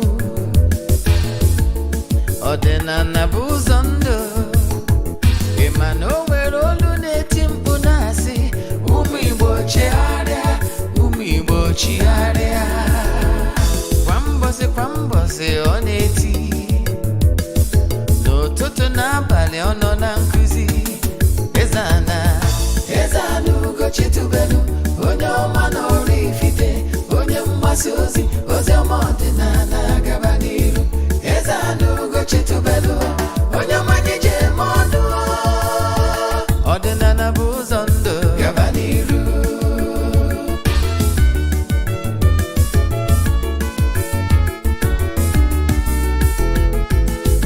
Eze-Ana Ugochitubelu, onye ọma na Oraifite, onye mgbasa ozi ọma ọdịnala gaba n'iru.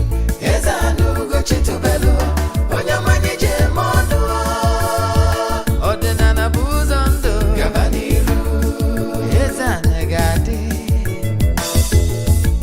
Ugochitubelu ga-adị, Ugochitubelu temple ọ ya adị, maka na eziokwu anwa chacha. Ndị ụka erighị anyị front and back, ndị oche eri anyị front and back. Fadi asị kala aka ghọrị ụmụ Igbo, si anyị rapụ nke anyị na nke fa ka mma. Bulu Baịbụl bịa, akwụkwọ akụkọ, mepekwa chọọchị fa, okwu n'ụka bịakwa. Ụtụtụ ọma na ụmụ ọdịnala Igbo, anyị abịakwanụ n'oge awa nke eziokwu, oge anyị ji were awa eziokwu niile agba, nke ọ bụ mụ nwa bụ Ogbuefi Eze-Ana Ugochitubelu nọ n'isi ya. We are here today to tell you all the truth you need to know concerning our Igbo and African spirituality. We are here to tell you the truth and nothing but the truth. If you pay attention, you will learn something that will change your life for good. But we have some certain things you need to know before we proceed. My names are Eze-Ana Orifite in Anambra State. Abụ m onye Chichu aja Chichu ọdịnala temple. Anyị na-agba afọ mmiri emi ụgazi ọrụ mmụọ dị iche iche. Abụgazi m onye isi nchụaja n'ọdịnala Restoration Evangelical Mission. Bụrụgazi onye mgbasa ozi ọdịnala Igbo. So you can call me an ọdịnala evangelist. I will answer. My mission is to help people live better life. Today, no Gawa nke Eziokwu, we are here to tell you more you should know about Nzu, Oji, Edo, hot drinks, and the Egofo, which I can call prayer in Igbo spirituality. If you pay attention, we are here to tell you about sacramentals we normally use in ordinary spirituality, like the white chalk. You already know it, we call it Izu in Igbo language. You know of Kola now, you know of hot drink, you know of Edo, call it Edo. In Igbo, it doesn't have English name. Yes. Even if you want to call it yellow chalk or whatever you want to call it, but it's Edo. Then we are here to tell you about what declaration is all about, Egofo, or we call it prayer. If you pay attention, what we are about to teach today is the basic. Most people normally read my inbox telling me and they want to know how to pray in Igbo spirituality, and I'm here today to open your mind and your eyes so that the bandage will fall. But before we go on, important announcement is this. Remember, we normally have our monthly rituals, which you can join all over the world, anywhere you are. Distance is never a barrier in our work and our rituals in the temple, because God's power is everywhere. Each is when he can forward your token donation to the account number. Then chat me on WhatsApp. I will give you other details we need for you in order to book you. Here about Jambuniano, Ajibuti here. I just go near Buni or to Madeno. We don't share testimonies or what have you in social media because it's not necessary. It's not why we are here. But I can tell you there's power in group sacrifice. This morning, I just go to the temple, just to go for Kubioku, making some declaration upon the lives of those that really join us. By the last day of this month, we see visit the river to offer sacrifice of eatable things on behalf of all. And we come back to the temple and to offer other sacrifices on behalf of all. I can tell you there is great benefits in joining in these monthly rituals. So to join, I have told you what to do. If you have any question in today's lecture or you want to join in our monthly rituals, WhatsApp me on WhatsApp number 0805 78 37 672. I repeat 0805 78 37 672 or 0813 82 43 871. I repeat 0813 82 43 871. Let's just proceed. Today's lecture is very unique. That's because we want to carry everybody along. I mean, we want to carry all the new seekers, NS seekers. We want to tell you one or two you need to know in Igbo spirituality. Likewise, you that is listening to me, pay attention to spirituality of your birth.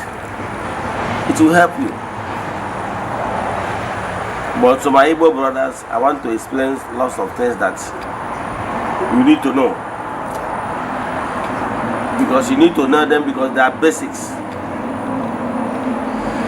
And I want to tell you what you need to know, especially you that coming back from Christianity. When we are growing up, the church people demonize all these things. But we are here to tell you how things work. That you need them. It's a sacramental item we normally use to pray or to make some declarations. So, but before I proceed, I will explain to you what Eziokwu is all about. Or call it prayer. Though there is small slight difference between Eziokwu and prayer. The difference between Eziokwu and prayer is not much. The difference is that for you to do declarations, you need to come with clean hands.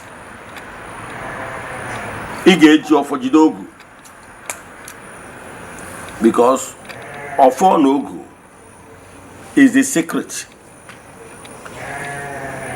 Ofonogu is the basic foundation in Igbo spirituality.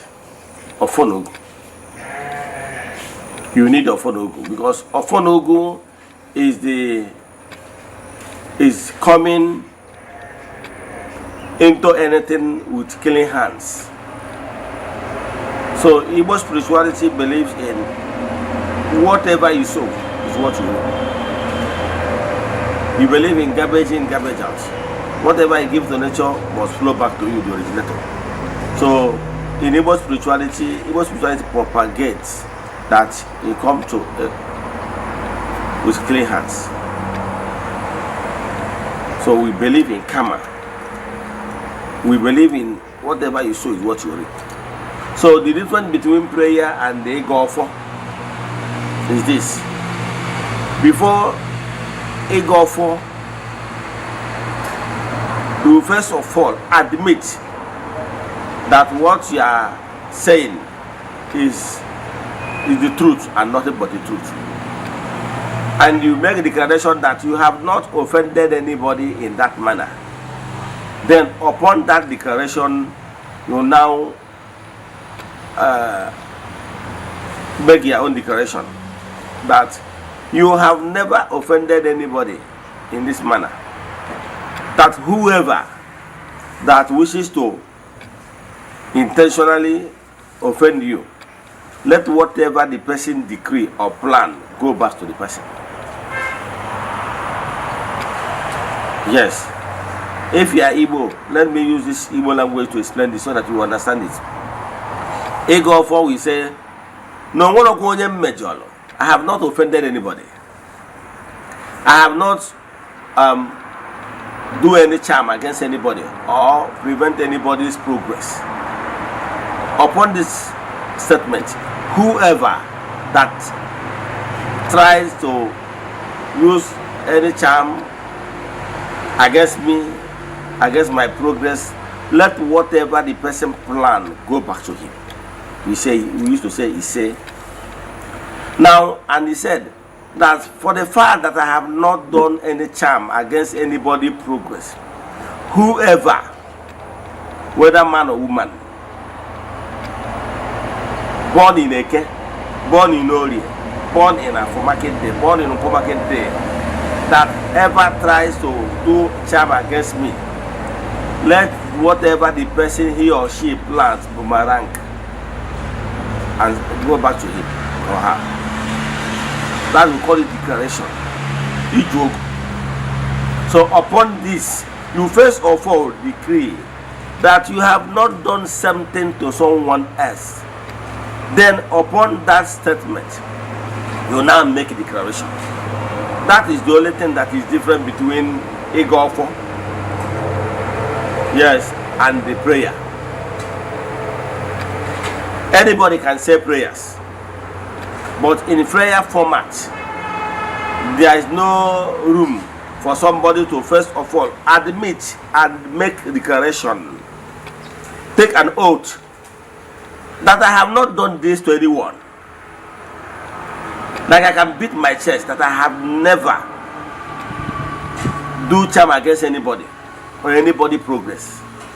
And upon this declaration, I can say that whoever that form any charm against me, against my progress, let whatever the person plan go back to him or her a multiple fold. I can rightly say that. That is what differentiates Eziokwu and the prayers. But a prayer person, let's say a Christian, will not say so. He will only be talking about what he needs, but he cannot first of all take that oath for himself before now standing upon that oath and make declarations. Rather, sometimes they will make declaration like they are back to sender, back to sender, back to sender.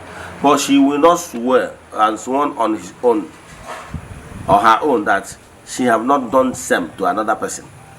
So that's the difference between prayer, Christian prayers, and the Eziokwu in Igbo spirituality. So Igbo spirituality encourages clean hands. Yes. Whoever that is come for equity will come with clean hands. That is what Igbo spirituality stands for, and African spirituality. So what we are talking about is Eziokwu is deeper and more effective, yes, than what people know are called today prayers. That is the difference. However, in Igbo spirituality, we use both. We use both Eziokwu and prayers at every given time. So in Igbo spirituality, we apply Eziokwu. In the same Igbo spirituality, we apply prayer. I will explain. Let me tell you typically what Eziokwu is all about. And I will tell you why we are using all those Nzu, Edo, Oji, Hot to make those declarations. Pay attention. In Igbo spirituality, we say, in our Eziokwu, full Eziokwu comprises Eziokwu and prayers simultaneously. Prayer has 4 departments, while Eziokwu make it 5. That is making it 5 departments. But the prayers of the Christians make use only 4. They don't include the Eziokwu aspect to it. Now, in Eziokwu, the way Igbo spirituality structured it, 1, you first of all go for. You first of all go praises, praising God Almighty and entities of powers. Then calling upon them to join in that particular devotion you are about to do. Yes. 2, Igbo spirituality encourages 1, asking for forgiveness of forgiveness of sin. Yes. After that, Eziokwu follows. We now make declaration that we have never committed a crime, making charms, preventing anybody from achieving his or her set goals. Then 4th, we now make what we call petitioning. Number 5, we now do what we call Ijuogu, making declarations. That's what this is complete Eziokwu entails. But prayer has only 4. I will explain. Let me tell you, I will use what I have here to explain what Eziokwu is all about. I came here with other spiritual stuff. We call it sacramentals in Igbo spirituality. I will be showing you one after the other. This one is called Oji. You can see this is called Kola. You can see it's Kola. This Kola has 4 loops. This particular one I'm holding has 4 loops. However, Kola can have multiple loops, starting from 1 to even more than 10, as case may be. And the number of loops signifies on certain things, like the one we call Ojiobu. Sometimes you will see that type of kola in more in Guru. It doesn't have any loop. Sometimes you can even see it in the native kola like this. It doesn't have loops. So that one we call it Ojiobu. There is some certain spiritual work you use it. Some we have like 2 loops. You know, in Guru now, Guru normally have 2 loops. Yes.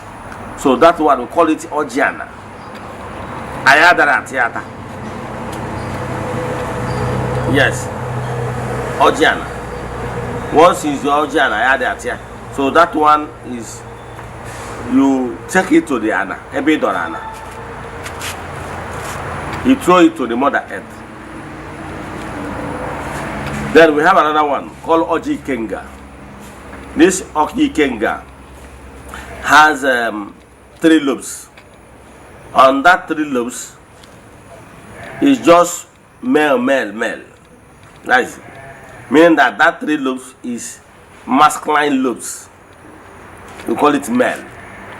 So because it's masculine, it's not everybody that can eat it. Although in my tribe, and we don't share Oji Kenga with outsiders. I can eat Oji Kenga with my fellow kinsmen, but not for strangers. Some people eat Oji Kenga alone. They don't share it with somebody. If you come to their house, they break the kola is 3. They will eat it alone and go and bring another one and break for you. So that's why it's a different day. A different day. I will create time to teach about what the significance. Now we have another popular one we call Ojibarano. This one is balanced in nature because this one has 2 male and 2 female. I know some of you don't even know that loops of Oji Kola has male and female. Yes, I don't have time to teach you today, but if you break any 4 Kola, break it, look at them very well. Nilogia. Ị ga-afụ nke nwoke fụ nke nwaanyị, nke nwaanyị ga-eti mba na mgbada ya, nke nwoke ga-adị straight line. So some of my followers have already understand this. So it's 4. You balance nature, male and female. So it's acceptable. Now we have other numbers like Ojibari say, Ojibari see, Ojibari Sawel. Those are Ojibari Oba. The significance is just Oba. Multiplications. So, but now I want to use this Oji. Let's say you are using Oji like this to pray. Whenever you notice where they want to use color to pray, we normally do yes, in the village setting. Why we do is to draw attention of the gods. Oh, yeah, but our parable says, because once you bring out color like this, I do anybody that is making noise, if you are in the midst of your kinsmen, for the fact that you already draw the attention of one by doing one mother will listen. Anybody that is making noise that time will know that we have gone spiritual. So it's very important. Once you go like that, it will draw the attention of one. Now the person that brought this color, we said Chukwe, meaning God, Chukwu Okike, the creator of the whole universe. We are praising you today. We are thanking you today. We call upon the other entities of powers. We call Udo, we call Amadio, we call Ogu, we call our ancestors, we call Ndienu Nandana, Ndane Kantana, Ndakane Gede, Ndegane Nandembo, Ndane Kantana, Ajani Bunihi Bojite. We start calling upon all the gods and the entities of powers. We begin to call them by summoning them. We are telling them, please, meaning if I call you, call others. After calling all of them, thanking them, praising them for marvelous work, the next stage is we are pleading. We are like fishes in the river. We cannot deny of water. Fishes cannot deny coming in contact with water. So we human beings, in one way or the other, we normally go astray. We are pleading for mercy. The next stage is, after pleading for mercy, you will not say, Mwabo, I, so person, Eze-Ana this morning, I'm praying with kola. I have not offended anybody intentionally. I have not committed any charm against anybody or prevented anybody from progressing. Whoever, man or woman, you can see where Igofo comes in. Now, you first of all said, I have never done this. After admitting the fact, taking that oath that I have never committed such and so, I will now make declaration that I have not done so and so. I have never prevented anybody from achieving greatness. So for that reason, whoever, man or woman, born in Eke, born in Orie, born in Afo, born in Ankwo, that whoever make any move or do any charm against my progress, let whatever the person dreams come to pass. Let whatever the person wishes for me boomerang back to the person. We call it Igofo. Because you first of all admit the fact that you did not do it, then you now make a declaration upon that. And now see, you make a declaration that whoever that plan evil, plan our death, let the person die. Let us go to his burial. After that, making those declarations, you now say, started petitioning. Petitioning is asking the favor that I'm pleading, asking for greatness, upliftment. I'm pleading for goodness of life. My prayer upon our Wadiana is that it shall do well with them. My prayers upon our daughters, that they will marry good husbands. Our prayer is for our children, that great things will locate them. After making these positive declarations, we call it petitioning. We now make declarations at the end that we go and come back safely, that nothing will happen to us. Our people will say, we make declaration that no man, no woman will ever prevent us from achieving our set goals. We say, I will make declaration that even if it's negative beings, even demons, even the witches and wizards can never stop us from achieving greatness. We say, whoever spirit that tries to prevent our goodies from reaching us, let that spirit or whatever that is happening to the spirit happen to that spirit. We say, or even if it's human being that tries to prevent us in any way, let death that normally kill human being kill that person. We say, So we have been doing this is prayer. Or if you listen to what I said, you can say that it's almost the same format with the so-called prayers. Before the Anyari came, the whites came, we have been worshiping God. We have been practicing spirituality.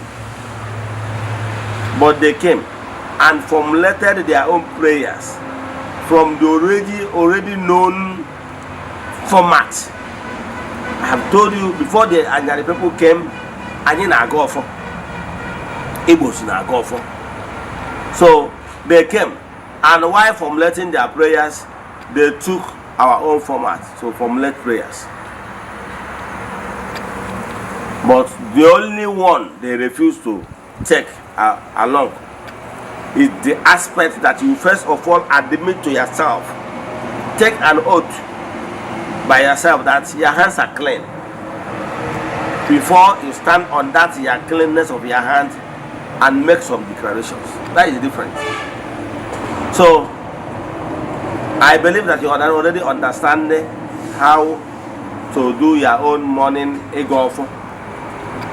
Yeah, morning rituals, because once you are doing it every day, it becomes rituals. So as you have already understand the format I just gave you, you can expand it. Time for making demands, petitioning.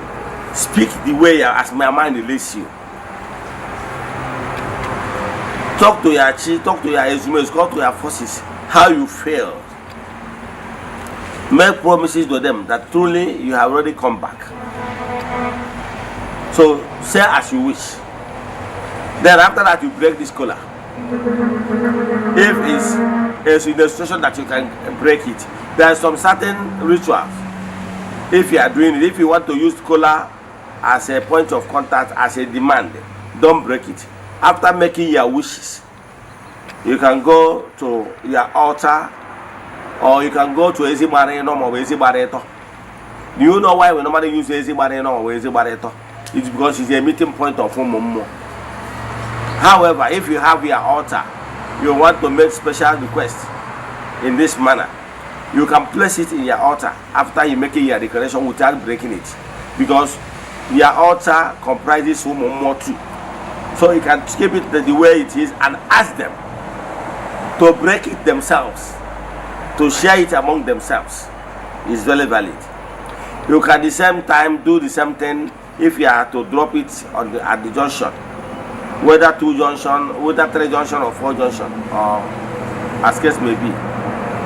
So but know it today that junction, always the way human beings normally meet at junction. They can be coming from the left, while the other person is coming from the right. 2 of you will see each other at the junction. The same way the spirit normally meet at the junction. I understand. That's why we normally make use of junction in some certain rituals. There is also some rituals we make in a long way, a single long way. Depends on the type of ritual you want to do. Sacrifice will determine where you will perform it.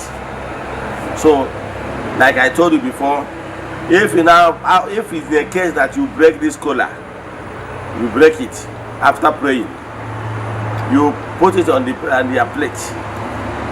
Yes, once you put it on the plate, there are some certain things you will, the signs the collar will show you to show that your prayers have been answered. If you pour it and the 2 out of it, I will teach you the simplest ones. The other ones you cannot know because you are not Dibia.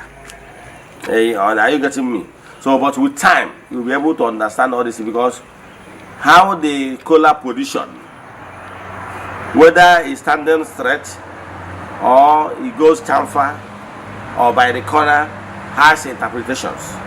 But we will not go to that extent because you are not Dibia. Yes, but if you are gifted in that manner, you will be able to notice them and understand the meanings. But let me tell you the simplest one. The simplest one, when you pour that the broken lobes of the orgy, the collar, on your plate, if 2 out of it face up and 2 face down, it simply means that the Ndenu Nandana, yes, the prosperity have accepted your request.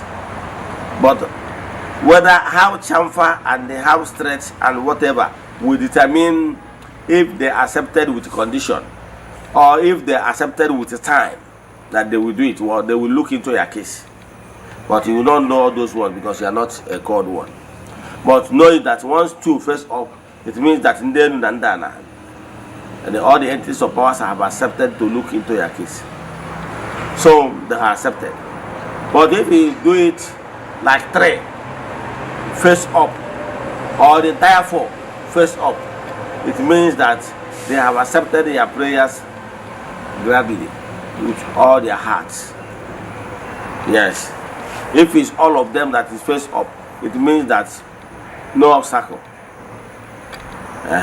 So if it's 3 majority that's face up, it means also means acceptance. So even if the color is like 5 or more, the most important thing is that majority will face up. Yes. So hope you understand this. But if you point and let's say 3 face down, 1 face up, it means that there is dispute.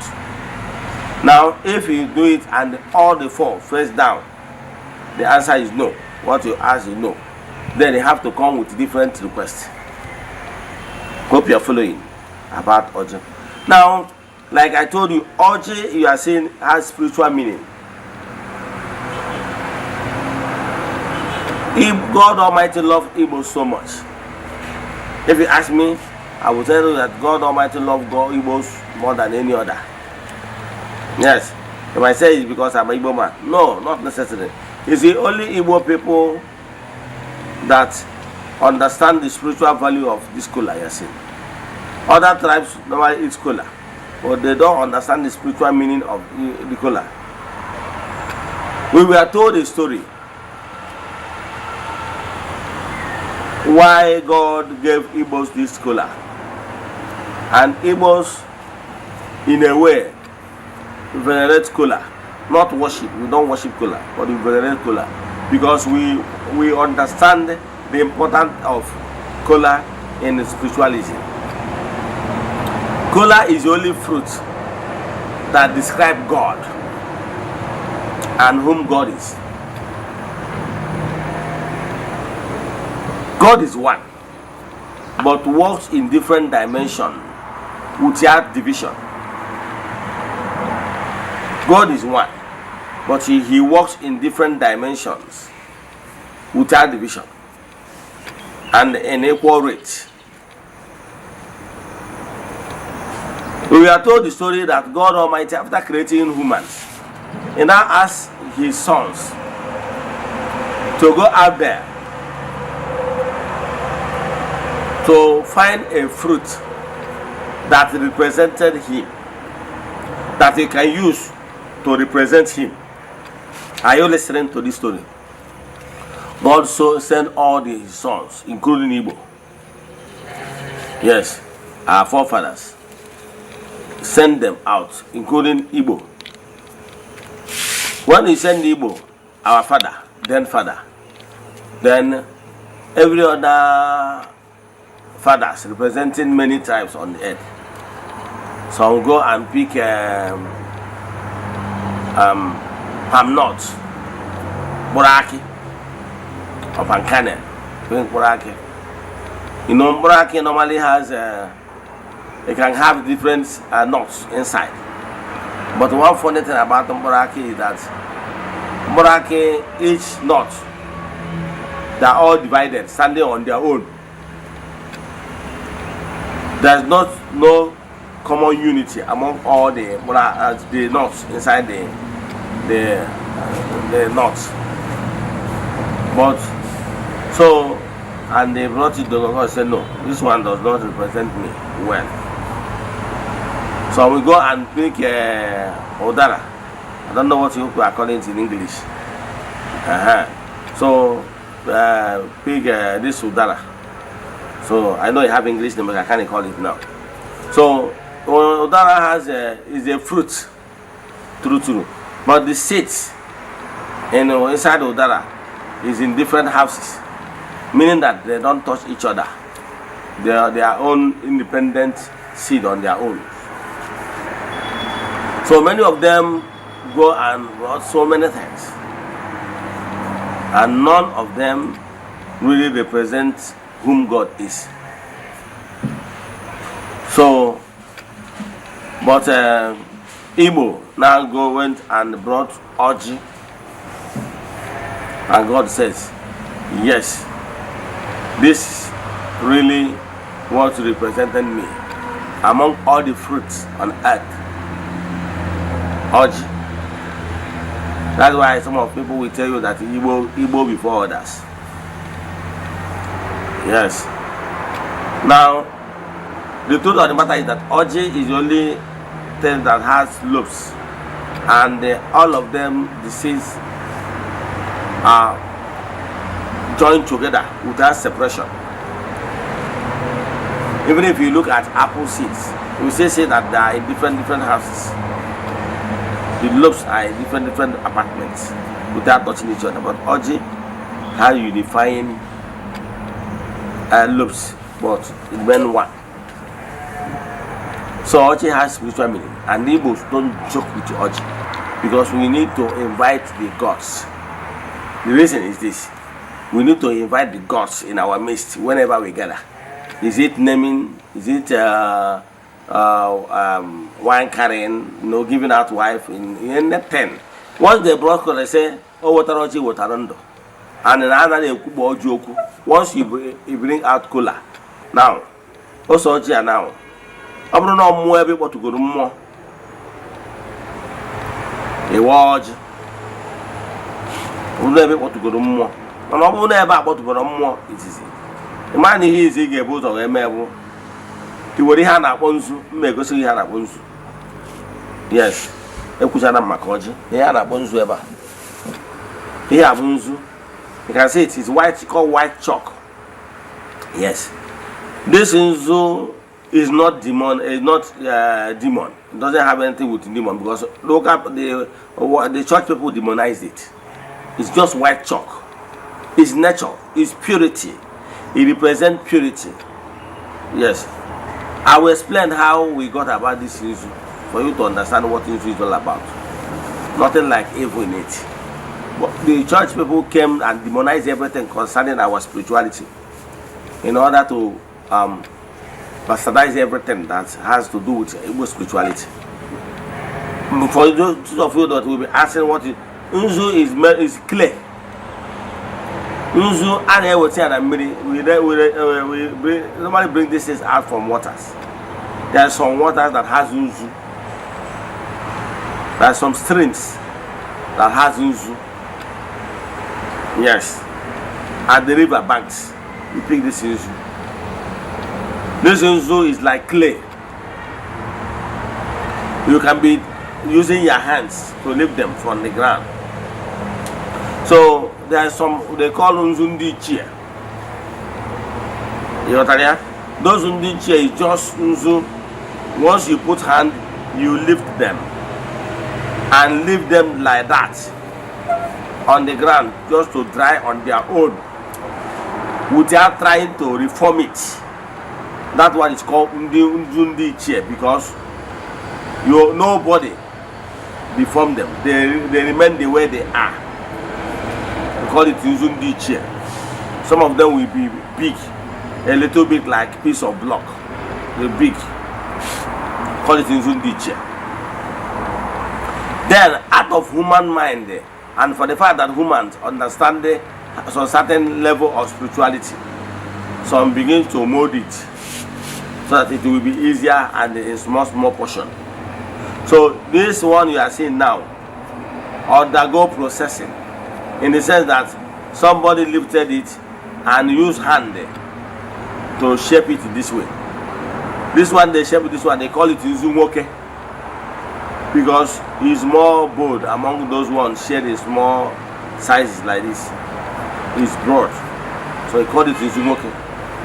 There is another one they will shape a smaller size of this. However, because that one is representing feminine, they will use a knife to give it marks, line marks, all over the body. That one is they beautify that one. That one represents, call it in that one is wine. Understand? However, Nzu is Nzu. Are you following? The differentiated it in that way is that if you want to use them as in lobes, in one, and then you want to represent the feminine and the masculine, then you can use Nzu work and Nzu one. But if it's Nzu you want to smash on your motor, or do not Nzu, it doesn't necessarily mean male and female, because once you smash them, you already powderize it. So nothing like male and female Nzu again, because I already powderize it. So the forming it in a male and female form is just for you to use them if you want to give it out as a whole. Are you following? So it doesn't really matter. So wherever you put only Nzu, okay, you can actually put Nzu. Nzu the man Nzu. Like I told you, is formulated by human hands. And it's human hands that created it, male and female, for a purpose, if need be. That there is a purpose that requested man and woman, they use it. So, like Nzu is white chalk. It's just clay coming from the waters. So there's nothing sinful about Nzu. For you, people that don't really understand Igbo spirituality and they brainwash you and demonize everything concerning our spirituality. So Igbo that say na Akamaru Nzu ade amunyi, meaning because this represents purity. In Igbo spirituality, we use Nzu to anoint. You know, foreign religion, they use oil, call it anointing oil, right? In Igbo spirituality, we use Nzu. If you are an ordinary study student, or maybe you are in a joke of Ghanaian religion, you will notice that when they want to bless you and they make declarations upon your lives, it's Nzu that the priest will use, and they use the Nzu on your palms and make declaration that today going forward that whatever you lay hands will be prospering. Meaning any hands that touch this purity can never at the same time attract negativity.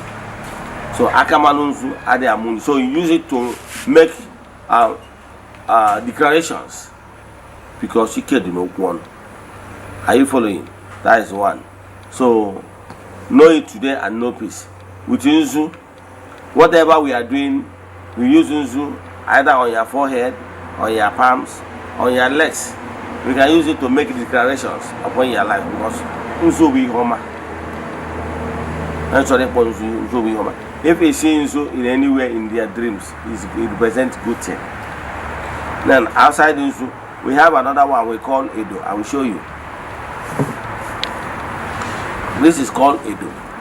As you can see it, yes. This Edo is not a sinful thing. It's just dust coming from tree. It's like a sawdust. But we use it in this particular one to make declarations. It's Edo, meaning calm.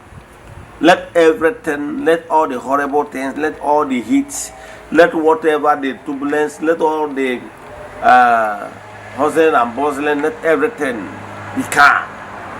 So we use it to make declarations upon something, or whatever we are praying a God for. We use it to calm every vibration, every spirit that is vibrating, every negativity that is vibrating against our goods, our goodies. We use it to calm it down. Once we put Nzu, we say Edo, let it be calm for us. Are you following? So nothing like demonizing this.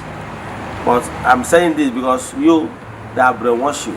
Anything that it's not my stuff. This will be doing hand like this, and everything is demon. As you can see, this thing has nothing to do with demon. Are you following? Then the next thing we have used in Igbo spirituality, we use hot. What hot simple means? Hot is evaporate, and hot the drinks they normally give in order to receive energy. You see some people that produce some of these are energy drinks.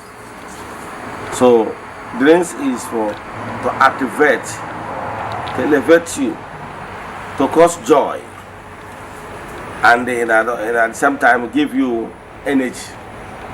So that is what spirit the drinks does. So one, I will explain it in two ways. Drinks evaporates. So we pray that this declaration we made today, after using Nzu to pray, then we use what to say, as we decree, let what we decree evaporate to the high heavens. So, and again, once we are giving hot, we are giving them to drink so that they will receive strength to keep working for us, because they are our messenger. Remember, we pour hot after making declaration with Nzu. We can make use of Nzu and Dedo in many forms. You can give them as a whole. You can use it as like chalk. You can also use it to make Nzu lines. Like me, as an also title holder, also as an title holder, if I'm making my lines will be 9 because of the type of also title holder. Because actually also Eze-Ana, the highest author title in the world, and that's why we also Eze-Ana people make the highest also line title. Some make 8, but we make 9. However, everyone also other people who also name 9, like also Dunu, buy them at 9. Everyone also can also not 9. Are you following? So Nzu lines has meaning. Nwokoro when do na bonzu nwokoro bia anoboro nwanyị na atụ Nzu 4 afana no ụbọchị na anọ. Onye nwegoro family atụ Nzu 5. Onye wara akpa aja ọ bụrụ na ewa akpa aja bụ n'ichigo dibia ọ ihe omini. Onye ekoyegoro akpa aja akpa aja mago na iwugo dibia. Yes, dibia in the making, whether you love your official money or but my work akpa aja iwugo dibia in the making. So he ga atụ Nzu 7. Each year, to 8. I won't each year, the course of my each year, Eze-Ana to 9. Every Akaji of 4 took us another one, Makamu in F of 10. I was only way in F and I know. It was equal to 200 sorrows. When he not Macanana be some more. He not check what again one. He may see 2000 with you to make that declaration at one walk. Let all you have the spoken words evaporate to the high heavens, and let the spirits, let them receive strength while carrying your prayers to where your prayers will be heard. Are you following? That is the meaning. So however, if for any reason you don't have access to these things I just mentioned, you can still make declarations, you can still pray, you can still go for alligator pepper, 4 seeds of alligator pepper. Bring it closer to your mouth, make some declaration. Put it inside your mouth and chew it. After saying some words while the alligator pepper is in your mouth, then make some declarations and spit it out 4 times. Pwa, pwa, pwa, pwa, 4 times. It works. Now, if you cannot see all those things, but you can see any of them, it's not about that all of them will be complete, especially those of you that are living in foreign land. You make use of what you have. People normally ask me, make use of what you have. Above all, or you don't even have anyone. Even if ordinary cup of water, you can use cup of water to pour libation, so that the gods will see that is sincerely speaking. You really want to communicate with them. You want to establish communion with them. Believe in me, even if you are using water to pour libation, it connects too. Although water might connect slowly, but once it connects, it connects. Yes. So that's what I want to tell you. So, like you have already seen, witnessed, this is some of the items to use in the Eziokwu. There's nothing to fear. There's nothing like demons. But the foreigners, they came and demonized everything about us, everything about our spirituality, And the primary purpose of doing so is to is to take away what really made us who we are. Because we are great people, we are great nations, we are great race. We are from this great continent. They want to take away what makes us great. So I will only advise you, as you are listening to my voice, pay attention to your spiritual lifestyle. Begin today to make time for your ego. I can tell you, if you begin to do it, I can tell you, you have already started to doing declarations in the word of spirit, and it shall be well with you. So I hope you have already understand what I mean. Now, if you are living in the city, some people normally ask me, if you are living in the city, what of if they don't have ground where they can do the ego for itunzu?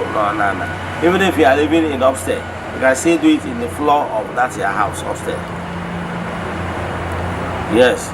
If you are living in a rented apartment, maybe you don't want, there is no permanent place where you can be doing your usual on a daily basis. You can look for maybe a plate or maybe a newspaper where you can do the things on it. And then after you go outside and blow away the chaff. So the most important thing is that you believe and you are willing to be in good terms with your mom. So begin today to make use of these sacramentals. It's, believe in me, to help you. By so doing, you are building personal relations with your mom. And as you are building that personal relations with your mom, believe in me, it shall be well with you. Let me stop here. If you have any question into this topic, or you want us to do consultation, Alpha for you. Yes, deep Alpha. Forward your message to me that this is what you want. If you have any question to this lesson, I have also call upon the pastors, the bishops. If you disagree with what I said and they want us to come for a debate, please do, and please make sure you are coming with your facts, because the whole world will hear our voice.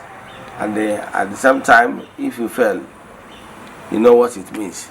But I can tell you, in Igbo spirituality, we'll be there to defend the truth, undiluted truth, which Igbo spirituality represents. Kemesian, all the question in the Noga Eziokwu. As I'm noble, no, every judge will try to know phone number here, you want a mom, nature, a ballot, family name, 0805 7837 672. I repeat, 0805 7837 672. 0813 8243 871. I repeat, 0813 8243 871. And I pray. Now, to work can keep me in as a candidate, so I know that one case, you first of the temple, children of the temple, as no agronoma. And I pray that from today going forward, whatever you have ever lost in life, let those things be restored in the name of the Most High, the head of the Holy Christ. As I speak, so shall it be. Kemesian.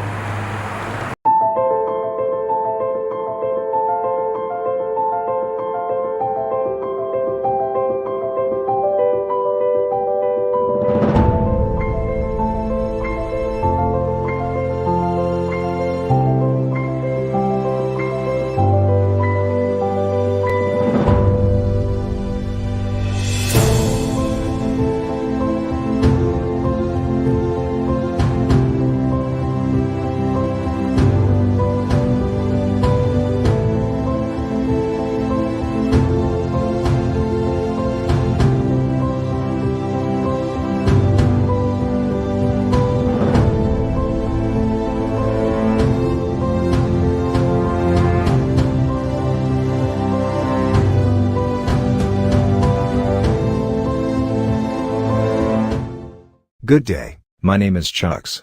If you're in need of building designs, we have years of experience helping people get the beauty of their dream house they have always wanted. Even if you have great fear of seeking for architect because of money, we can help. Don't put off getting your dream house that you deserve. So give us a WhatsApp chat via our Facebook page today at Fenwork Architecture. Fenwork Architecture gives you the best. Thank you.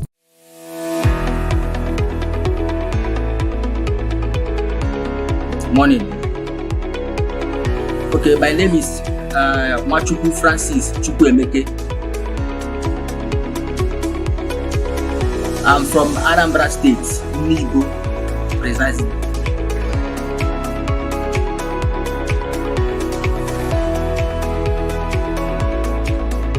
Okay, to start with, I would say thank you for using that word beautiful.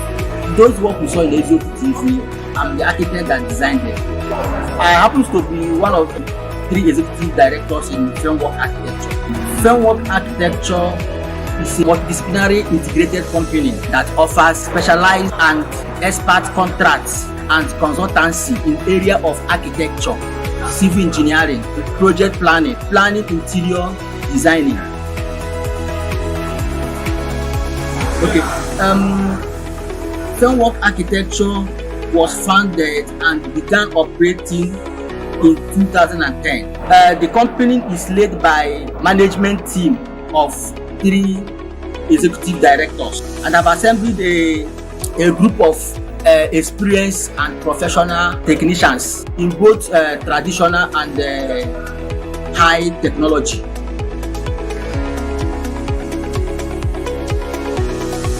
Thank you so much.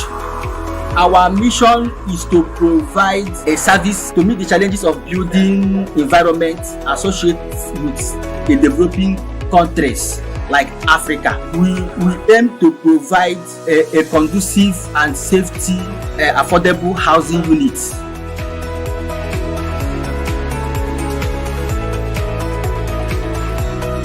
Okay, to reach us is so easy. We are everywhere here in Nigeria. Why I say that we are everywhere is that we go outside jobs. Any place you call us, we are ready to be there and achieve your requirements. So for our contact number, you can reach us on our WhatsApp number 070-6465-2451. I repeat, 070-6465-2451. Or you can also contact us through our email address, frameworkarchitecture@gmail.com.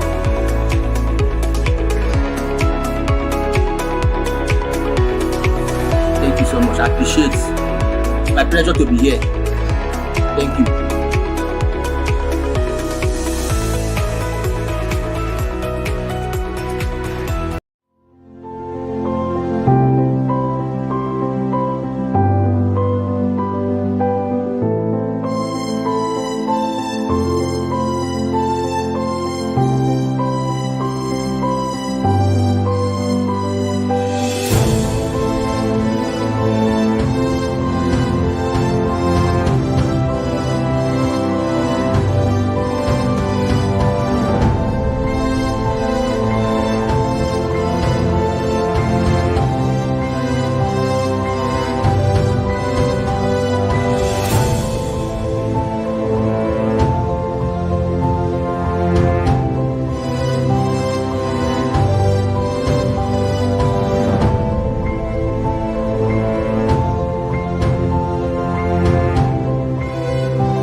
Yeah, good morning, viewers all over the world. My names are Ogbuefi Eze-Ana Rifte.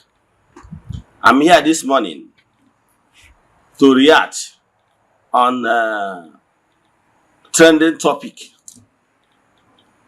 concerning reforms going on in Igbo spirituality. One of my followers chatted me. He was of the view that we should not reform Eze-Ana, that we keep on using the outdated method used by our ancestors, our fathers, meaning that Igbo spirituality, we should maintain the old status quo. Our altars, Igbo spirituality, we have altars n'okwu mmụọ dị iche iche, like Okwedo, Okulasi, okwu mmụọ dị iche iche. Even the same thing with the one that is in your village, place of worship in Igbo spirituality. We should keep on staying under the trees and the shanties. That anything we are trying to build a befitting place of worship for him, he is not in support. So I'm here today to react to some of such comments. That look, world over, every spiritual movement, they are all reforming. Let me draw your attention to Catholic faith. There is what they call Vatican I. During Vatican I era, the priest, Latin, during the Latin Mass, that time, in Vatican I, because Catholic Church have Vatican I and Vatican II. Presently, Catholic they are practicing Vatican II. Under Vatican I, they are using purely Latin. Yes, they are using purely Latin. And that time, Reverend Father will face the Holy of Holies. He face the altar, back people. Anytime they want to give blessing, like Dominus Vobiscum, he will turn people to people and say Dominus Vobiscum, et cum spiritu tua. That is Dominus Vobiscum simple means et cum spiritu tua. Then face back. Are you following? So, and as the church was growing, they understand that by so doing that some people don't actually understand the meaning of those Latin words. So, under Vatican II, they reform it. Under Vatican II, they taught it why that and make declarations that from that Vatican II going forward, that people should be celebrating Mass in their own language. They reform a lot of things, and the Reverend Father began to face the audience. Everything, they reform so many. I just want to use this particular celebration of Mass as a case study. The same thing with other world religion world over. Are you following? Even in Hindu, it's Buddha that built the first temple in India, like modern temples. So there was so many reforms. So many reforms. The same thing with if you go to other sets, religious sets like Grey Message, the Kanka and rest of them, many of them are building modern place of worship, so temples. However, once you enter into any place of worship, you will see sign that will show you that this particular place of worship or temple belongs to so spiritual sect. Like if I enter Catholic church, once I enter inside, I will be able to tell you this is Catholic, even without signboard. Because I have already know some certain things. Despite the fact that other religions have chairs and everything, they have similarity. That's what I'm trying to say. But there is some certain things that made it unique. For example, Catholic must have crucifix. Crucifix. Why the Anglican, exterior of Anglican and Catholic look alike, right? But there is different because in Anglican, you only see a cross, you will not see crucifix. The same thing with other Pentecostals. So, but some people still want Ordinana to remain with those outdated methods that did not even help us anywhere. Okay, with this old method of under trees and shanties, have you ever seen any serving governors?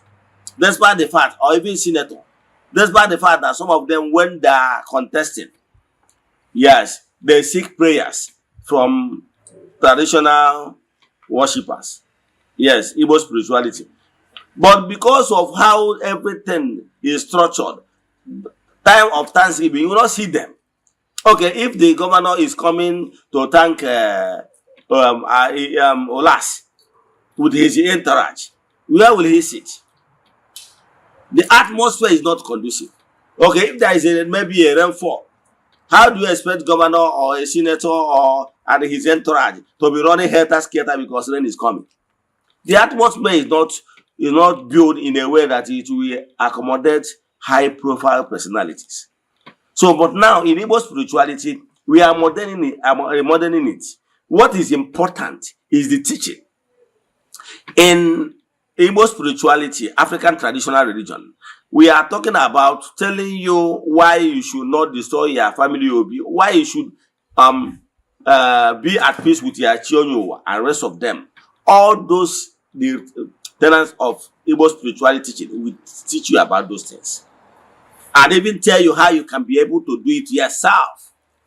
Like I said, 70% of your spiritual work can be done by yourself if you are properly guided. So that is what modern Igbo spirituality is trying to do.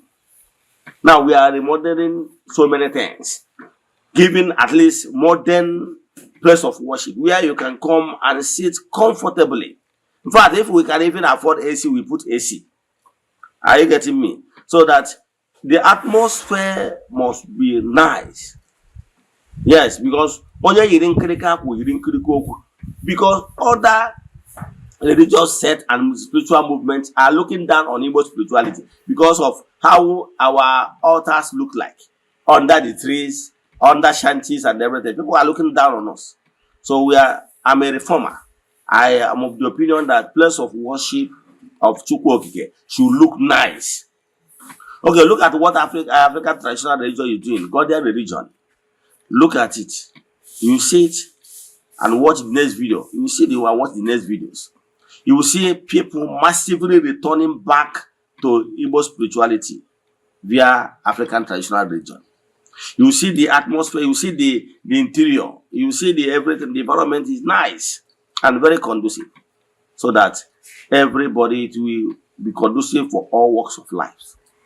So watch this video and see the reformation we are bringing in Igbo spirituality, because we believe that place of worship of Chukwu should be nice and it should follow the reality on ground of 21st century. So you watch how we worship. The difference is that Igbo spirituality does not believe that Jesus is God. Yes. So Igbo spirituality does not recognize that. We believe in Chukwu Okike Puru Ime Ihe Niile. That is the core difference between us and Christianity. So I will have worship songs. Those worship songs, the only thing is that we recognize Chukwu. We don't recognize Jesus. That is the third difference. So, and if you look inside our interior of place of worship, you will see our Nzu is there. Edo is there. So if you look well, you will see the difference from the normal church, because we will not see anything, any carved image in that place. However, outside the place of worship, we still have other symbols in the environment for you to know that you are in African traditional religion arena.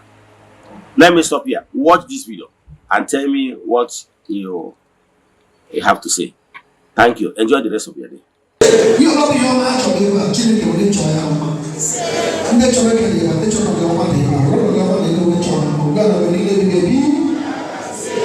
As a chicken, Zoom, Yama ga-enwe n'eke, Yama ga-enwe n'oge, Yama ga-enwe n'afọ, Yama ga-enwe n'afọ, Yama ga-enwe n'ọtụ n'eleke ntọrọ. Dịka izuru ekwe bata, Yama ga-emerere gị, Yama ga-emere gị. Chineke mere gị ọma, Chineke wara gị ọzọ. Ihe ọma bụ ihe ị na-achọ, Chineke gọziela gị. Chineke gọzie gị, Chineke ma gị ụzụ. Ụzụ bụ ihe ọma ga-emerere gị. Ụzụ bụ mmepe ụzọ ga-edere gị. Ihe ọbụla bụ ihe na-achọ bụ nke ọma, Chineke mezuru gị. Chineke gọzie gị, Chineke mere gị mma. Ugbu a na niile ebibi. God bless you. God bless you. God bless you. God bless you. God bless you. God bless you. God bless you. God bless you. God bless you. God bless you. God bless you. God bless you. God bless you. Chineke mere gị mma. Chineke wara ụzọ gara gị. Abasa lugara mere ma egbo na nse. Ike dị n'ụzọ gị wewe.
arụsị eze nwanyị ihe ji na nchabu mmụọ nwere ngabasị arụsị dị nnekwu eze nwanyị ihe ji na nchabu mmụọ karaka mmụọ nwere ngabasị arụsị dị nnekwu eze nwanyị ihe ji na nchabu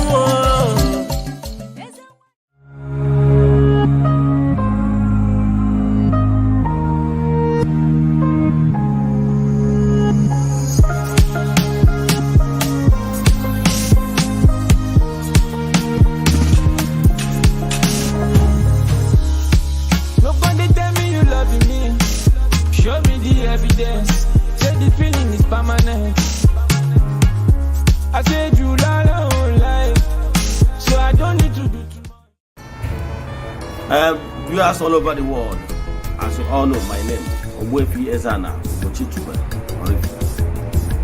If you have been following me on my social media teachings and propagation, I made some lectures in the past that the white people, they never love us, and they will never start today to love us.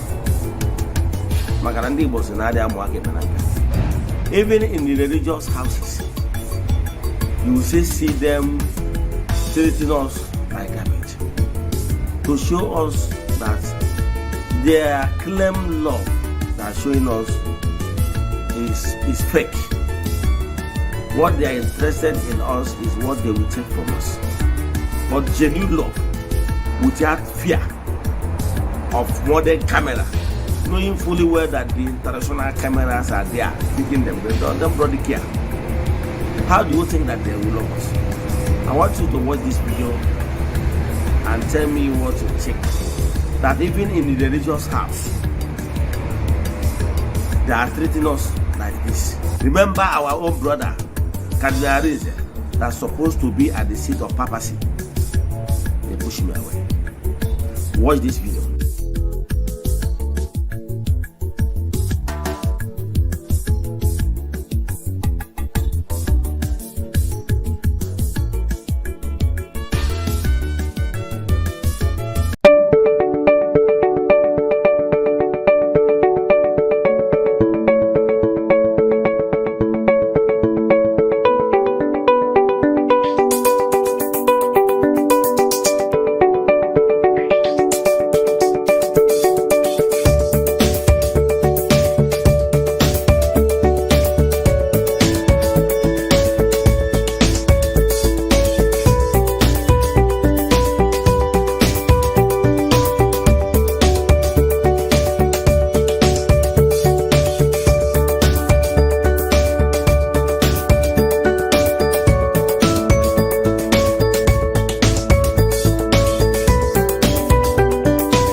Christians, make una come show me who be Jesus for this video. I see a lot of Jesus today. Viewers all over the world, as you all see, like we used to tell you all many times, yes, I have said it times without number, that we Africans should wise up. Lots of lies was told against our spirituality. Now let's use this case of Jesus, pictures of Jesus. We have many of them, more than 10. But I can tell you, have you ever asked yourself these questions? We should stop this blind faith of a thing. Have you ever asked yourself, who took this picture of Jesus? Okay, have you asked yourself, we are told that Jesus existed for over 2,000 years ago. Have you ever asked you, who is the photographer? Who snapped the pictures? Even if you go to Google, you will notice that this photograph we are seeing now, pictures we are seeing now, videos we are seeing now, is not up to 1,000 years. Now, who took these pictures you are seeing on social media as pictures of Christ? I know here various homes, you see it. In parishes, in churches, you see them. Those pictures. Do you know that those pictures are not Jesus' pictures? Do you know? Do you know that even that personality of Jesus, when that personality existed, there's nothing like pictures. Now, today, you go and get some of these pictures, known actors. Nollywood actors, Bollywood actors, and everything. They acted. Some of them, one of them came from Hungary. One of them came from Britain. One of them from America. Mr. Howard. And many of them. You watch the pictures and see those things yourself. Then ask yourself, these pictures you hang on your place, your house, you venerate them. What is the difference? Wise up. Let's know that all this is formulated this thing to play on our mindset. Those people that acted those movies acted it based on the mindset of people, because in Nollywood, what they are acting is what is in people's mind. So they want to play on your intelligence and your imagination to give you what you want, because they are looking for what you like, and you pay to watch them. Watch this video and tell me your mind, as in what you have to say after watching this movie. Thank you. Christians, make una come show me who be Jesus for this video. I see a lot of Jesus today. In fact, I don't know who be the original Jesus. Watch this video and you tell me who be original Jesus. Thank you. 10 actors who have played Jesus Christ in movies. Number 1. Robert Powell. Played Jesus in the TV miniseries Jesus of Nazareth 1977. Number 2. Jim Caviezel played Jesus in The Passion of the Christ 2004. Number 3. Diogo Morgado played Jesus in Son of God 2014. Number 4. Ted Neely played Jesus in Jesus Christ Superstar 1973. Number 5. Max von Sydow played Jesus in The Greatest Story Ever Told 1965. Number 6. Brian Deacon. Jesus 1979. Number 7. Jeremy Sisto. Jesus 1999. Number 8. Eoin Macken. Killing Jesus 2015. Number 9. Michael York. Jesus of Nazareth 1977. Number 10. Donald Sutherland. The Last Temptation of Christ 1988. As you don't watch this video finish, do me a favor.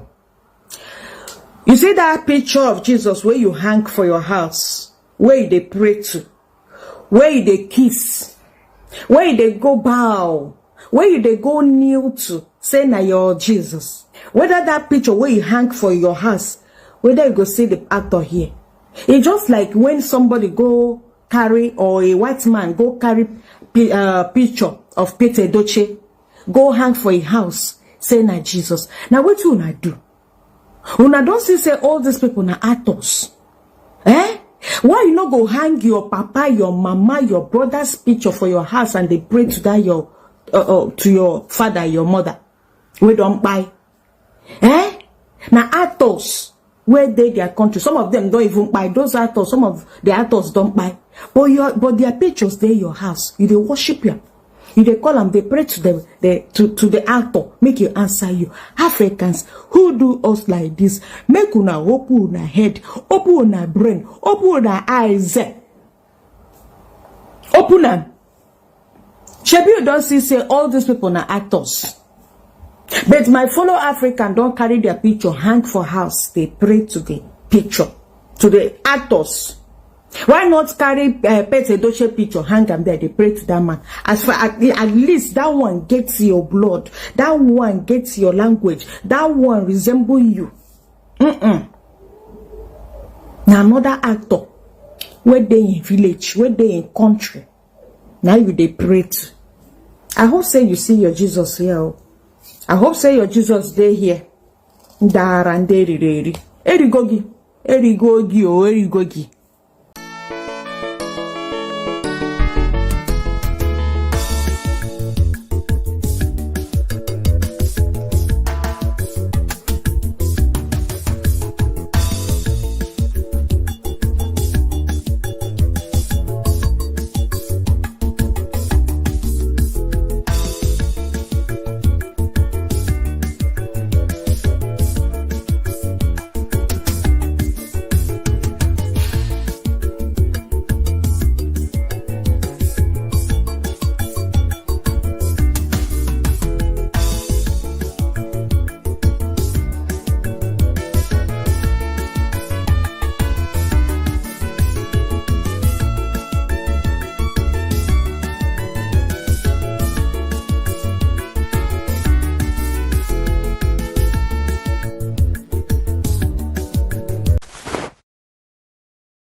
tụkwasịrị obi bịa ka ị nọnyere anyị n'ofufe nsọ ka ụbọchị taa. Gịnị ga-eme ka ndị ndụ ka m ghara ife Chukwu? Gịnị ga-eme ka ndị ndụ ka m ghara ife Chukwu? Gị Chukwu nke igwe n'ala, gị ka anyị tụkwasịrị obi na anyị na-arịọ gị, ekwekwala ka anyị kpafue. Gịnị ga-eme ka ndị ndụ ka m ghara ife Chukwu? Gịnị ga-eme ka ndị ndụ ka m ghara ife Chukwu?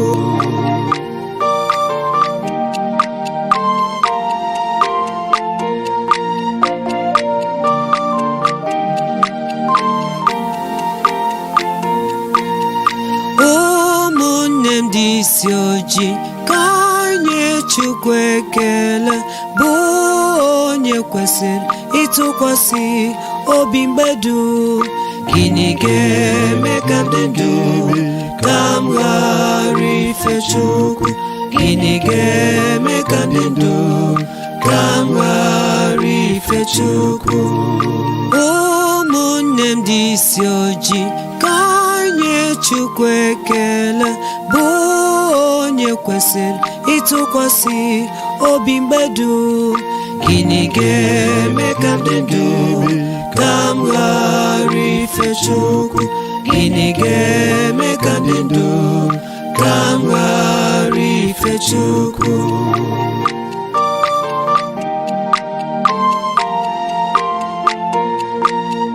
Gịnị ga-eme ka m dị ndụ wee ghara ife Chukwu mgbe dum?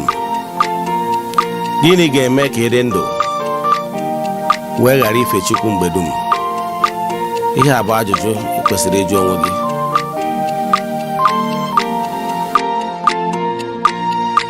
Ụmụnne m dị isi ojii, ka anyị Chukwu ekele, bụ onye kwesịrị ịtụkwasị obi mgbe dum. Gịnị ga-eme ka ndị ndụ ka m ghara ife Chukwu? Gịnị ga-eme ka ndị ndụ ka m ghara ife Chukwu? Ụmụnne m dị isi ojii, ka anyị Chukwu ekele, bụ onye kwesịrị ịtụkwasị obi mgbe dum. Gịnị ga-eme ka ndị ndụ ka m ghara ife Chukwu? Gịnị ga-eme ka ndị ndụ ka m ghara ife Chukwu?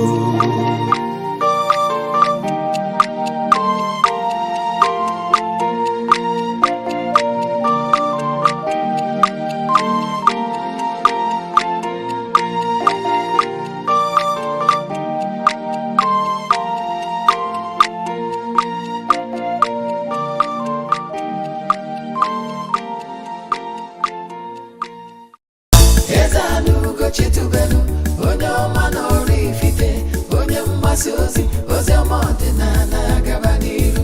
Eze-Ana Ugochitubelu, onye ọma n'ije eme ọnụ, ọdịnala bụ ụzọ ndụ gaba n'iru.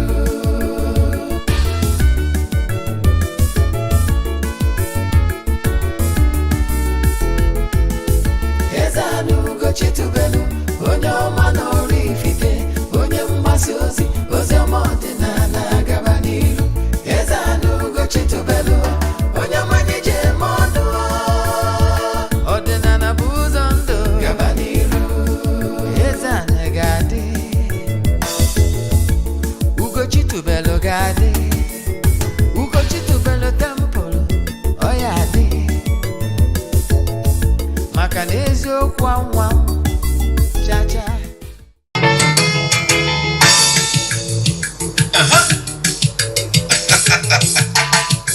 Olugono a na-ebulekwa mmadụ elu ọkwụnụma, onye mee nke ọma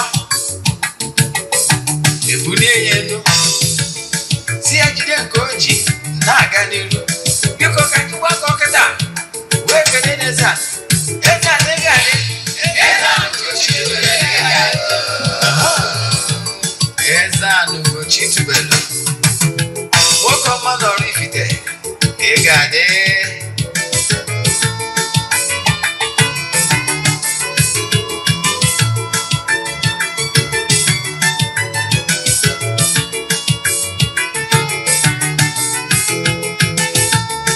Ọdịnala bụ eziokwu, ọdịnala bụ ụzọ ndụ. Ị ma na o nwere olu na-eti mkpu na-asị ụmụ Igbo chigharịa, ụmụ Igbo chigharịa. Kwa mbọsị ọ na-eti, n'ụtụtụ n'abalị ọ nọ na nkụzi. Eze-Ana, Eze-Ana Ugochitubelu, onye ọma na Oraifite, onye mgbasa ozi, ozi ọma ọdịnala gaba n'ihu. Eze-Ana Ugochitubelu, onye ọma ga-eje eme ọnụ. Ọdịnala bụ ụzọ ndụ gaba n'ihu.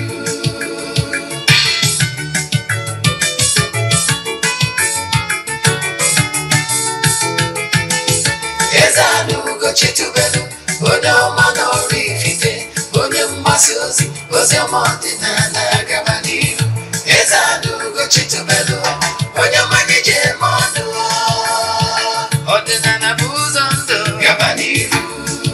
Eze-Ana ga-adị, Ugochitubelu ga-adị, Ugochitubelu temple ọ ya adị. Maka na eziokwu ọnwa chacha, ndị ụka erighị anyị front and back, ndị oche eri anyị front and back. Fọdụ asị kara aka ghọrọ ụmụ Igbo si anyị rapụ nke anyị na nke fa ka mma. Buru Baịbụl bịa, akwụkwọ akụkọ, wepekwa chọọchị fa, okwu na ụka bịakwa. Ụtụtụ ọma na ụmụ ọdịnala Igbo, anyị abịakwa n'oge awa nke eziokwu, oge anyị ji wee na-awa eziokwu niile agba, nke ọ bụ mụnwa bụ Ogbuefi Eze-Ana Ugochitubelu na Oraifite na-anọ n'isi ya. N'ụbọchị taa, isiokwu anyị ji wee bịa bụ benefits of sacrifice, uru a na-erite n'ịchụ aja. Nwanne chụba aja maka na aja karịrị ọgwụ. Mana bifo anyị gaba n'iru, maka ndị ọ bụ tata bụ izizi ha na-afụ m na social media maọbụ na Eziokwu TV Plus, kpọọ m Ogbuefi Eze-Ana Ugochitubelu na Oraifite. Abụ m onye isi nchụaja na Ugochitubelu ọdịnala temple. Anyị na-agba afa miri emi, rụkwazi ọrụ mmụọ dị iche iche. Abụkwazi m onye isi nchụaja na ọdịnala Restoration Evangelical Mission, bụrụkwazi onye mgbasa ozi ọdịnala Igbo. So you can call me an ordinary evangelist, I will answer. My mission is to help people live better life. N'ụbọchị taa n'oge awa nke eziokwu, anyị agwana gị isiokwu anyị ji bịa, benefits of sacrifice, uru ọ bara na mmadụ ga na-achụ aja. Nwanne chụba aja maka na ike dị na aja. Mana bifo anyị gaa n'iru, ọkwa dị mkpa. Echefuna na aja anyị na-achụ kwa ọnwa nke ọnwa Mee ka na-aga n'iru. Anyị ga-achịkọcha ya ụbọchị ikpeazụ nke ọnwa Mee. Ndị mmadụ ebukubegodi nke ọnwa Juu. Anyị malitere ịchụ aja a na-achụ n'igwe ihe karịrị 2 years now. O nwere ndị na-esonyere anyị since anyị bidoro etiri date. As we speak, 2024 nwere ndị bukuru throughout the year. Fact, o nwere imirikiti ndị na-ebuku ya every January ebuku throughout the year ka ha dị sure na ha skip even 1 month. Ike dị na aja a na-achụ n'igwe. Ị nwere ike isonye na aja n'ebe ọ bụla ị nọ na nsọtụ ụwa dum. Distance abụrụ ebara ya n'ọrụ mmụọ anyị na-alụ maọbụ aja anyị na-achụ na temple. Ihe abụ aja mbụ n'elu, aja ịpụta ihe, aja esigoro na ebu n'imirikiti elu. But you know why? We are not sharing testimonies maọbụ show iwu ọrụ na social media maka na ọ dịrọ necessary, ọ bụrụ ihe anyị ji maka ebe. Mana I can tell you na ike dị na aja a na-achụ n'igwe. Yes. Ọ bụrụ na ị chọrọ isonye na aja, ihe ị ga-eme ime token donation. Forward ọrụ m ya 3 prayer requests anyị ga-edebe n'ọlta, na-achụ aja, na-aga ọfọ, na-ekwubi okwu n'isi ganye na ọnwa agwụ. All 1 month ritual. N'isi ụtụtụ a, ejego ori m na temple, chụọ aja, gaa ọfọ, kwubi okwu n'isi ndị niile sonyela anyị all over the globe. Ụbọchị anyị na-achịkọta ekiri ihe anyị na-eme. Anyị na-eje na ndị mmiri, chụọ ọrụ ndị mmiri aja, mee saraka n'afọ mmadụ. Gbagotazie na temple, chụọ aja to entities of powers, ndị na-ejere Chukwu na mmadụ osi na temple. n'afọ mmadụ kwuru gazie n'ebe nchụaja gbuo ebu wee mee saraka. So ọ bụrụ na ị chọrọ isonye na aja, ihe ị ga-eme bụ chat ya m na WhatsApp nọmba 0805 7837672. I repeat 0805 7837672 ma ọ kwado 0813 8243 871. I repeat 0813 8243 871. Na-abụ ka anyị gabazie n'ihu na nkụzi a gbara ọgbụrụgba anyị ji bịa. Ihe isiokwu anyị n'ụbọchị taata bụ benefits of sacrifice. Uru a na-enweta n'ịchụ aja. My brother, my sister, ịṅụ na ngwọ na nkwụ na-abịa maka na esemokwu. Nke mbụgoro ị ga-amagoro bụ mkpụrụ obi ọbụla na-achụ aja, ihe anaghị efunarị ya.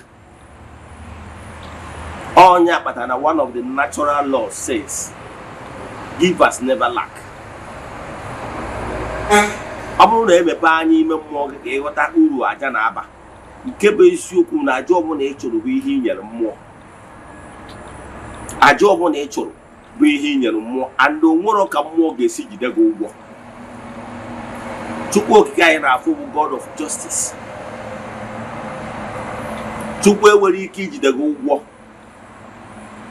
ka ọ demụọ gị.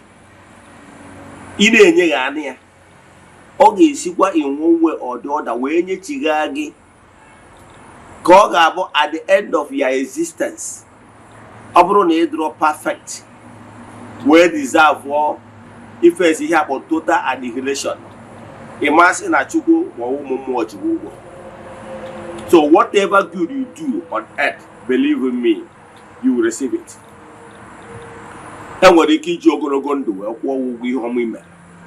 Enwekwara ike iji akụnụba kwụọ ụgwọ ihe ọma ime. O nwere ihe ọma ọ bụla i mere n'elu ụwa mmụọ ga-eji ụgwọ ya. You know why? One of the natural laws says that whatever you sow, Galatians 6:7, whatever you sow is what you reap. So whatever you sow in creation, you sow goodies, believe in me, goodies must flow back to you, the originator. That is fact.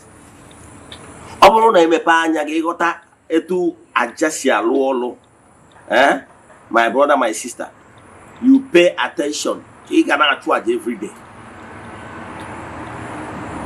I want the bandage in your eyes to fall for you to see where I'm coming from. Every world religion centered their strength in aja. Onwere any world religion known to man enwere one form of ịchụ aja. Enwere different kinds of ịchụ aja. Echefula. Enwere aja ihe mmehie, enwere aja mgbaghara mmehie, enwere aja saraka. Ihe ọsọ ọgwụkpọ ya mana ọ bụ aja. Ị nwere ike ikpe corporal work of mercy. Ị nwere ike ikpe joyful activity. Ihe ọ bụ na imelụ maka ọdịmma ihe ekere eke. That is aja. O nwere ihe na-aghọta. Ihe ọ bụ na imelụ, o nwere aja mgbaghara mmehie. Aja mmadụ nwere ike ịchụ ka e wee gbaghara ya mmehie. Restitution aja ka ọ bụ. Anyị ga-akọwado gị na-enwere ụzọ aja dị iche iche. Ihe ọ bụ na imelụ deprive onwe gị some certain rights ka o wee dịrị onye ọzọ na mma. Ọ aja ka ọ bụ. O nwere every world religion nwere ihe bụ aja, the center of whatever they are doing. And in Igbo spirituality, aja ka eji mara Igbo spirituality. Nwanne chụpụ aja. Ihe ọ bụ na aja emewuro nwere ihe emewu ya. Maka na aja bụ ihe na-emedo Chukwu obi. Aja bụ ihe na-emedo ụmụ mmụọ obi. Aja means na na-achụ aja gosi na you are bringing something tangible to the table. Whether na ayozi. So whatever way you see where to aja, you are giving. Because you know why? Nothing is free, totally free in creation, even in free town. Nothing is free. For you to even be alive in the world of the living, you need the kena aja. Maka ịchụ aja bụ aka nnukwu aka akwa aka nnukwu. When you are become source of joy to ihe Chukwu kere eke, I can tell you na ihe a mere.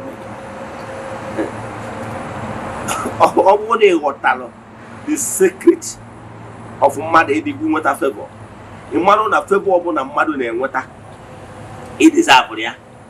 You have paid the price, directly or indirectly. One need to chụba aja, ị ga-afụ na some of those things ya nwa look impossible ga-ebido dịba possible even. Mana mgbe ụfọdụ ịmọrọ ka esi achụ maka na o nwere ike akọwara ọrụ gị. Aṅụ na ngwọ na nkwụ na-abịa. Ihe nwere ike imedebere m imetụ aka na share button ka nwanne gị ma nwanna gị know from the horse's mouth. Ụfọdụ ihe ị na-agbagharị from pillar to post, you can actually solve it by simple aja or even participating in group aja. Nyanwa bụ reason na ji wee bido ahịa na-akpọ aja yiri n'igwe, group sacrifice. Maka na anyị maka na enwere some sacrifice ị nwere ike inwe ike ime wuye n'onwe gị alone. Therefore, you need to join your forces ka e wee chụọ nya bacha. Ịghọtara ya? Enwere ọtụtụ ndị mmadụ ndị friends of the temple na children of the temple ndị na-ajoin anyị ka anyị wee nwee ike nye aka na-afụ na-put smiles on people. Dịka isi mmadụ nwere ike nwere idea na enwere Ugochi Tubelu Foundation na-afụ maka inye aka inyere ndị mmadụ aka n'ụdị dị iche iche. Anyị nwere siklers, ndị bụ sikla nọ na ya, ndị a na-enye ọgwụ ka enwe ike na-sustain ha till na enwee normal that age of escape the crisis. Ma widows and ndị a na-akwụrụ ụgwọ akwụkwọ dị iche iche. Abịaghịkwa n'uche ma nwesị ndị akwụrụ, even this morning na nwere some ndị akwụrụ ụgwọ akwụkwọ today. Let me go to transfer this money. So enwere ụzọ dị iche iche eji atụ aja. Mana ka nlotakwara aja dị iche iche nkọwawara gị aja, agwara aja mbuli elu. Enwere aja sacrifice for favor. Enwere ụdị aja dị iche iche a na-achụ, mana mma ewe one after the other. Ndị anyị kụwata ata ụfọdụ ndị ọzọ anyị tikwe for another day. Mana nwanne chụba aja, any form of aja ọbụla. Aja is one of the key. Ọnwụ ndị gụrụ egwu sị prayer is the key. Prayer is the key.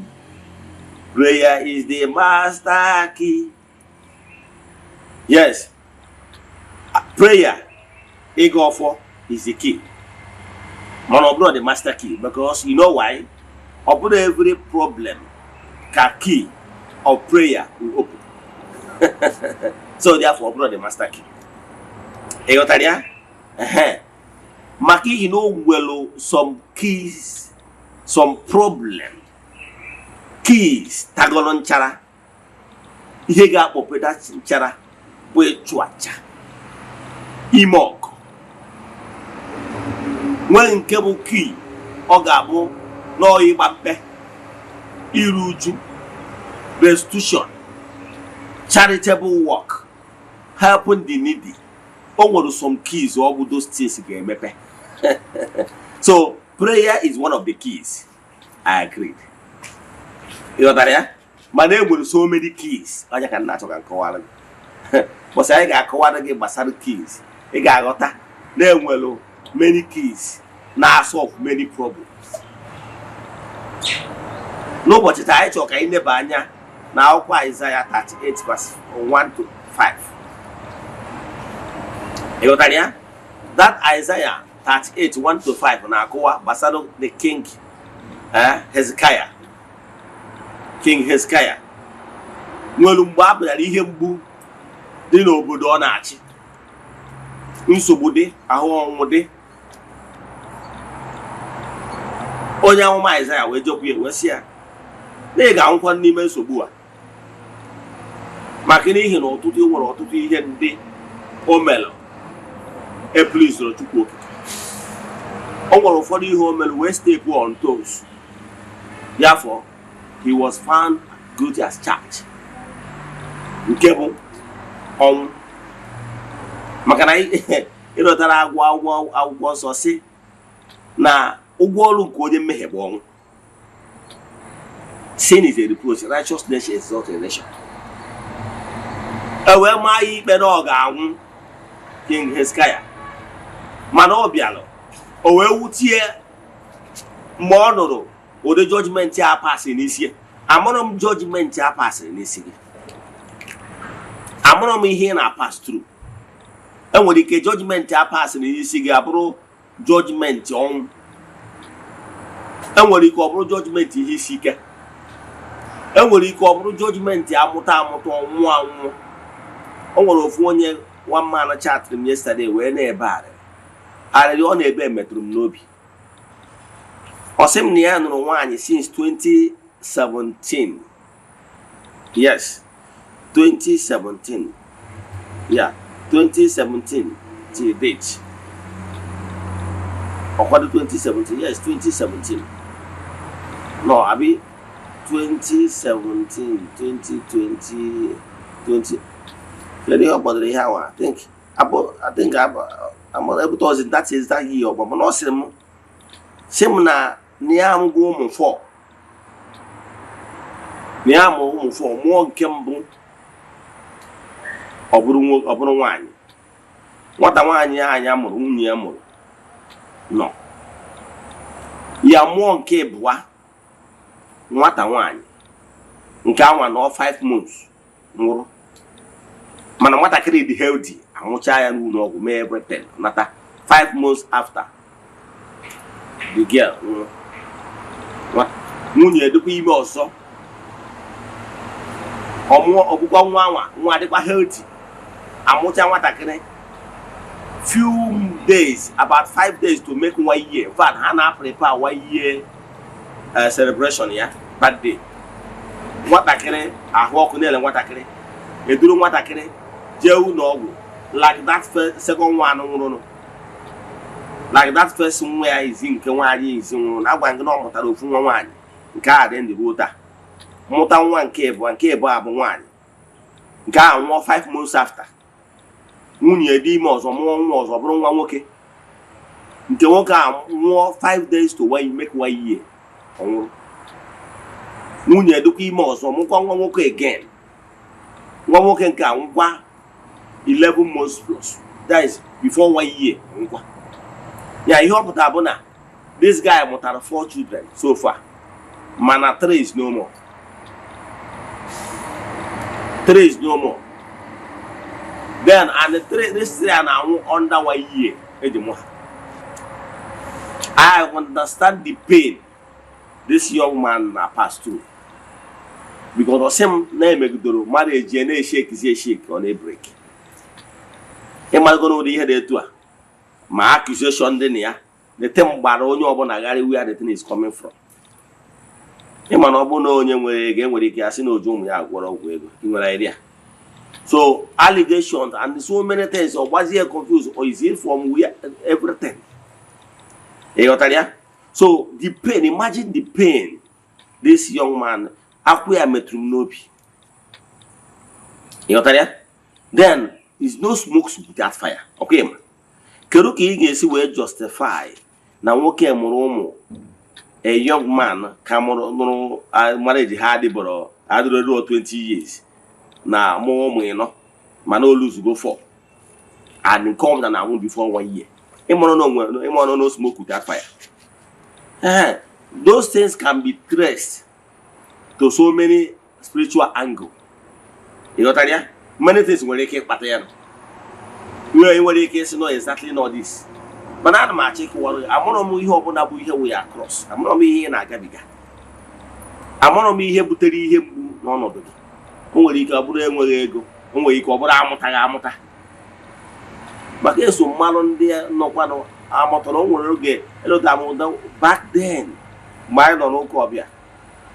O nwere ndị mma di na nwunye 20 years 22 years amụtara nwa ezokwa mmadụ nke so na-etoba akwa na ntem then back then n'ihe ya na ihe ọ bụ ka ya amụta ya ma ya bụrụ nzigoro n'ọnwụ just ka ya prove the world na ya bụ nwaanyị na ya bụrụ nwaanyị aka.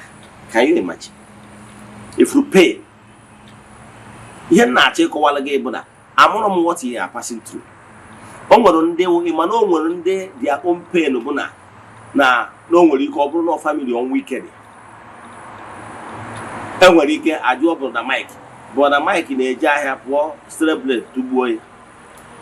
Brọda Ifeanyị na-eje ahịa pụọ moto nwa accident Ifeanyị nwere.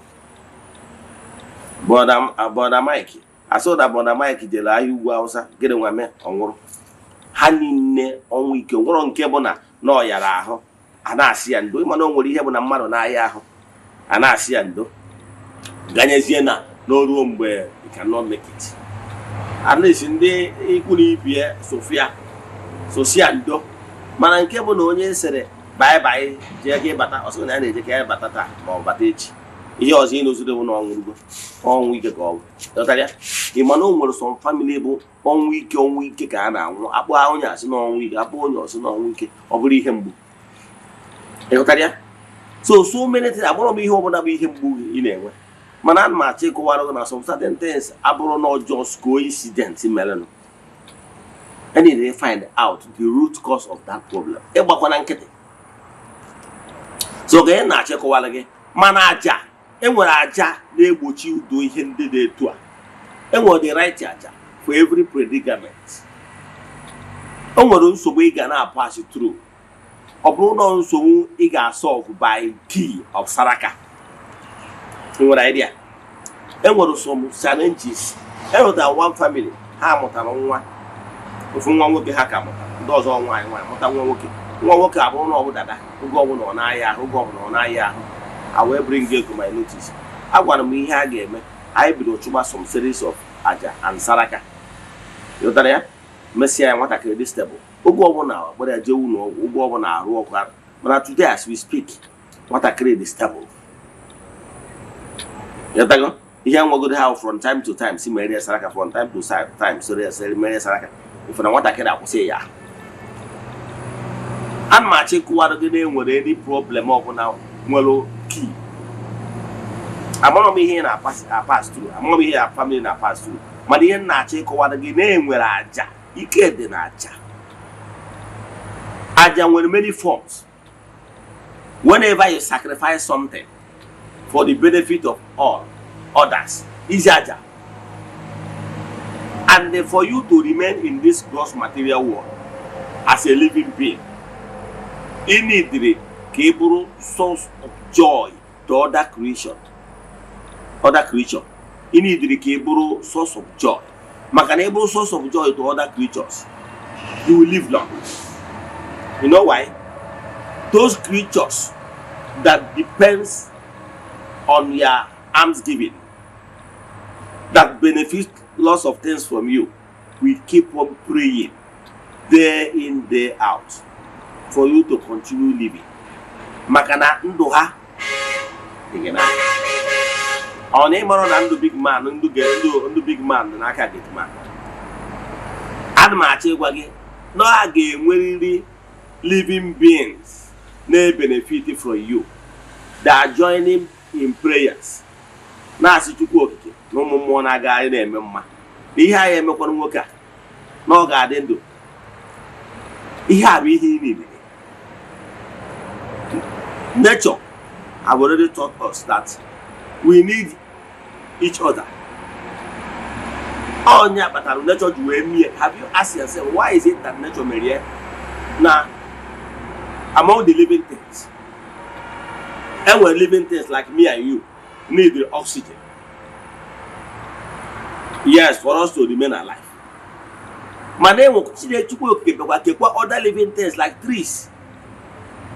Ihe need the carbon dioxide. If we makana chukwu kemerie na aka ndikwa aka nothing is free. Ana m ekwu mgbe niile. So maru ka esi give back to creatures. When you say breathe in, you breathe in oxygen. Then for you to continue living, you breathe out carbon dioxide. Then even the trees around you will take that carbon dioxide, and for them to continue living, they breathe out oxygen. Then you take. So for now we need each other. So stop living this world as if everything starts with you and ends with you. Learn how to give. Be a source of joy to other creatures mụrụ ka esi achụ aja. Agwaghị ihe aja na-eme, agwaghị ihe aja na-eme n'ime ndụ mmadụ, ị ga-agba n'aka na-agba n'ụkwụ. Ka mmakwara ga dịka etu si wee kwuo turu Isaiah 38:1-5. Na that king Hezekiah na-agwara ya na ọ ya anwụ, o wee wutie, e wee gwa ya mmehie na o deserve ọzọ ịdị ndụ maka ihe those step on toes. Hezekiah wee wutie, o wee gbuo ibere na abụ n'ala, wee gbaa mkpe, wee bido restitution, bido ịchụ aja mgbaghara mmehie, nọrọ n'obi tiwara etiwa na obi gwepịara egwepịa, na-ayọ mgbaghara mekọpa, ayọ mgbaghara ka ọ yọgidoro, na-achụ aja, na-ata onwe ya afụfụ, na-edi na-ayọ onwe some pressure. Eme ihe bụ na a king of that magnitude litru n'oche ezi ya, wee bido gbawa mkpe, taba onwe ya afụ, staff onwe ya, deny onwe all the pressures dey with the throne. Etu o so humble onwe ya, wee lụta, wee deny onwe the royalty dey with the kingship, wee decide ya ka ọ bụrụ ya na ụmụ ogbenye, humble onwe ya, wee lụta na ọ ga-achụ ụmụ kirikiri aja. Wee sị na ihe o mere, this singular act metụ Chineke n'obi. O wee zikwazi ya Isaiah si ajekwa je gwazie Hezekiah na akwụkwọ na-ebe emetụgo ya bụ Chineke n'obi, na mkpa ọ na-agba na aja ọ na-achụ, aja mgbaghara mmehie, na o metụgo ya bụ Chineke n'obi. Si jekwazie gwa ya na-enyekwa ya extra 15 years. O nwere ihe na-aghọta ndị ọ dịkwa ihe m na-achọ ịkọwalụ gị bụ na amụrụ m ihe ọbụla ị na-pass through. Esentesigo gị na ị ga-anwụ, esentesigo family gị na onwere otu ihe ọma ga-esi na family unu pụta. I can tell you na ọ bụrụ na ibido chụwa aja na a ga-agbanwe ya. Amụrụ m ozi a na-ezi n'isi gị, enwere ike inwetago many vision, ezigokwu gị ọtụtụ ozi na udo adịrọ. Ana m achọ ịgwa nwanne chụba aja, ihe ọbụla aja enwere ike reverse does not exist, maka na Chukwu nwe onye nwe ike niile. And Chukwu okike sịrị anyị chụba aja, Chukwu okike sanction aja. Ọ bụrụ taa ebidoro ịchụ aja bidoro na n'okike ụwa bidoro. Ilota na akwụkwọ Genesis, Kenan dị ebe nwanne ya chụrụ aja, Chukwu okike nwanara onye ka wee ju obi dị ọcha wee chụnyaba aja. O nwere ihe ịghọtara ka mgbadata n'oge nke Abraham. Ime ihe ana m like iji Baịbụl na-amara gị, maka na ọ Baịbụl ka ị ya aghọta. Mmekwa otume na akwụkwọ ndị ọzọ ka nsị na nke ịma wee mara gị, ka ọ ghara ịgba akụkọ mba agaba. Ịlụtara akụkọ Abraham, etu Abraham si wee chọọ ka o jee chụọrụ Chineke aja gratitude, wee chọọ ka o jiri nwa ya. Chukwu oge wee wụọ ọnụ wee sị nwa ya, don't harm this child, untie him, wee si ya n'anya n'akụkụ ka ọ fụ ebu ka o were chụọrọ ya aja. Gosi na Chukwu okike na-eri aja, ọ na-eri ihe aja. Enwere aja dị iche iche, ma aja nsure ọkụ, aja dị iche iche, and okpukpere dị iche iche n'elu ụwa na-achụ aja, temple dị iche iche n'elu ụwa na-achụ aja. In fact, nwere any world religion so far ngụgoro akwụkwọ ha enwere one form of aja nke ọzọ. I can tell you that every world religion is centered on aja. Igbo spirituality inclusive. Ka mmalụ atọ nwere ike ọ bụrụ na ị nwere idea, ụmụnne anyị ndị a na-akpọ ndị na-eti isi n'ala, ha na-achụ series of aja.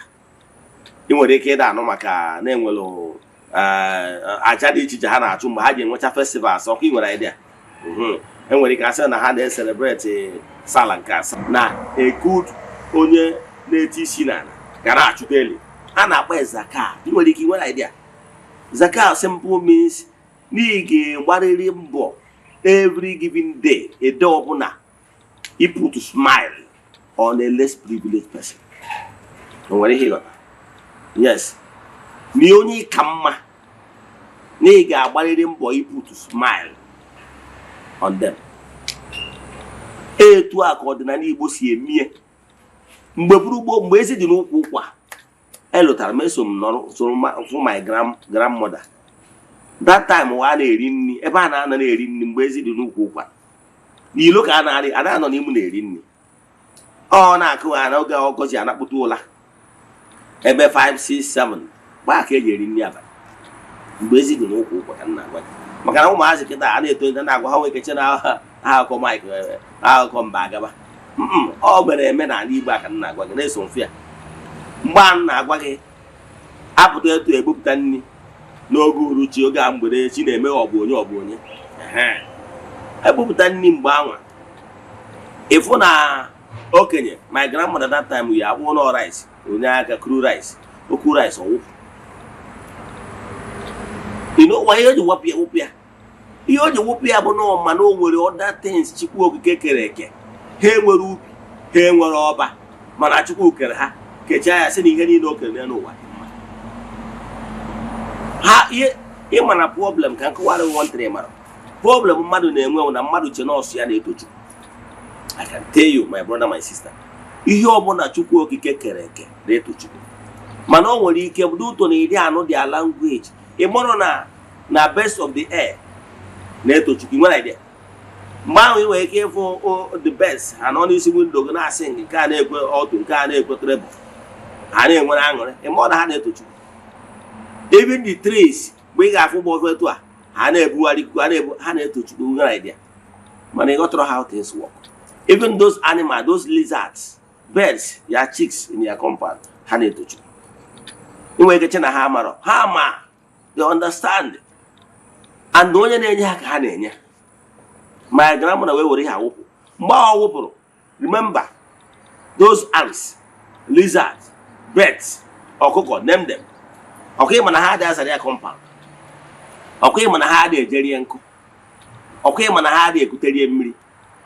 Ihe a bụ act of love norma and Chukwu okike mgbe Chukwu okike kechara mmadụ na Genesis 2 o nyere mmadụ mandate to become caretaker to oversee the entire creation ka ọ fụ na ihe niile dị mma to further creation. So man was given mandate to oversee and to put everything in order. Mana ana m ajụ gị ajụjụ when was the last time I were ihe ọnụ na-eri nye ụmụ anụmanụ ma ọ bụ ihe ọzọ Chukwu kere eke ma ọ bụ ibe na-azụ bi na mmiri so for you think na ha deserve ya ị ma na Chineke nke igwe na-azụ ihe niile o kere eke mana ha enwere ubi ma ọ bụ ọba mana Chukwu okike na-atụ anya na anyị bụ mmadụ ga-enye aka wee zụọ ihe ndị ọzọ o kere eke show them love. Love abụrụ sọ mgbe i were nye mmadụ ibe gị gaa ụbọchị bịa birthday gift inye birthday gift maka na ịmagoro ụbọchị nke ọ bịanye gị ya abụrụ onye ka a na-ekwu maka ya ihe ahụ personal relation ka ị na-ebidoro onwe gị ihe bụ love when you give to less privilege ihe onye anyị akwụ ụgwọ example m nwa Eze-Ana amarago na ọnwa ọbụla na mma eje na mmiri je chụọrụ ndị mmiri anya nye gị ihe ọ na-eri mee saraka. Am I expecting them to come and sweep my compound tomorrow? No. But I'm doing it out of love, selflessly. Maka na mma na ụmụ anụmanụ abi na mmiri na ha enwere ubi ma ọ bụ ọba mana ha bụ God's creature. On a very good day, gịnị ka ha na-eri? Earthworm, mob, almost one kind, some similar kind of food. Mana njewe ebe anyị ihe na-eje and use some of those things, those call it sweet banana, call it those sweet something that taste differently from what they used to. So mgbe ọbụla mbere ebe akwụkwọ na Eze-Ana abịago ha ga-rush ka ha bịa rie shawarma and pizza because etu a pizza na shawarma si atọ gị ka o si atọ ha because ọ bụrụ ihe ha na-afụ day to day to ha na-enwe aṅụrị ka mma alụ ga ọ bụrụ na ịbụ a tenant bi na landlord bi n'ofu compound for any reason landlord wee nwee emergency wee travel to Port Harcourt and o nwere ihe o debere ụmụ ya ma ọ bụ na-enwere as case may be na-enwere urgent need family enwere and the landlord emego travel maybe ọ dị unreachable gị nwa bụ tenant wee gosi love to ndị be landlord maybe provide ha the needs ha needed at that point in time. Kedu ka obi dị ga-adị landlord ma ọ bụrụ na ọ bata travel oje ụmụ ya wee na-agwa ya daddy na mgbe ime travel n'ọkwa ọnkụrụ oke maọbụ tenant machidera nyere ha nke a maọbụ nke ọzọ, kedu ka obi gara ya landlord? Ị ma na Chukwu nwe ụwa, ị ma na Chukwu kere ihe niile dị n'ụwa, ihe niile kere eke dị n'ụwa bụ nke ya. Ị ma na ọ bụrụ na ịlọta ihe Chukwu kere eke na-eme ihe as charitable work, spiritualize your giving to ihe Chukwu kere eke, ị ma na Chukwu okike ga-bless. Ị nwere idea? Inugo maka akụkọ nwaanyị a na-akpọ Dorcas, a sị na ọgọ Peter na Bible, kwenụ ya. A sịrị na nwaanyị a bụ cheerful giver, ọ na-enyere ndị mmadụ aka, na-ekulu otu ndị mmadụ, na-eme ọgọ dị iche iche. Ewesị na nwaanyị a wee daa n'ute ọrịa, nwaanyị ahụ ndị mmadụ wee na-eti n'ebe asị kere onye ga-enyeziri ha nke a ma onyere ha nke ọzọ. Ewee kpọwa Peter wee bịa. Mgbe Peter bịara, ndị mmadụ na-asị ya Peter, na-egosi Peter so many benefits ha benefit from Dorcas.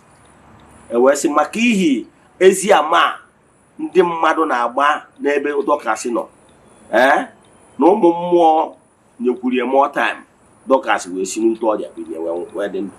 O nwere ihe ịghọta?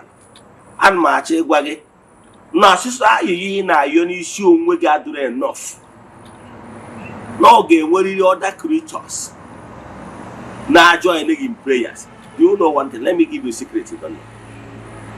Do you know, instead of me, nwere ihe ga-eme ka m kwụsị ịchụ aja wee nye ihe ọzọ ihe Chukwu kere eke, kama ma achụ aja nye ihe ndị ọzọ Chukwu kere eke, ma achụ wee nye mmadụ. You know why? Ihe ndị ọzọ Chukwu kere eke obi ha dị pure. Onye akpatara mgbe ahụ o ji abụ anọkọta asị gị nye ma chụọ aja mee saraka ta ụmụazị. Ime ihe kpatara ya nụ. Ihe eji asị gị jee chụọ ọrụ aja jee chụọ ụmụazị mere ha saraka. Onye na-agwa gị ya na-eme azụm na obi ụmụaka dị pure, na ha dị keep malice, na ha dị eche echiche ọjọọ, na ha bụrụ ndị obi abụọ, na ha bụrụ ndị ga-abụ inyecha ha ihe ha ekwuo gị ife. Ịghọtara ya? Mana inye mmadụ nwere ike richa ihe gị pụọ kọtọ gị. Mmadụ nwere ike richa ihe gị pụọ sị na ọ dị ka na narị akara aka, ị na-ajụzi wuchi akara aka, ị na-ajụ ya akara aka onye baro. Oke, ọ bụrụ na akara aka ya wọtụ something, nwaanyị na ojiri akara aka eme anything. Ịfụta ihe kpatara na ọtụtụ ndị mmadụ adịghị ekuzi maka inwe ike nyecha mmadụ ihe no thank you no very much. Ihe ọ ga-eji wee kwụọ ụgwọ owuwu nkọtọ okwu ọjọọ nwere ike ọ bụrụ na ịnụ mgbe ụfọdụ etu a ọ na-agbali ya obi, therefore you decide not to give again. Onye a werezi akara aka ya ji lụọ wonders. So all the world we are living in ka m na-akọwala gị. So mana ihe na-achọ ịkọwa bụ na mana ọ bụrụ ụmụ anụmanụ ịbịa n'ụlọ ọrụ m na ụmụ ngwere na other creatures, I don't use them to work. Yes, because then that is never gonna be area. Is it birds and everything? I normally allow them. You know one thing about those creatures in our animals, their heart is very pure. Half one here, Jama, how about they have a particle? If you know Coco, I'll go my heel particle, I'll go my heel particle, Bona. Ihe ọ na-awapụta n'ụtụtụ ọtụ ọtụwakpọ ọbọbọbọ na-atụ ụmụ ants. Ihe a bụ level ya, ọ tara afụfụ onweta doses. So ọ bụrụ na iche na ha amara ihe, gee ntị ka ịnụ akụkọ ama akọrọ gị. When I was small, see in primary school then, ọ na-agba oge holidays, my father na send them to with my grandmother. Mana ọ nwere ihe notice ọ na-eme, amaghịzi m exactly na ọ dawa. Mana mma gbaa ka ndị very small mana ama mgbe ahụ na my grandmother nwesịrị ụmụ ihe nunu a, o nwesịrị m ewu ma ọkụkọ. So ọ na-awapụta ụtụtụ. Anyị pụta ụtụtụ ahụ anyị nwere ike emepe mpio, nwere ebe a na-akpọ mpio maka ụmụta nshi nwere ike ya amụ ya. O nwere small opening a na-ada emepewe n'azụ ụlọ ebe ụmụ anụmanụ na-esi apụba like ọkụkọ and rest of them in the morning. Aba na-emechie ụtụtụ anyị emepe ya. So o wee bụrụ na ọ dị etu ọma. So ma this my grandmother ọ pụtara na n'ụtụtụ ọbụla Also ya buru ụzọ binye jee mepee mpio, they will not go. Ha ga-eje na ọnụ ụzọ my grandmother na the wind bie na-eme kọkọkọkọkọkọkọ ịgbageta ụmụọkọ daakọrọ ya ha na-agwụ ya grandma na chi efekwara. Ha na-emegide noise ahụ mana togo nwa noise ka ha na-eme ọkwa eziokwu, mana ha na-akpụ ya oku na-agwa ya grandma na chi efu ya ma nyekwa anyị ihe ọ na-adị enyebe anya. So o megide datịrị anya nwere teta o tetara ọba aja chitara na ọ dị ka ọ dawa ma ọ nri ọkụ something like that. Ọ wụpụrụ ha ifu ha eribe a na-erite na-enwezi ahụ na-eme chọchọchọchọchọ ha dịgido ha niile na-adịcha ya ha dịcha na ihe ya apụta one by one mana ọ bụghị ha na onye ha datị na anwụ onwere ka hapụ isi na afọgụ nwa isi na ọka amara ihe ọkwa eziokwu o nwere ihe ịghọta. Ana m achọ ịgwa gị na nri a ha na-ada enye ha na-asị Chukwu okike ihe a gara mma na-ada enyekwa anyị ya gaziere ya. So ụfọdụ nwa ị na-eche na ụmụ anụmanụ amara ihe ha ama ihe nyere like Igbo spirituality agụgụ m other world religion man Igbo spirituality work aka utogo. Igbo spirituality promote love. Ka m gwagwa nwantịrị ihe eji wee ma o nwere ndị na-ada akpọ ndị ala ndị ọgbanje na main road nwere ike ịbịa na bus stop dị na side ya adịghị ha ga-alahụ ebe a chefu, mana I can tell you na gị nwere onwe gị kpọrọ onwe gị ahụ dị ịlahụ na bus stop chefu oyi ya abaghị ahụ dan na-agwa gị ada na-eju n'ọgwụ from year to year. Ịghọtara ya? Mana ha ga-anọ ha ga-eriri nri ijiji bel mana afọ ya asa. O nwere onye nke mma na side be m onye ahụ adịrị ya since when I was small till today I can afọ the man. Ịghọtara ya? So efu na ahụ adịrị ya for over years mana anụkọtaba osi nọ n'ụlọ ọgwụ. Ịbịa na Jesus bus stop ya ma ụfọdụ efu ebe o dị na dia maka na be ha dịkwa around there here we know him. Ihe m na-achọ ịkọwara gị bụ na ị nwere ike iche na mana anyị nwere ọdịnala Igbo ghọtara na ndị a nwere ike ụfọdụ n'ime ha bụ ndị akpọrọ ọrụ jụ na ha ya eje. Ghọtara ya? Ụfọdụ ọ bụrụ oke agwụ mere ha that thing because of na one thing or the other na-ejukwara. Now ka m gwazie ihe eje mana mmụọ so ndị a ijikwa onwe gị nwaanyị o ji abụ na ha daa ya ahụ ha na-eju ụlọ ọgwụ yet ndụ ha dị. Ụfọdụ nwere ike ịfụ ka anyị bụ ihe aja na-ebupụ na main road azị na ihe aja ọnụ na-eri mana aja dị iche iche.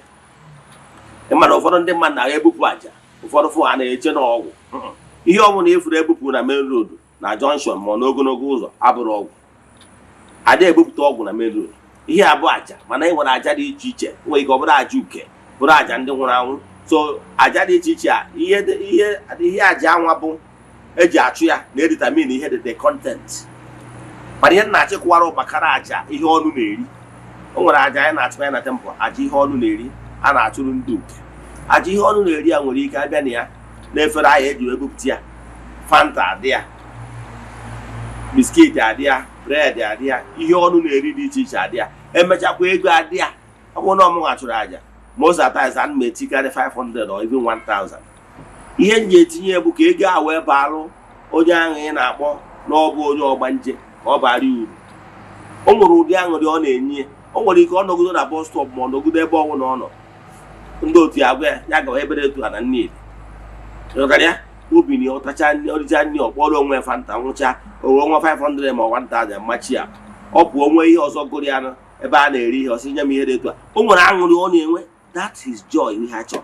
O nwere ihe ịghọta joy and the ụdị ndị asefụ ha meri those things ha meri ihe aja kwuo ihe.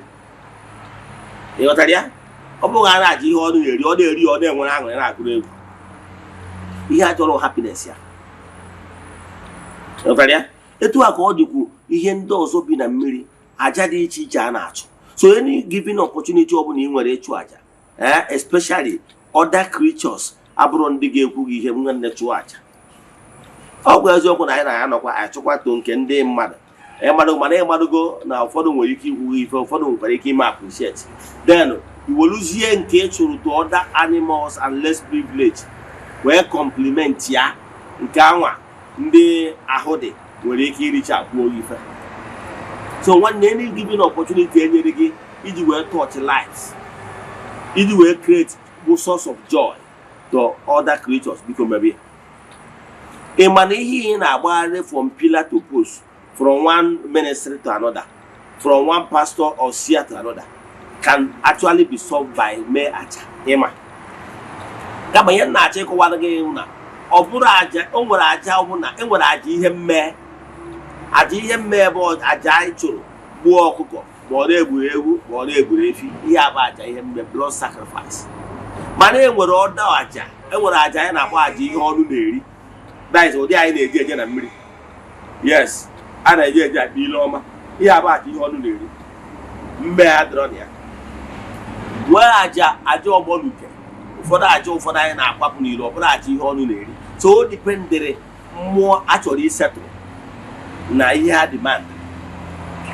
So ihe na-achịkwa nwanne na-achụ varieties of aja. Mgbe ụfọdụ chi gị na mmụọ so gị, ife ha chọrọ n'aka gị abụrọdụ aja ihe mme. Ife ha chọrọ n'aka gị bụ to give to less privilege. Ife ha chọrọ n'aka gị bụ data onye ahụ ị nụrụ nọ n'ute ọrịa, maọbụ na ọ na-akwado ka o jee foreign treatment, medical treatment, kedu ihe contribute. O nwere ike ọ bụrụ na ụdị inyere onye nọ n'ute ọrịa aka bụ aja ọ ga-abụ ịchụọ ka e wee bukapụrụ gị nwa ịnọ n'ute ọrịa maọbụ ezinụlọ gị nọ n'ute ọrịa. Ị nwere ihe ịghọta? O nwere aja ị ga-abụ ịchụọ, ọ bụrụ aja ihe ọnụ na-eri, ka e wee nye gị na ezinụlọ gị ihe ọnụ na-eri. So any point in time you have opportunity to touch lives, try and do it. It's true, no one will take you for granted. No one will recharge and put all the shop. Even my humble self. Yes, someone will keep that. Everybody will not like you. Let me mark my words. No, everybody will not like you. Even myself. Because I understand how things work. But everybody in my village will like me. Yes. O nwere ike bụ na self na iwere ike na-enye ndị mmadụ aka. Ọtụtụ ndị mmadụ nwere ike ịta gị adị na anara ha akara aka. Mana charitable work you feel like doing. Like me in the temple. Ndị mmadụ na-eweta gift. Oh, but some the other day, one of my Eze-Ana, send them 200,000. Some nego data. What was a map to her? Only can send them as an send 100,000. Who will go Wapro Momoji? Yes, I'm going to go with you on my mom. Yes, that's what we can say. I did that the money to another person now. You can buy a I get one so many fans on social media. Itu aku follow guys, itu akan ibu asyik apa? So yang nak cek kuala game mana? Some of those things, especially ndị malulu no. Ịma na onye ama ada adịle na nna ya ọkwa eziokwu. Ụfọdụ ndị malulu no nwere ike na-agbaghị anya. Ha ama mgbe ibido. Ha ama nne gị ma ọ bụ nna gị.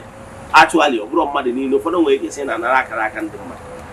O nwere fact, Mana ihe ọ na-efilu bụ na niile progress na aga n'iru gị gbara agharị. Ịma na ego gbara ofekegharị ka a na-akpọ ọgwụ ego, ọka ị nwere idea. Ọ bụrụ na etubara onye ọgwụ ego, ịma na ịkpatabere ego.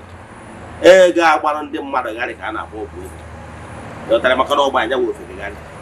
Ọ bụghị a na ya kpọbara onye ọgwụ ego, ịma na ịkpatabere ego. So ihe na-achịkwa bụ chụba aja hapụ ihe ndị mmadụ ga-egwu. Ka mmakwanụ ga-atụ fọm mechie. In Aromaka, Jesus. The last time I checked, the story is in according to the Bible. Now the personality of Jesus, we are told no na carry them. Onye no na runye. Onye no here. The man the same person na Aboja say no organized in the mad no the form of crusade. O wee so maazụ ya ndị mmadụ niile agadara ebe a. O nwere provision unu nwere maka nni. Ọ bụrụ na o nwere provision si discharge ndị mmadụ ka ha anaba. Ha wee sị ya na o nwere ụfọdụ nni ha fụrụ ebe a. Ị ma na agwara anyị na-efi dichara ndị mmadụ ebido afọ. To cut the whole story short. Ị ma na ọkwa the same person a ka Herod jụrụ ndị mmadụ. Onye a bụ eze ụnụ. Ọkwa eziokwu akwụye na eze ha. O wee sị ya eze ụnụ na Barnabas onye ekperi, onye kidnapper, koro onye ụlọ chọrọ ka a hapụrụ ọnụ. Ị ma na ndị a hapụrụ jupụtara ọnụ ha ji eri ede si gbuo eze ha, si hapụ onye ekperima ka ọ naba. O nwere ihe ịghọta? So ebe ọ bụ na ndị niile na-asụkwa wee rie ihe sokwa etu ụzọ na ụzana sokwa wee si gbuo ya, onye ka ewuzi? Even ndị okenye ha mana ihe a na-eme wụ dastardly art na mpụ na ọtọ ha si let the blood be on their head and their children's head. O nwere ihe ịghọta? So ya na-achịkọwala gị bụ na o nwere ihe ga-eme ka mmadụ niile like anyị ọtụrụkwụsị. A man is there in this world. As long as you are living in this world, and what so many things you can work and them mother be envious of you. Only you go from dog Ibu goes on why Ibu goes on what I'm Ibu goes on not carrying. They can be envious of you. How would they case them? What I can want to be an go make a snob and of you. That is life. Mana enjoying in he with evidence. Yes, of Rogoshi. Before Metia. Ihe na-achịkwa ụlọ ogbugbe niile nọ n'ụwa na-achụ aja. I remember those days mgbe m nọ n'ụka ọbịa ndị Roma, ụka ndị Roma, Catholic Church. The center of their activities is ịchụ aja. Fada Biosha na tata wa ajamas. Ajamas anyị na-achụ n'ụbọchị tata bụ maka ihe dị etu aja. Ha kwenyere n'ịchụ aja. The center of their activities is ịchụ aja. Ekwu awụrụgo m ụmụnne anyị dị na-akpụ isi na wee makwara gị. I'm matching what we need to other world religion and sects. See, we can actually follow our way festival, follow our way feast, follow our way love feast. You also give boy, Jacob. Like in a temple, I will make that church.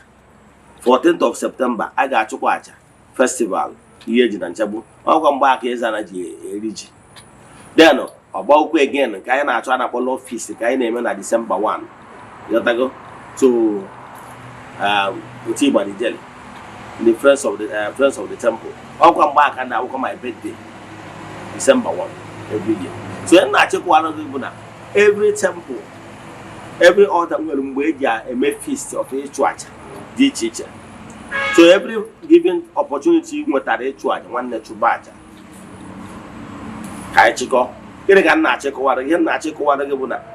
with so many games and then what an church. And a judge, I'm gonna want a job goes on. Give one an abacarino, on a chupacha. Here in a male personal relation, give a beauty with more. Oh, what a bogey, Regia. No one in a team no boros or more simba. No, ya born kind if I am Maria. Eotania? Makani na achụpụrụ ụmụ mmụọ aja.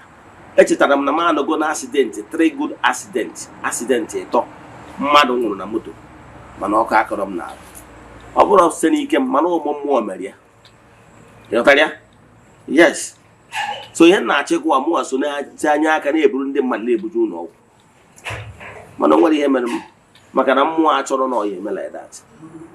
Ihe m na-agwa fatal accident. So kedu ihe na-achịkwa nwanne chụpụ aja.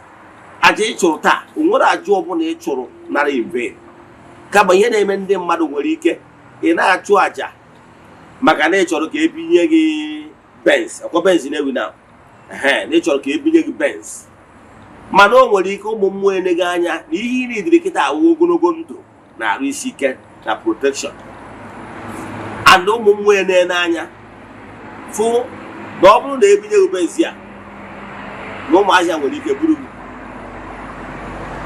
and maka na ọma na o nwere ndị ilo na ndị ntaji anya ka nọ n'ụmụnna gị ndị ga-esu gị imi maka na nwere ka eburu gị na ọ bụrụ na e nwere onye suru gị imi.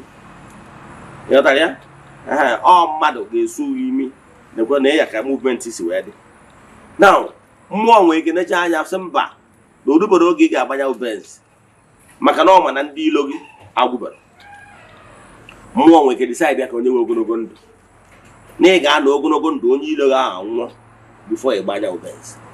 Mana to you that doesn't understand how things work, ị nwere ike filuo na aja ịchụrụ na mmụọ azarịa ma ọ nọ na n'iyi.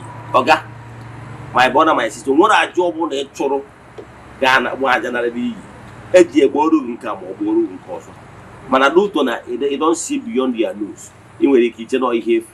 O nwere aja ọbụla ịchụrụ ichukwara chi gị, ichukwara ndị ichie, chụkwara na be nna gị imere saraka ịchụrụ aja favor bụ ihe efu kama na o nwere ike dịka mmadụ ịbụ onye arịa afụ beyond his nose ihe ahụ ị tụrụ anya ka ị nwetara exactly that thing maka na mmụọ ji aka emere gị nke ka mma ị na-complain.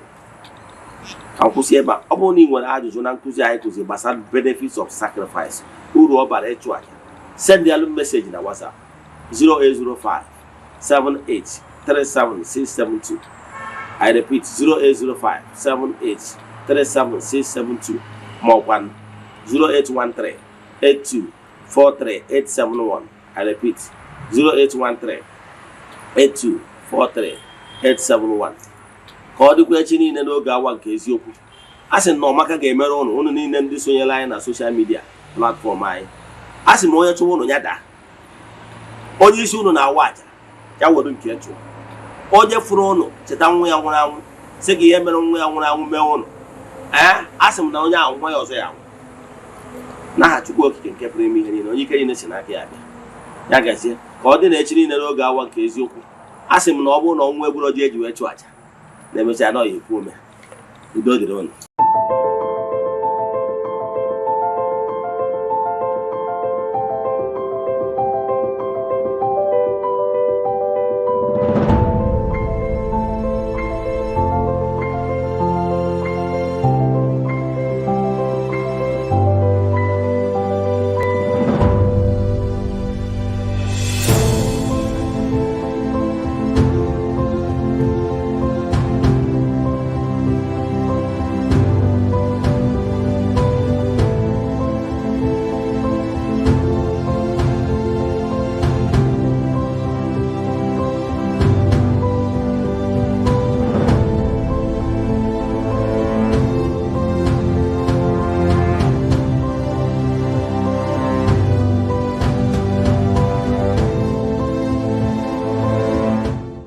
Good day, my name is Chucks. If you're in need of building designs, we have years of experience helping people get the beauty of their dream house they have always wanted. Even if you have great fear of seeking for architect because of money, we can help. Don't put off getting your dream house that you deserve. So give us a WhatsApp chat via our Facebook page today at Fenwork Architecture. Fenwork Architecture gives you the best. Thank you.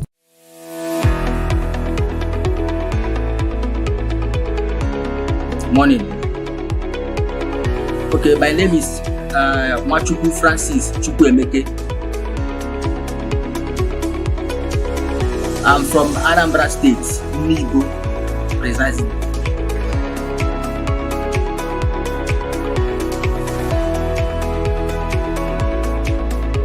Okay, to start with, I will say thank you for using that word creative. Those work we saw in Eziokwu TV, I'm the architect that designed them. I happen to be one of 3 executive directors in Framework Architecture. Framework Architecture is a multidisciplinary integrated company that offers specialized and expert contracts and consultancy in area of architecture, civil engineering, project planning, interior designing. Okay, Framework Architecture was founded and began operating in 2010. The company is led by management team of 3 executive directors, and have assembled a group of experienced and professional technicians in both traditional and high technology.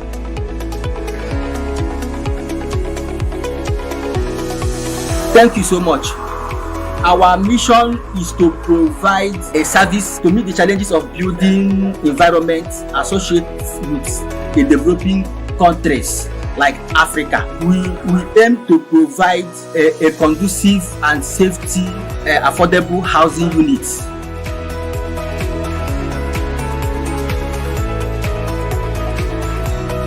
Okay, to reach us is so easy. We are everywhere here in Nigeria. Why I say that we are everywhere is that we go outside jobs. I mean, any place you call us, we are ready to be there and achieve your requirements. So for our contact number, you can reach us on on our WhatsApp number 070-6465-2451. I repeat, 070-6465-2451. Or you can also contact us through our email address, frameworkarchitecture@gmail.com.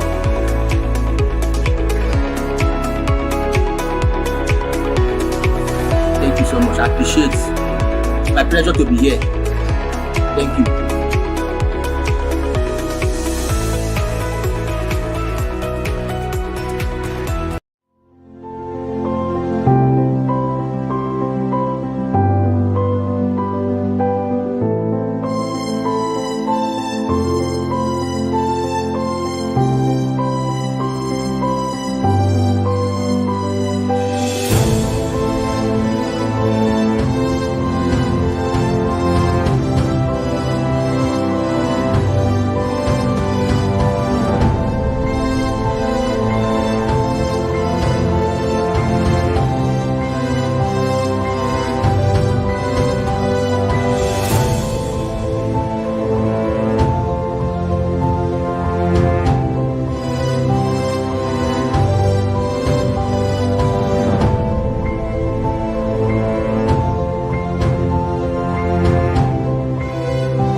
Yeah, good morning, viewers all over the world. My names are Ogbuefi Eze-Ana Rifte. I'm here this morning to react on trending topic concerning reforms going on in Igbo spirituality. One of my followers chatted me. He was of the view that we should not reform Ordinance, that we keep on using the outdated method used by our ancestors, our fathers, meaning that Igbo spirituality, we should maintain the old status quo. Our altars, Igbo spirituality, we have altars no kumodi teacher, like Okwedo, Okulasi, Okumodi teacher, even the same thing with the one that is in your village. Place of worship in Igbo spirituality.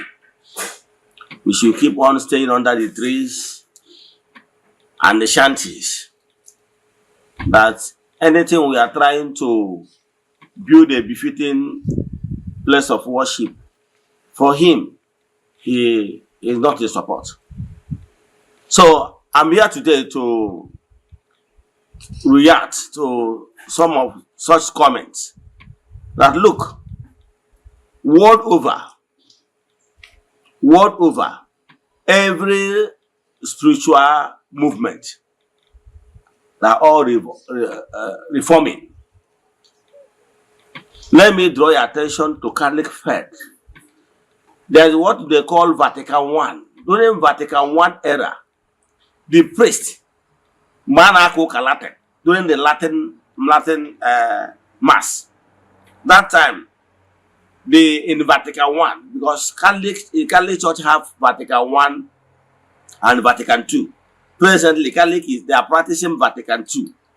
Under Vatican I, they are using purely Latin. Yes, they are using purely Latin. And that time, Reverend Father will face the Holy of Holies. He face the altar, back people. Anytime you want to give blessing, like Dominus Vobiscum, he will turn people to people and say Dominus Vobiscum, et cum spiritu tua. That is Dominus Vobiscum simple means Asekuya et cum spiritu tua. Then face back. Are you following?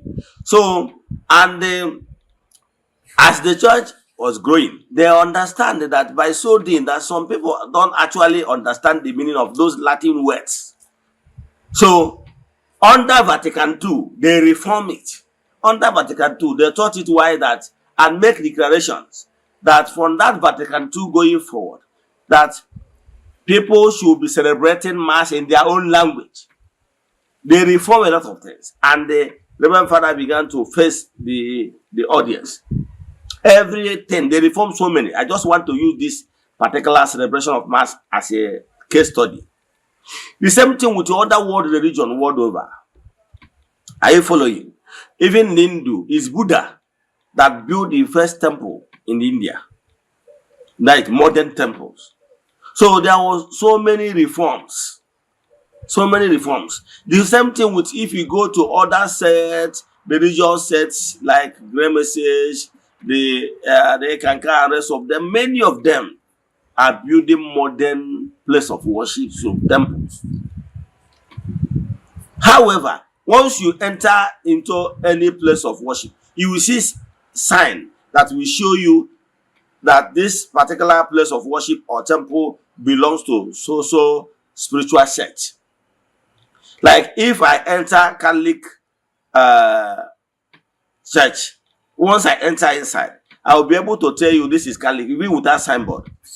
Because I have already know some certain things. Despite the fact that other religions have chairs and everything, they have similarity. That's what I'm trying to say. But there is some certain things that made it unique. For example, Catholic must have crucifix. Why the Anglican, interior of Anglican and Catholic look alike, right? But there is different because in Anglican, you will only see a cross. You will not see crucifix. The same thing with other Pentecostals. So, but some people still want Ordinary to remain with those outdated methods that did not even help us anywhere. Okay, with this old method of under trees and shanties, have you ever seen any serving governors? Despite the fact, or even senator, despite the fact that some of them, when they are contesting, yes, they seek prayers from traditional worshippers. Yes, Igbo spirituality. But because of how everything is structured, time of Thanksgiving, you will not see them. Okay, if the governor is coming to thank Olas with his entourage, where will he sit? The atmosphere is not conducive.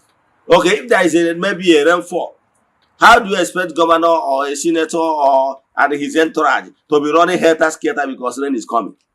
The atmosphere is not built in a way that it will accommodate high-profile personalities. So, but now in Igbo spirituality, we are moderning it. What is important is the teaching. In Igbo spirituality, African traditional religion, we are talking about telling you why you should not destroy your family, why you should be at peace with your children and rest of them. All those the tenets of Igbo spirituality teaching will teach you about those things, and even tell you how you can be able to do it yourself. Like I said, 70% of your spiritual work can be done by yourself if you are properly guided. So that is what modern Igbo spirituality is trying to do. Now we are remodeling so many things, giving at least modern place of worship where you can come and sit comfortably. In fact, if we can even afford AC, we put AC. Are you getting me? So that the atmosphere must be nice.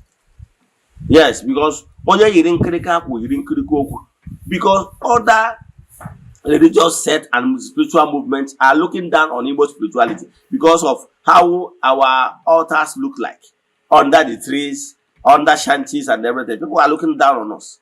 So I'm a reformer. I am of the opinion that place of worship of Chukwu Okike should look nice. Okay, look at what African traditional religion is doing, Ghanaian religion. Look at it. You see it and watch the next video. You will see watch the next videos. You will see people massively returning back to Igbo spirituality via African traditional religion. You will see the atmosphere, you will see the interior, you will see everything. The environment is nice and very conducive, so that everybody will be conducive for all walks of life. So watch this video and see the reformation we are bringing in Igbo spirituality, because we believe that place of worship of Chukwu should be nice, and it should follow the reality on ground of 21st century. So you watch how we worship. The difference is that Igbo spirituality does not believe that Jesus is God. Yes. So Igbo spirituality does not recognize that. We believe in Chukwu Okike Pụrụ Ime Ihe Niile. That is the core difference between us and Christianity. So I will have worship songs. Those worship songs, the only thing is that we recognize Chukwu. We don't recognize Jesus. That is the third difference. So, and if you look inside our interior of place of worship, you will see our Nzu is there. Edo is there. So if you look well, you will see the difference from the normal church, because you will not see anything, any carved image in that place. However, outside the place of worship, we still have other symbols in the environment for you to know that you are in African traditional religion arena. Let me stop here. Watch this video and tell me what you have to say. Thank you. Enjoy the rest of your day. You know the young man of the children to enjoy our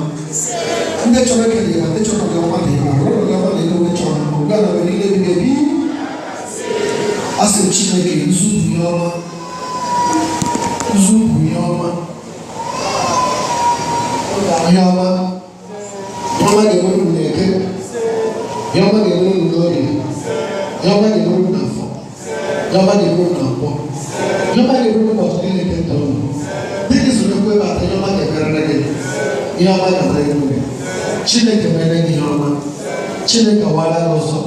Ihe ọbụla ihe na-achọ Chineke gọzie ya. Chineke gọzie gị. Chineke ma gị ụzụ. Ụzụ bụ ihe ọma ga-emere gị. Ụzụ bụ mepụzọ ga-edere gị. Ihe ọbụla ihe na-achọ bụ ọma Chineke mezuo.